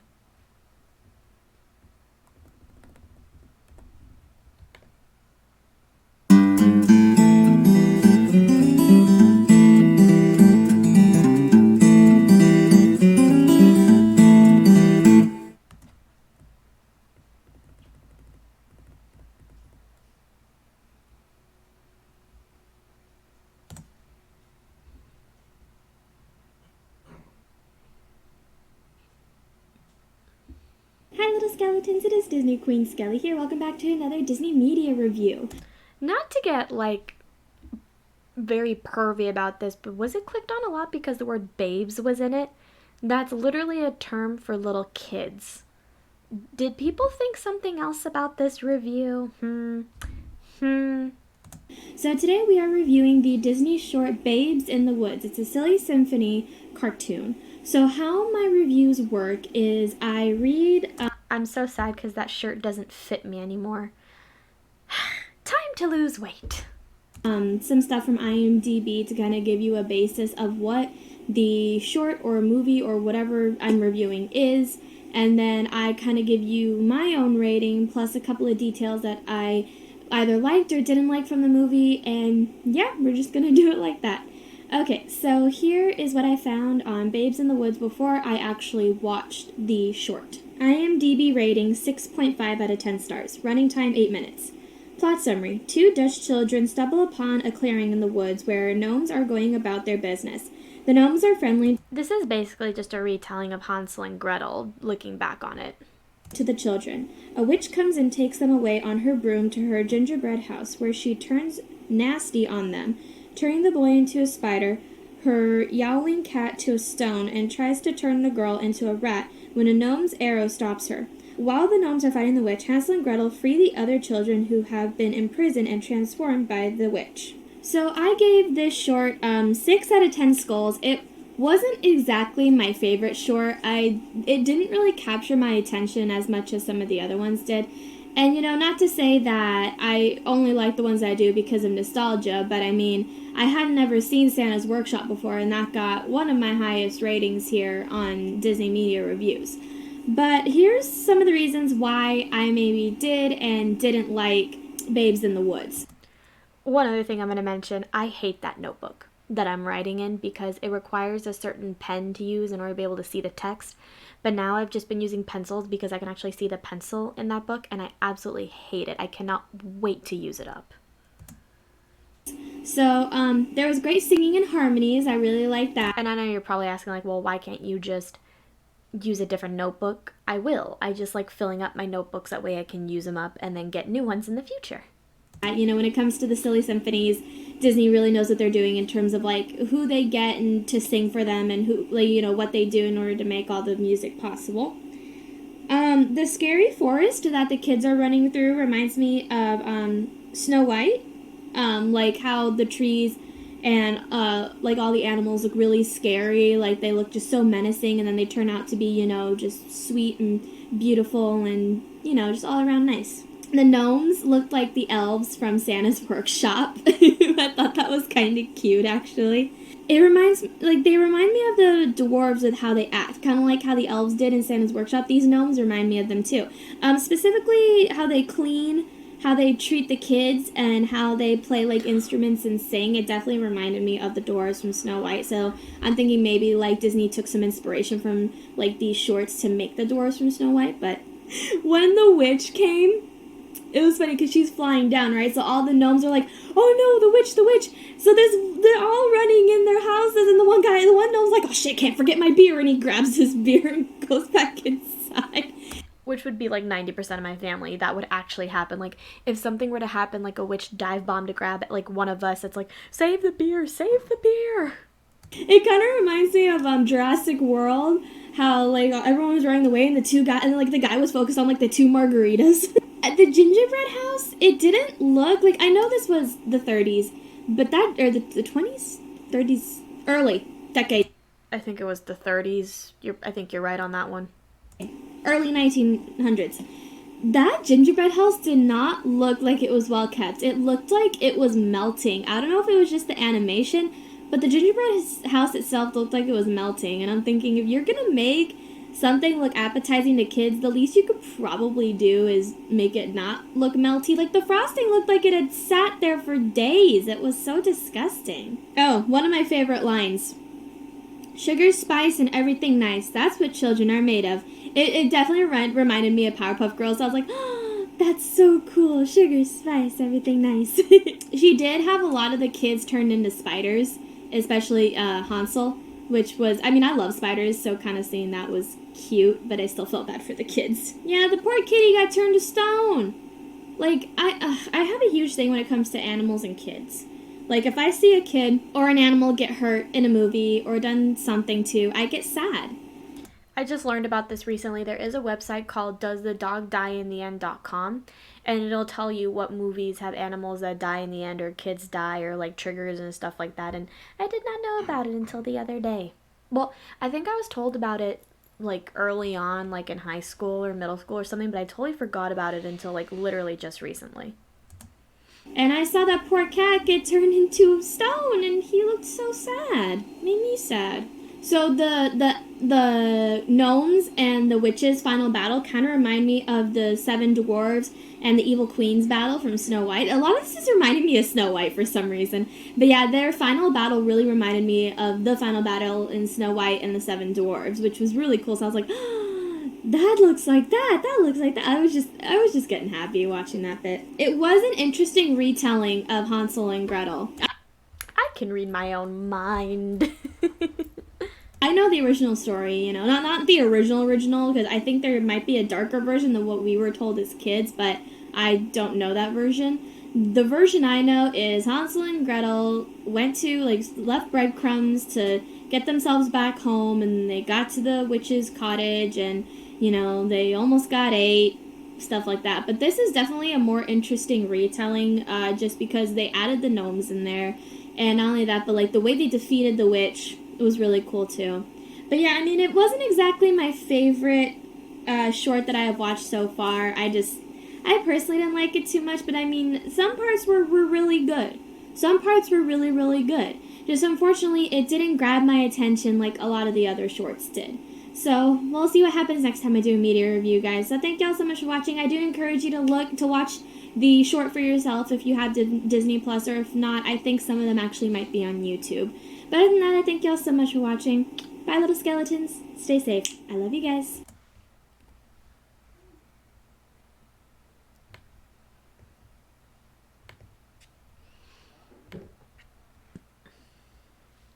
Alright guys, the next video we will be looking at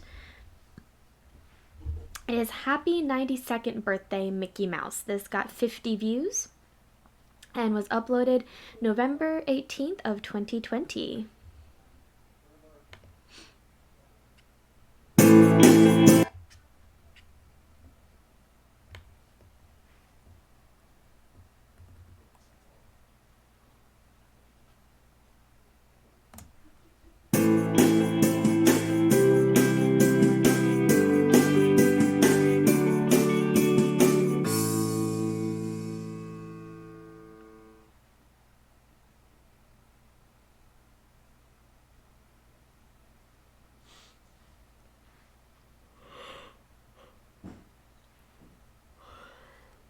I know this wasn't technically like a birthday, but it's his anniversary, but I said birthday because it's Mickey Mouse. It's a birthday.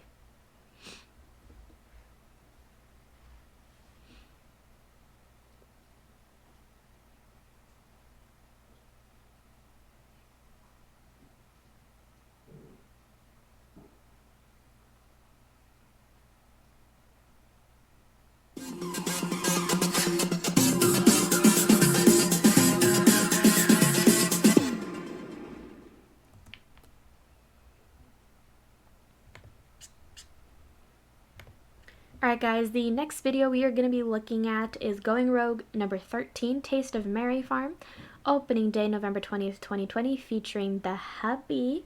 This got 55 views and was uploaded November 20th of 2020 with 2 likes.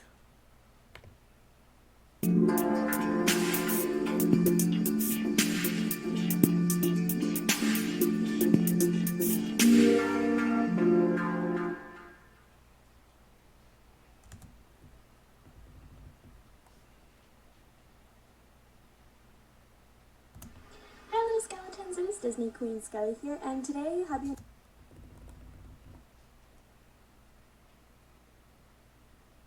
and I are going to Knott's Berry Farm once again. We are going to the Taste of Merry Farm, and today is actually opening day. I wanted to go on opening day because since I actually have a job coming up soon, I wanted to take advantage of going out one last time before I had to work, before I kind of like had a set schedule that I needed to worry about. I do apologize for the microphone. Something was going on with my phone that I couldn't quite figure out, and eventually I think I did figure it out. Also, I am wearing a towel right now. I am not naked. I am wearing a towel. I had just taken a shower. And also in regards to the job, you guys will be hearing an update about that, I believe March 12th. So the Taste of Merry Farm is Knott's Berry Farm's Christmas event. And I just got out of the shower, I just brushed my hair, did my face, brushed my teeth, all that fun stuff. So I'm going to get ready, but I'm not going to show you guys my progress just because I want to get ready as quick as I can so hubby and I can leave. But I'll definitely see you guys at Knott's. Bye, little skeletons. I'll see you in a bit. So the first thing we decided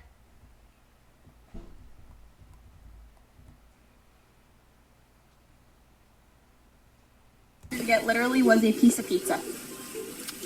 A piece of pizza. Wrong with pizza? Nothing's wrong with pizza. That one's the meatball pizza. What do you think?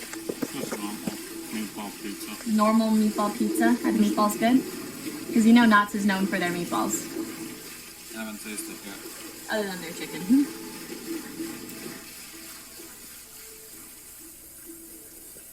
That's a good meatball. It's a good meatball. Ah, this is hot. Holy crap. And it's falling apart. I love that shirt. I haven't worn it since this day, but I need to wear it again soon. That shirt is so cute.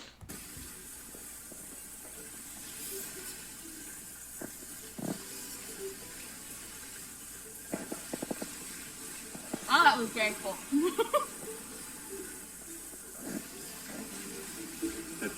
Also, pop quiz to anybody who can understand what my choker is. If not, pop quiz over. That's all the time you had. It's a Rosario and Vampire choker. If you guys have watched the anime Rosario and Vampire, that choker is a very significant item in the TV show. Cheese pizza. It's good, but it's hot. That's why that was so graceful. Good, not good, very good, so good, maybe good. He filled himself up on those tater tots so quickly that the rest of the day we couldn't try everything we wanted to try, and I was so pissed. Fucking delicious. Yeah? That looks better than the pizza. Well, it's not that it's better than the pizza, but it's more, like, decorative than the pizza. Can you breathe? Okay, so I can't even let this down. So this is the green bean fries with a creamy mushroom dip sauce.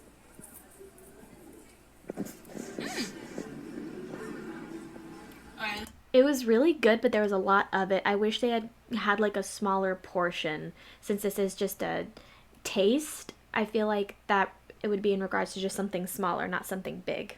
This is actually really good. Am I gonna finish all this? I have no clue, but I will try. It's dessert I didn't finish it at all. time. For me. Not for me.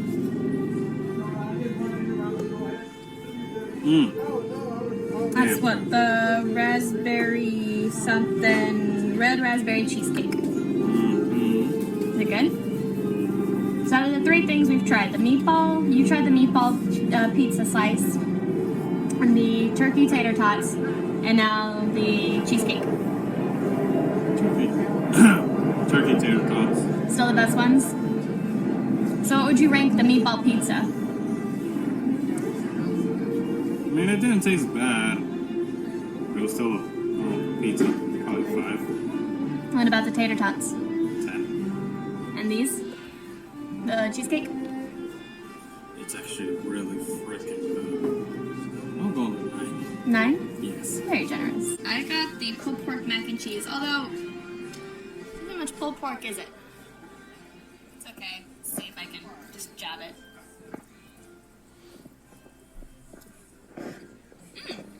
Okay. The pork itself is really good. And I think they gave me mostly fat. Let's They did, which was so annoying, but the pork itself tastes really good. try the mac and cheese. Last time I got the mac and cheese, it was terrible.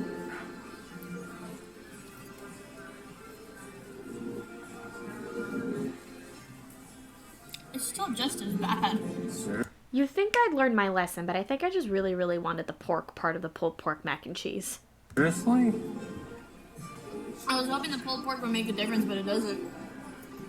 The cheese pizza, definitely for me, I'll get it an 8. The green beans, I'll give them a 7. They're just really salty. This, the pork, I'm gonna give the pork about a 10, because the pork is really good. Mac and cheese is getting the 4. Same thing as last time. That necklace is a necklace that hubby actually bought for me. We went to this stand where he bought a Witcher necklace from this guy during the Taste of Halloween, and the guy remembered us. So we went back and I got this necklace, which again, thank you hubby for purchasing it for me, and that he got himself another ring which he wears on his index finger because the guy told him, you know, when you drink your beer, this finger is what's visible.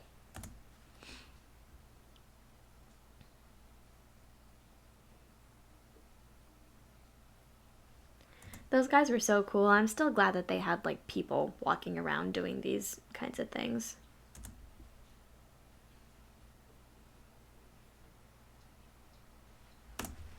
Hey, knock off the licking. Pásale. Pásale. So, quick. They also had Father Christmas out. They had Bob Cratchit out. They had Scrooge, and then they had this little girl in a window with a teddy bear. Fun fact, hubby dropped his face mask. And also at night, they had supposedly Jacob Marley in the cemetery, but I got too tired to stay, and I felt so bad. In the bathroom, so we had to get him a new one.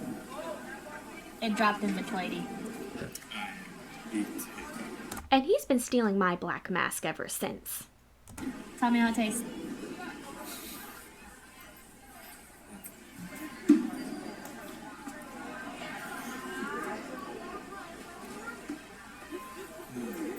It's good? Is it better than the turkey tater tots? This beat the tater tots. Wow. Good? Does it taste like homemade pozole? No, nothing will ever beat that. But holy shit, this is good. Okay. I'm already eating my own hair. I already dove into the Spanish rice. The Spanish rice is so good. Okay. I got a pork tamale. What is on me? Oh. Ooh, that juice that flew out of there? Okay. We actually made tamales for Christmas this year, and we still have a truckload left in the fridge. Hopes are set high.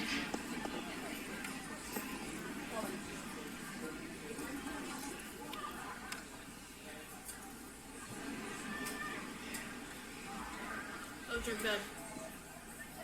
It will never beat my Tía Estella's, obviously. Which we end up making now. She gave us the recipe a while back. Well, last year actually she gave us the recipe. Duh. But it is really good. I love it. Chicken noodle soup. Chicken noodle soup. Oh no, this one you Mrs. Knott's chicken noodle soup. There was these nice ladies next to us who let us sit with them because there was literally like no place to sit. And they left, I think, about like 10 or 15 minutes after we had sat down, so it was nice of them to let us sit with them. They even had a nice conversation with us, too. You having issues opening it, Matt? No. Plus, hubby didn't want to film in front of them, but I was like, it doesn't matter. Like, let's just do it anyways. Everyone at this park is filming as it is. I saw like 2 or 3 other people with cameras. Clearly. And then if we want to buy stuff, we have containers. Because the list of what you and I will eat here. You didn't ask for like a bottle opener in there? It's a twist off. Clearly it's a twist off. It's hard to open. Here, keep. Oh, thank you. Is that the boysenberry one or the regular one? Right. You said regular, so. You always get the regular. Come on. Chicken noodle soup. Yeah, but does he ever get the regular? Because he wanted the boysenberry, so I thought he would have gotten himself the boysenberry, but I guess he got himself the regular too. And that's the question I was asking. Yum, yum. Yum, yum, yum. This is Mrs. Knott's chicken noodle soup, so you know it'll be good. How's it? So does this take the pozole, or does it at least go past the tater tots? Past tater tots. But after pozole? This does not beat the pozole. This is interesting. This is a It's maple damn good. syrup breakfast. It looks good. With that biscuit that he had, I taught him a trick that my dad and I did at Disneyland. He taught me how to do this over at Flo's VA Cafe. You split it, obviously with the person you're with, and then you put butter on it, and then you put jelly on it, and it tastes so good.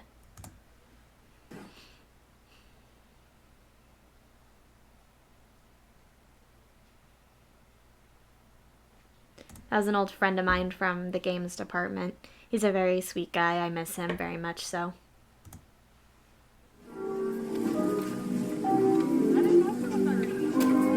Sorry, love. Well, you're kind of walking in front of me there, hon. Sorry.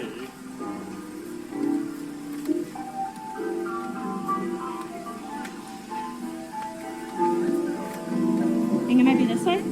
It was so beautiful seeing Camp Snoopy all decorated like that. They did the same thing for the Halloween event. They made like a little maze for the kids to get candy.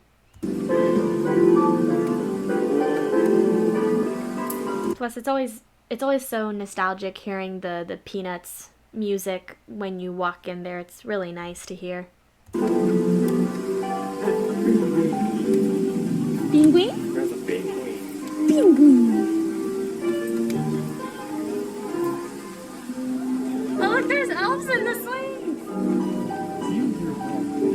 They did the same thing with skeletons on the rides and operating the rides. More penguins.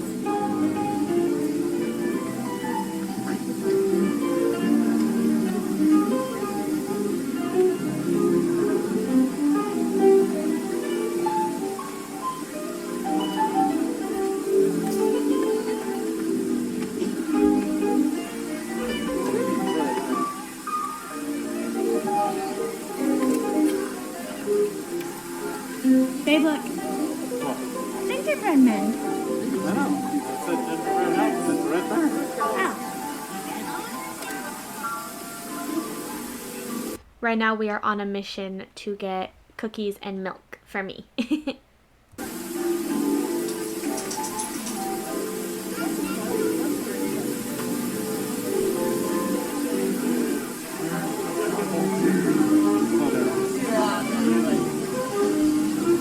Where? I was looking at your...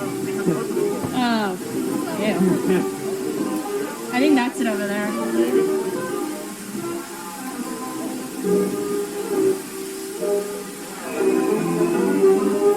Of course, everyone and their mother had strollers and they were walking at like 0.2 miles an hour, and it's like, move, you're walking so slow. Yep, that's it.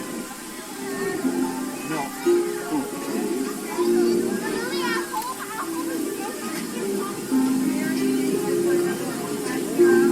We are ending the day with milk and cookies and Dippin' Dots. Yes. Yes. You like cotton candy Dippin' Dots? Yes. A lot. They had a brownie batter one before I ended up leaving Knott's, and it was so delicious. I at one point bought my entire crew Dippin' Dots when I got off early one day. Super sweet. But it's the nighttime. You're supposed to have something warm for dessert. Okay then. Cold. Cold? Cold. If he could, he would live in Antarctica, I swear. Cold. Super cold. I love cold. See, I went more traditional. I got milk and cookies. You know what? I'm just gonna properly enjoy this. They call these peppermint cookies. All they do is like crush peppermint on top of it. That's it. See, and when I made peppermint cookies with my aunt this year, she actually puts peppermint extract in the dough. They did not put peppermint extract in the dough. That's all they do. It's a damn cookie. Stop complaining. I'm not complaining. Cookies are cookies. They're good cookies though. Surprisingly, they did taste like the peppermint cookies that I make with my aunt, but of course, the ones I make with my aunt are like 10 times better than this will ever be.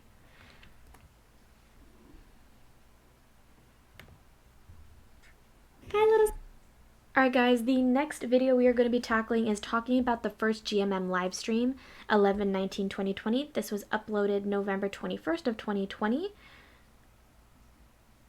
It got 1 like and it got 42 views. Let's get into it. Hi, little skeletons. It is Disney Queen Skelly here, and today I wanted to talk about the Good Mythical Morning live stream that they did on November 19th.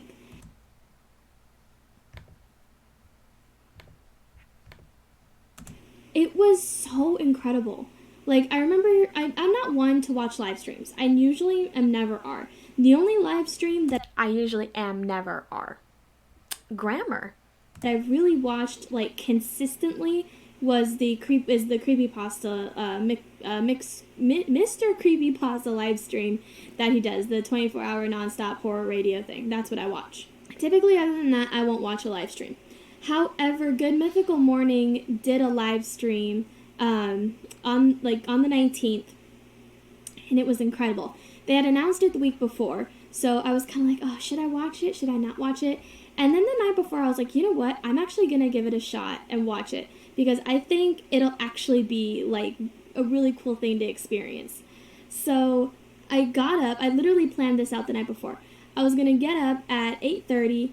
I was going to, do kind of like my morning thing. I was going to use the restroom, and then I was going to, I usually brush my teeth before showering, because I have this thing called Perio gel, which I used to help with my gum inflammation. So I technically didn't brush my teeth yet, but, who was I trying to impress today? So I got up, I went to the bathroom, I washed my hands, I made breakfast, and I was on the waiting for the live. Why do I have a feeling some people skipped ahead just to hear me talk about the live stream instead of, like, what I did throughout the day? Live stream. So there was, like, a picture, and you could still donate, you could still talk to people, but the live stream technically hadn't started yet. And then 9 o'clock hit, and they still hadn't started it up. It said, waiting for Good Mythical Morning. And it was funny because a lot of people in the chat, including myself, were like, where is it? Why hasn't it started? I didn't exactly type that. I was like, oh, they're kind of taking their time here. So then finally at around 9:03, the live feed officially starts. And I felt like I kind of reiterated this, and I did type this in the chat. I do apologize, it is raining, so if it starts to get a little loud, I am very sorry about that. I'm going to turn up the volume just a bit.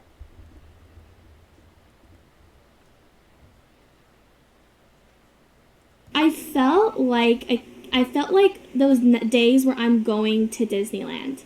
I felt so excited and so happy for this live stream at that point that when it happened, I was just so ecstatic going into it. I couldn't wait to see the segments they were going to do. And I'll admit, the segments they did were completely awesome. It was amazing to watch. Like, they had never done a live Good Mythical Morning show. I think they've gone maybe live for some of their, like, live performances, like when they go out and do, like, the paid events. But they had never done a Good Mythical Morning live show like they did today. And it was completely amazing. Like, they didn't just do stuff for the... I said today, but it was technically the day prior, because I filmed this the day after they had actually done it themselves. Like, they didn't just keep it in the studio. They had Josh and Nicole doing their thing with the Good Mythical Kitchen, and even some past crew members came on to help, like, to relive this moment, to help them, like, get, like, to boost, like, the views, and to, like, also get, like, the charity out there. And it was so amazing. And I will admit, I donated $5 to the charity. I think it was an art school for inner city kids, and I even bought a t-shirt to help support too. It was like a... Just got that t-shirt recently, actually. I just washed it and hung it up. Specifically made t-shirt for the stream. So one thing that almost literally brought me to tears was when they brought back Alex and Mike. I think his name's Mike. No, I think it's Alex and Mike, yeah. And I remember seeing them, like, back... I'm still not entirely confident about that. Back when I was in, like, college, and I, like, binge-watched the show, and I remember them being on there and, like, having the, like, best dynamic duo team next to, I think her name's Emily, and this one other guy. They're, like, straight-up comedians. You know, they would always, like, just make the show really nice. It was always nice seeing them and a lot of the crew members actually come on and help, Rhett and Link out with whatever segments they were doing that day for GMM. And they didn't do any Willets, sadly, but they did do some taste tests. They did, like, a mystery banana taste test. They did, Josh made them, like, lunch, but I was, like, only halfway paying attention to some of the stuff because I was also getting stuff done for this channel at the same time, so multitasking. But they also brought on, Rhett brought on his son, Shepard, and then Link brought on Lando, which he is 10 years old now. And it made me so happy because I remember when GMM actually showed an episode of Lando, well, not Lando's birth, but we were introduced to Lando as a baby on GMM. And it was really cool. And he was so, like, tiny. Link was holding him, and they looked so young. It's crazy to see, like, how they've changed over just 10 years. Like, seeing him 10 years later, he's grown up so much, and it's absolutely insane. It was so cool seeing him. A couple segments I didn't particularly like, but that's just because they're not my thing. A lot of people just, like, they have a YouTuber that they always watch, and sometimes they just don't like some of the content that they release because, you're not going to like every single thing that the person you watch is going to release. And one thing that I didn't particularly like, especially back then, was the Song Biscuits, and it was the Mail on Thursdays with Jen. And and it's not that I didn't really, it's not that I don't like the people involved. It's just the segments themselves weren't for me. I just like specific things, and I'm kind of picky when it comes to specific things. And it's not just them. It's a lot of other YouTubers. Like the ASMRists I watch, I won't watch it if they eat something sweet. I'll only watch if they eat something savory. It's just something picky with me. But that's kind of a lie. I will admit some of the people involved in those segments are not exactly my favorite crew members of GMM, but it was still nice to see those people return for the live stream. But other than those two things, it was really cool to watch. And the ending, they like improv some songs for us to say thank you, which was really nice. By the end of it, I do believe that they made over $350,000 for the charity, and that was including the t-shirt sales, which was so cool. I mean, they would always say, like, oh, if we want to do this segment, we got to reach this milestone or this milestone or this milestone. And some of the amounts that these people were donating were unbelievable. Like, I just donated $5 because I don't really want to push my limit on, affordability. So I only donated $5. I didn't want to push my bank account is what I was trying to get at, because I was stable at the time, but I still didn't want to like push my spending. Bucks. Some people were donating $50, $100. In fact, YouTube themselves actually came on at one point and donated $50,000. Some people were donating $2,000. And these were like normal people, not YouTube, these were like normal people. Some were donating like $500. I'm like, where do you people have this kind of money? Like, are you actually hardworking people, or are you like 12-year-olds stealing mommy and daddy's credit cards and just secretly typing in the numbers hoping they won't notice that $800 is missing? I still believe that to be somewhat true. Like, seriously, like, it baffled me, but I mean, this is all going towards a good cause. So no matter where the money came from, it's going towards a good cause. Now, granted, if it was like 12-year-olds stealing mommy and daddy's credit cards, they'll have to deal with the punishments when it actually comes. So we'll have that. They'll deal with that on their own. But it was so amazing. And when they were saying the goodbye, because I was watching the time as I was watching the live stream, because again, I had gotten up at 8:30 just so I could watch this live stream that started at 9 o'clock my time, Pacific time. When the time started kind of getting less and less and less, because one of the last segments they did, other than the singing, was they turned Link into a life-size street corn, which included like cotija cheese, it included like lime and actual corn bits, it included chili powder, it included a lot. It included mayo, butter, and he had to go take a shower. So which I finally got to see a little bit of that when GMM did their favorites, like their top 5 favorite segment for this past last week for the new year. And it was hilarious because I saw Link in the shower and I was like, am I allowed to look at this? Or kind of just sitting there, and I was hearing Link shower. I didn't actually watch that segment. I don't know how far up the camera was or how far down it was. Maybe mid-waist up. That's how far they had it. The camera was, but I'm sure it was in good taste. But as soon as they were kind of... Well, obviously it was in good taste. They can't just put penis on a kid-friendly show. Coming to a close, it kind of just hit me that this is going to be over soon. And granted, they went over the time a little bit. They went over by about 18 minutes, which is fine. But I'm kind of watching this, I'm like, I don't want it to end.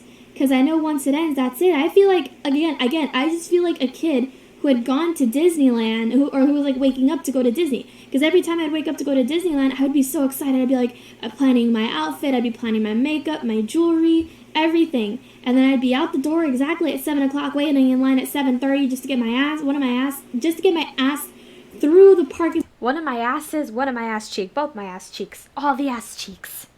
And be one of the first ones to, go to the gates. That wasn't a hotel member, which, that tended to happen a lot. But that's how I felt.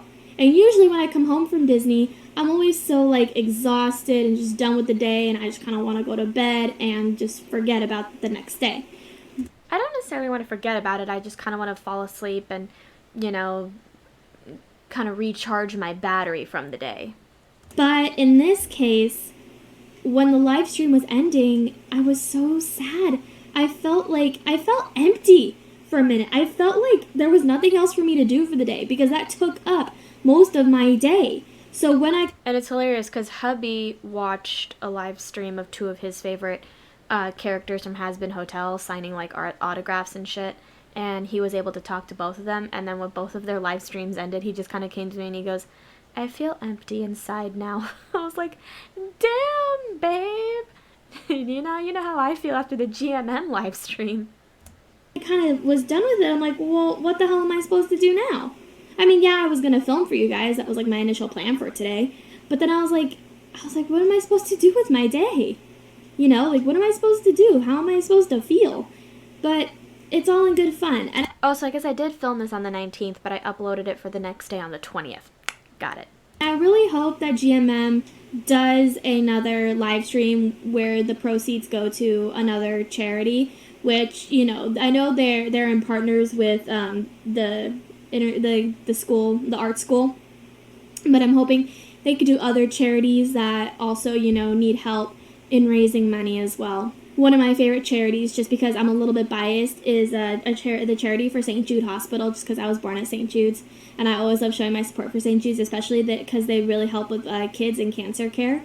So that's one charity that I love seeing people donate to. But there's probably other YouTubers I follow who do the same thing. I know Markiplier's done charity live streams, but I'm so hoping that GMM hopefully makes this like a tradition, like a monthly live stream where they pick someone to donate to and they just do random stuff. Like they said in the beginning. Well, it's December, it's like over a month later, and they didn't do another one, so that was probably out of the question. That this was a lot of work for the Mythical Crew to do, and I could completely agree that this is a lot of work for the Mythical Crew to do, because they have to set up an entire 8-hour live stream with constant segments. So I think they can do it again. I just think it would also need a lot more prep work, but I think for sure this won't be the last live GMM episode that they do. And I just really felt the need to talk about it. Like, I didn't put this as a Chatting Skeletons episode just because I felt like it was something I needed to talk about, like, today. Like, some stuff with the Chatting Skeletons I'll put on because it doesn't necessarily need a date to be talked about. If that's the case, I'll always, like, post about it, like, that day. Anyway, I just kind of wanted to talk about that a little bit. It was very nice seeing all the segments. It was nice seeing old segments that had been taken off, and it was so nice just to kind of reflect on what GMM once was and kind of. And what I'm hoping for too is once this whole thing is over is that they go back to doing that stuff again. They go back to having some of their old crew on. They go back to having, some segments that they can't have during this whole pandemic. And I'm hoping that, I'm hoping that one of these days they'll be able to get everything back to normal once, I guess, the world goes back to whatever normal once was. Looking to see how it is now. And that in itself was actually a really nice experience. So, and if any of you watched the live stream, let me know what your favorite segment was in the comment section down below. Mine personally would have to be probably seeing Link get turned into a street corn on the cob. That was pretty awesome. So I thank y'all so much for watching, and I will see you tomorrow. Bye, little.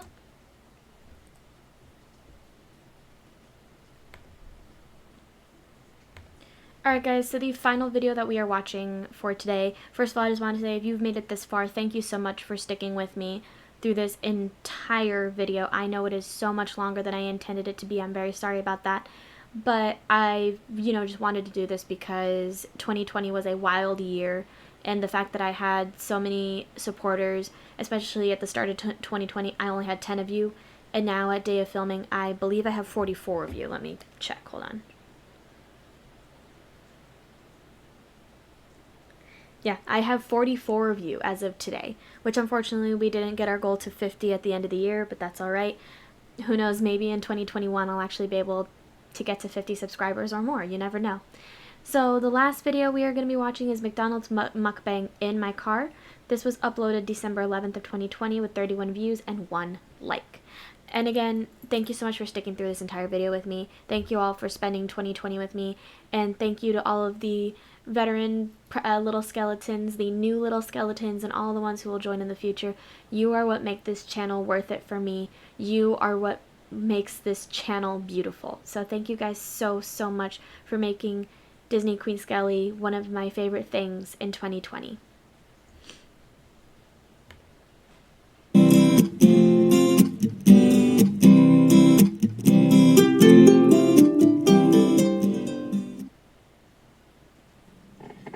Skeletons, it's Disney Queen Skelly here. I decided to make a McDonald's mukbang in my car because why not? Also, I'm seeing Harley Baby today, so I figured, might as well just eat something. I can't even get my food out. Anyway, I'm seeing Harley Baby later today, so I figured I might as well eat something. And since we're having In-N-Out tonight, those flattering double chin angles. I figured I'd make it a fast food day, so I got chicken nuggets and fries.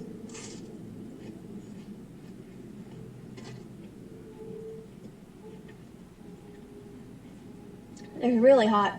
I'm assuming they just came out of the fryer. But I do have a funny story to tell you guys.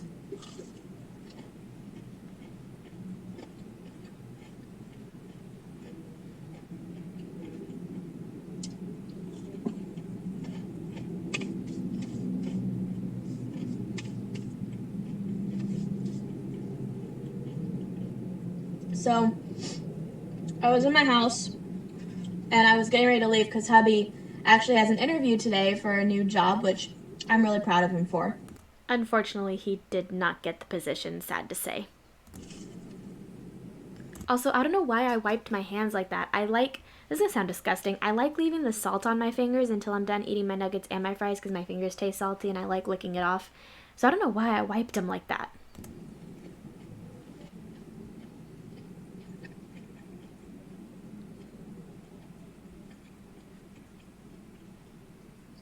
He's interviewing for a grocery store down in Irvine. But he left, so I was looking for my purse because I needed my purse. It had a wallet, it has everything I need, and I can't find it. I'm literally going around the house trying to find it. And usually where I keep it is in like on the chair in the dining room. That's usually where I keep my purse.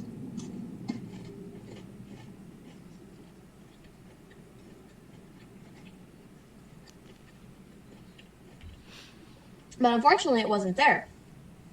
And I was asking Mom to help me. I cannot tell you how many times I have lost my purse, lost my phone, lost my keys, only to have it turn up in like the most unexpected places, and it always bothers me. Find it. And she said most likely the possibility is that my dad moved it while they were getting ready to hang up all the Christmas stuff and get all the Christmas decorations out.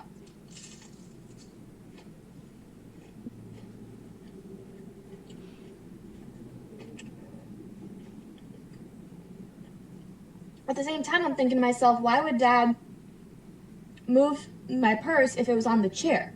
Because my mom's purse was still there. Oh, she asked me when I had last left, and it was on Friday, last Friday. So there was a chance he could have moved it because that's when we were getting all the decorations out, and Mom had left the house since then. So we don't know where, she said just call Dad, see if he moved it. I love that choker I'm wearing, by the way. It's one that I purchased off of Wish before I ended up deleting my account. And unfortunately, with how it lays on my neck, there's a point above it that starts to stab me, and I'm like, ow, ow, ow. I'm also just hoping it doesn't break, or else I'd be so sad if it broke. So I called Dad. Usually when he moves things, he's pretty good about telling us like where he left it. But I called him, he's like, I don't know where it went. Oh, so fun fact, one thing I'm going to talk about in this video is I have to get my mom lunch, and I asked for a 4-piece meal with a small fry and a small Coke, and they ended up giving me a cheeseburger instead, which, what the hell. I probably should have checked before I left, but that was like the first time that had ever happened to me, where they messed up a meal. I was like, oh shit. So I'm still looking around my room, and I kind of eye down to where my jacket is. Like, it's draped over the chair where I sit to film for you guys.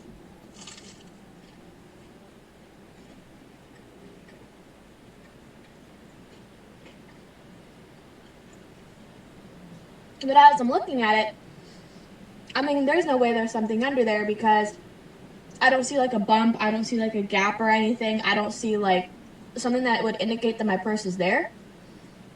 And then I looked, and sure as shit, my purse is there. My purse ended up being on the chair where I filmed for you guys. And I was like, are you kidding me? I didn't order a large. Oh well. More soda for me. I don't think they charged me for the large either, which is your score.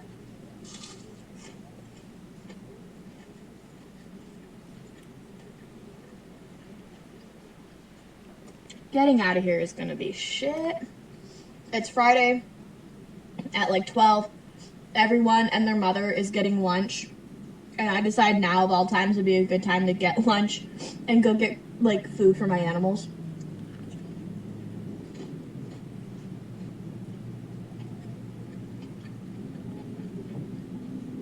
I know I'll find a way out of here. I usually do. I hate being in this little mall area when it's like super busy, like on a Friday, Saturday, or Sunday. Or like Monday through Thursday, like between 12 and 1, or like after 5.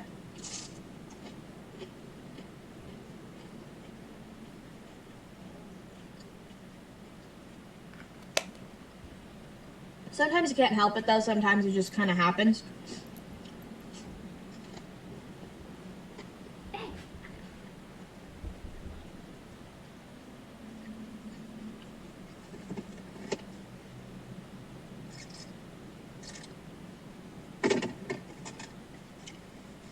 Especially with how some people's schedules are. Sometimes this is like the only time you can come.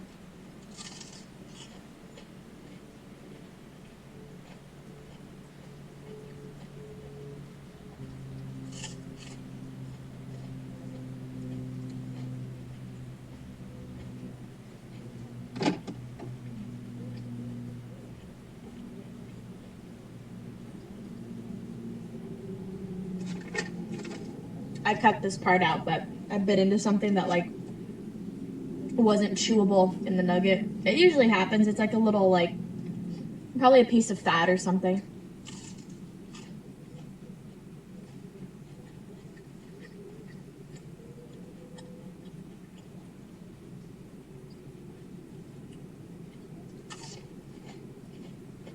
This is making me want McDonald's, god damn it.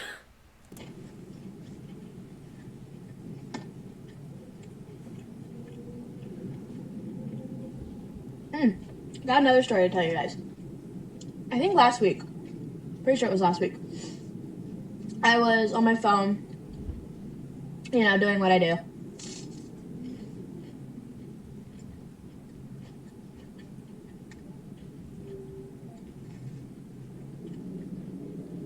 Usually watching YouTube or something like that. When I came across, you know, one of my ASMRists was eating a McRib.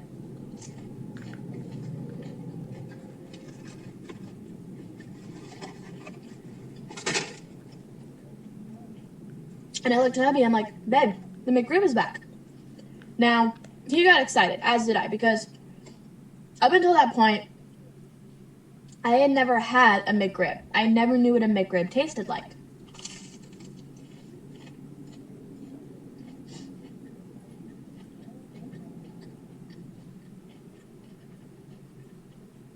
Now, granted, I wanted to get one and make a video for you guys of me eating the McRib and trying it for the first time and seeing my reaction.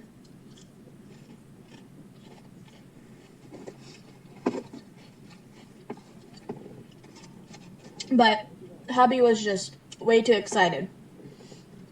He wanted to get the McRib that night. And I mean, he was paying, so it's not like I could say no.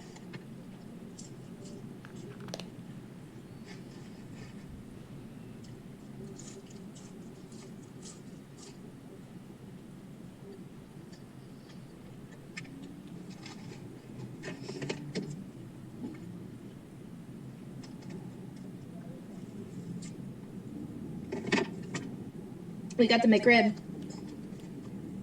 Took no time to get to the house. Literally, like, got to the house within, like, 20 minutes. And, you know, I ordered mine without onions. He ordered his without pickles and onions. I'm like, just the meat? But then again, it's raw onions. And he and I don't like raw onions. And he just hates pickles, which I don't know why he hates pickles. He just hates pickles.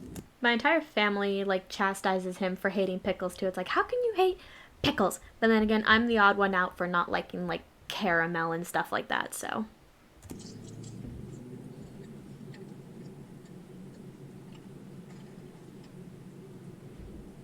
Sorry, at that point I was reading a text on my phone, but it was like sideways, so I was kind of like, eh. So I think hubby was letting me know that he had made it safely to wherever he was doing his interview from. took a bite. And my first thought was, this is messy. This shit was hella messy. And there's nothing wrong with messy food.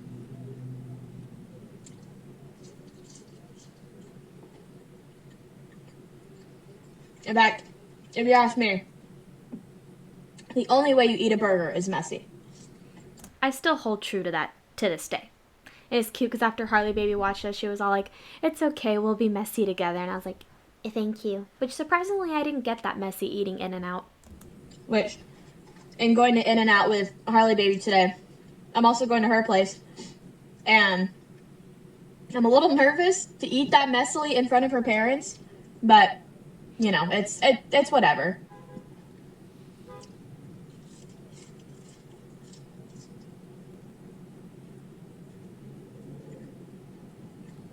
What is this guy's issue?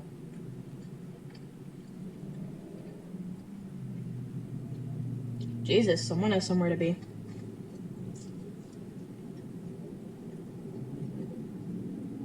May I just add, there's a huge line for Arby's next to me. I also want to add on to that too that I hate people that drive like that, where they just zoom by people. Like, I see it on the freeway, I see it on the streets, and it's like, you're going to hit somebody if you are not careful.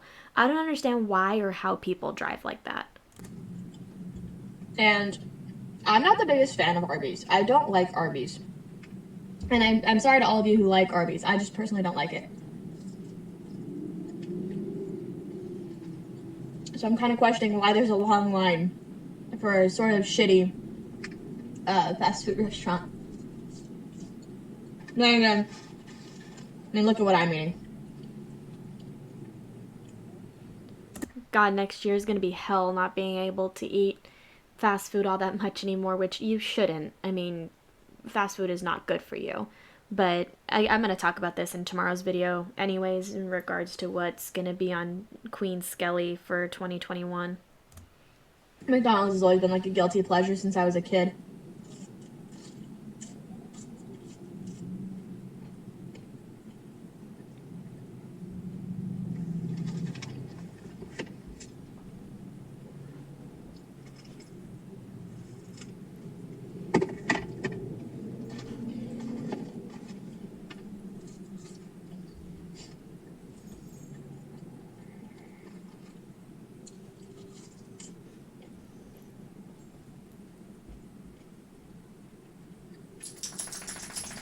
But yeah, I'm a little nervous to eat a burger in front of Harley Baby's family because I don't want to seem like a total slob. We were all pretty much eating the same way. Harley Baby and I shared fries. Her dad and her mom shared some fries. We all had our own burgers. It was actually a very nice evening. But again, if the burger isn't messy, are you really eating a burger properly?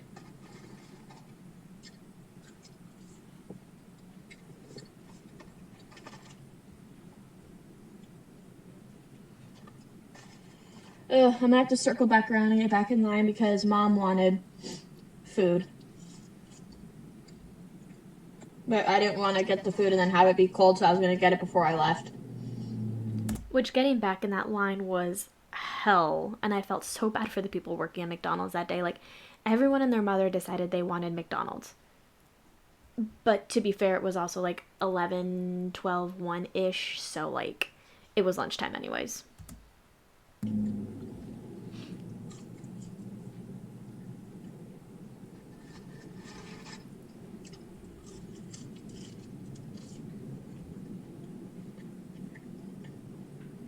Jesus. Are there really this many people who want Arby's? Why?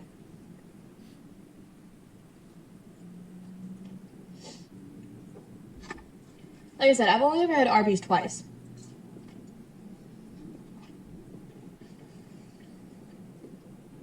And I hated it every single time.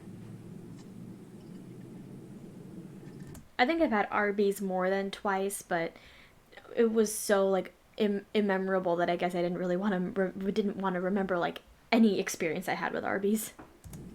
And then again, some people, when they have the choice of Arby's or McDonald's, I'm sure they'd probably pick Arby's like every single time.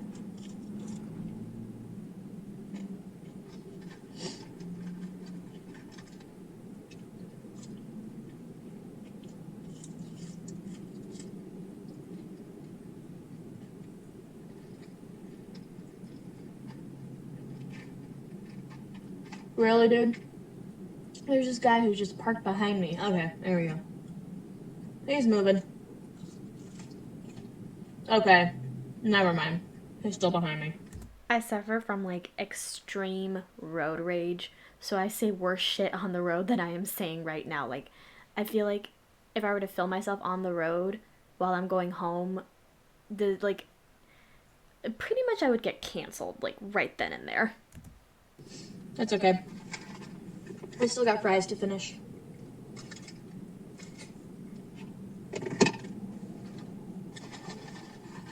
How are you guys doing today? It's raining. Thanks for asking. My feet are cold. I hope you're doing well. Ish.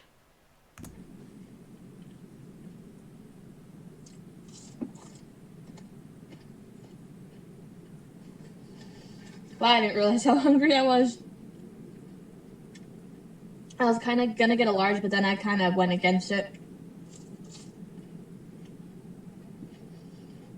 Because there are days I feel like I'm hungry for a large, but then I regret it every time I get a large because I never finish my fries. And my drink just usually sits in the fridge, which is why I'm kind of sad I got a large drink, even though technically I paid for a medium.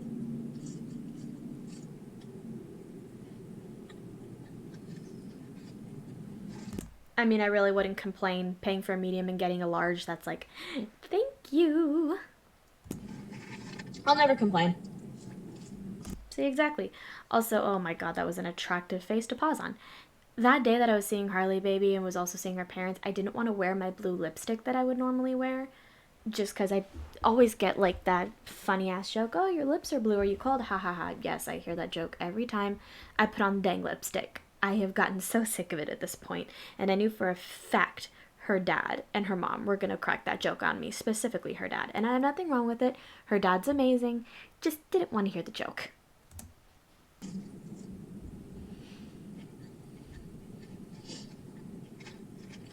I'm just hoping that all this traffic dies down soon. Finally. The guy behind me left. I think he left a while ago and just neither past me or present me actually saw it.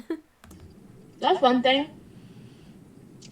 I hate about parking in situations like this where it's like super busy because people just don't care. They'll park wherever they feel like. Like right now, and just looking out my window, there's a semi, well, not a semi, but like a Staples truck next to me that's parked in 2 spaces. And when I came in, there's this Tilly's semi-truck parked in like 12 spaces. But to be fair, semi-trucks like that, they can't just take up like one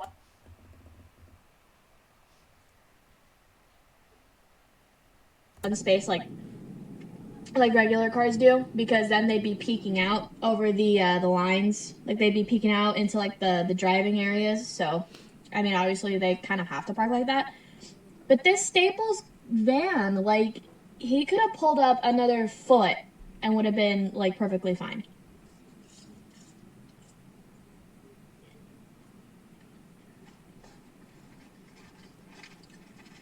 And then there's some people that just don't care. They'll park in like 12 spaces because they feel like they can.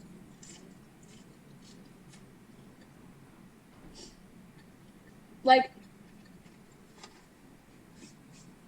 I get it if you're maybe like in a rush to go somewhere.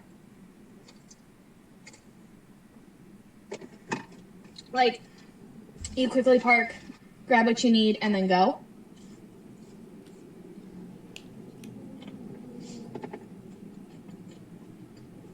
And like, Those are the occasions where you're that special person, where you know what you need to get, you know where you need to go, so you just park, run, grab your thing, come back, and it maybe takes all of 5 minutes.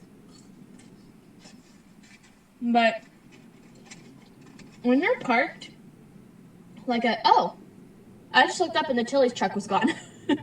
Anyways, when you're parked like an asshole, and you're either dining somewhere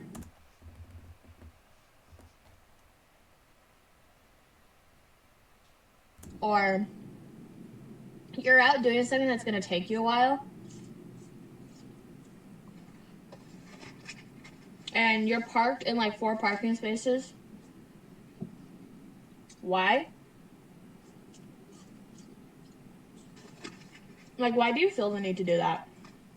Or like, there was one time I was out with hubby, and I think it was a downtown Disney lot,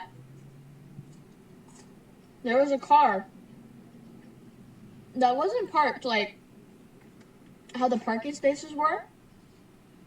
They were parked sideways, taking up like 3 spaces in downtown Disney. Like, why? Why do you do that?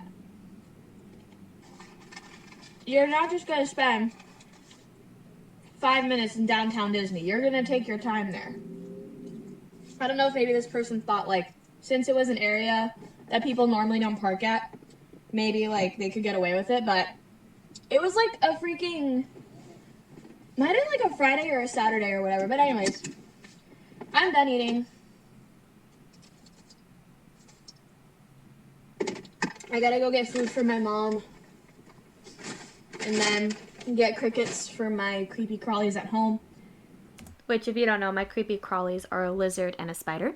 My lizard is named Geico, and my tarantula is named Briar.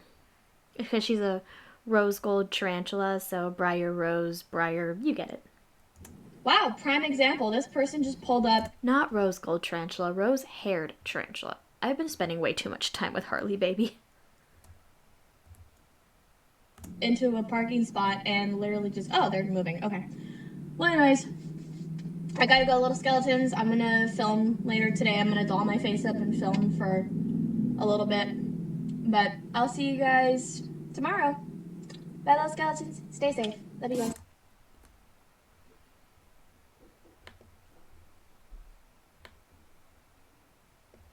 Alright guys, I just wanted to say thank y'all so much for sticking through this long video. It is currently a 5-hour video without editing. I don't know how long it's going to be with editing. You're probably going to be looking at like a 4.5, 3.5 hour video, which is easily the longest video I've ever had on my channel. So if you wish to watch the entire thing, you're more than welcome to. If you want to watch it in segments, you're more than welcome to. If you just don't want to watch it at all, that's perfectly fine.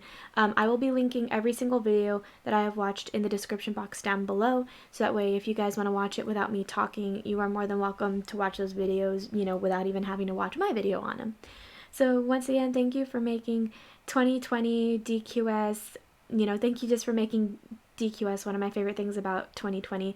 It's been able to help me get through this entire year, and if it wasn't for you guys, I wouldn't have been able to make it at all through this year. You're part of the reason why 2020 wasn't such a bad year to live through. So thank you all so much for watching, little skeletons, and I'll see you tomorrow. Bye, little skeletons. Stay safe. I love you guys.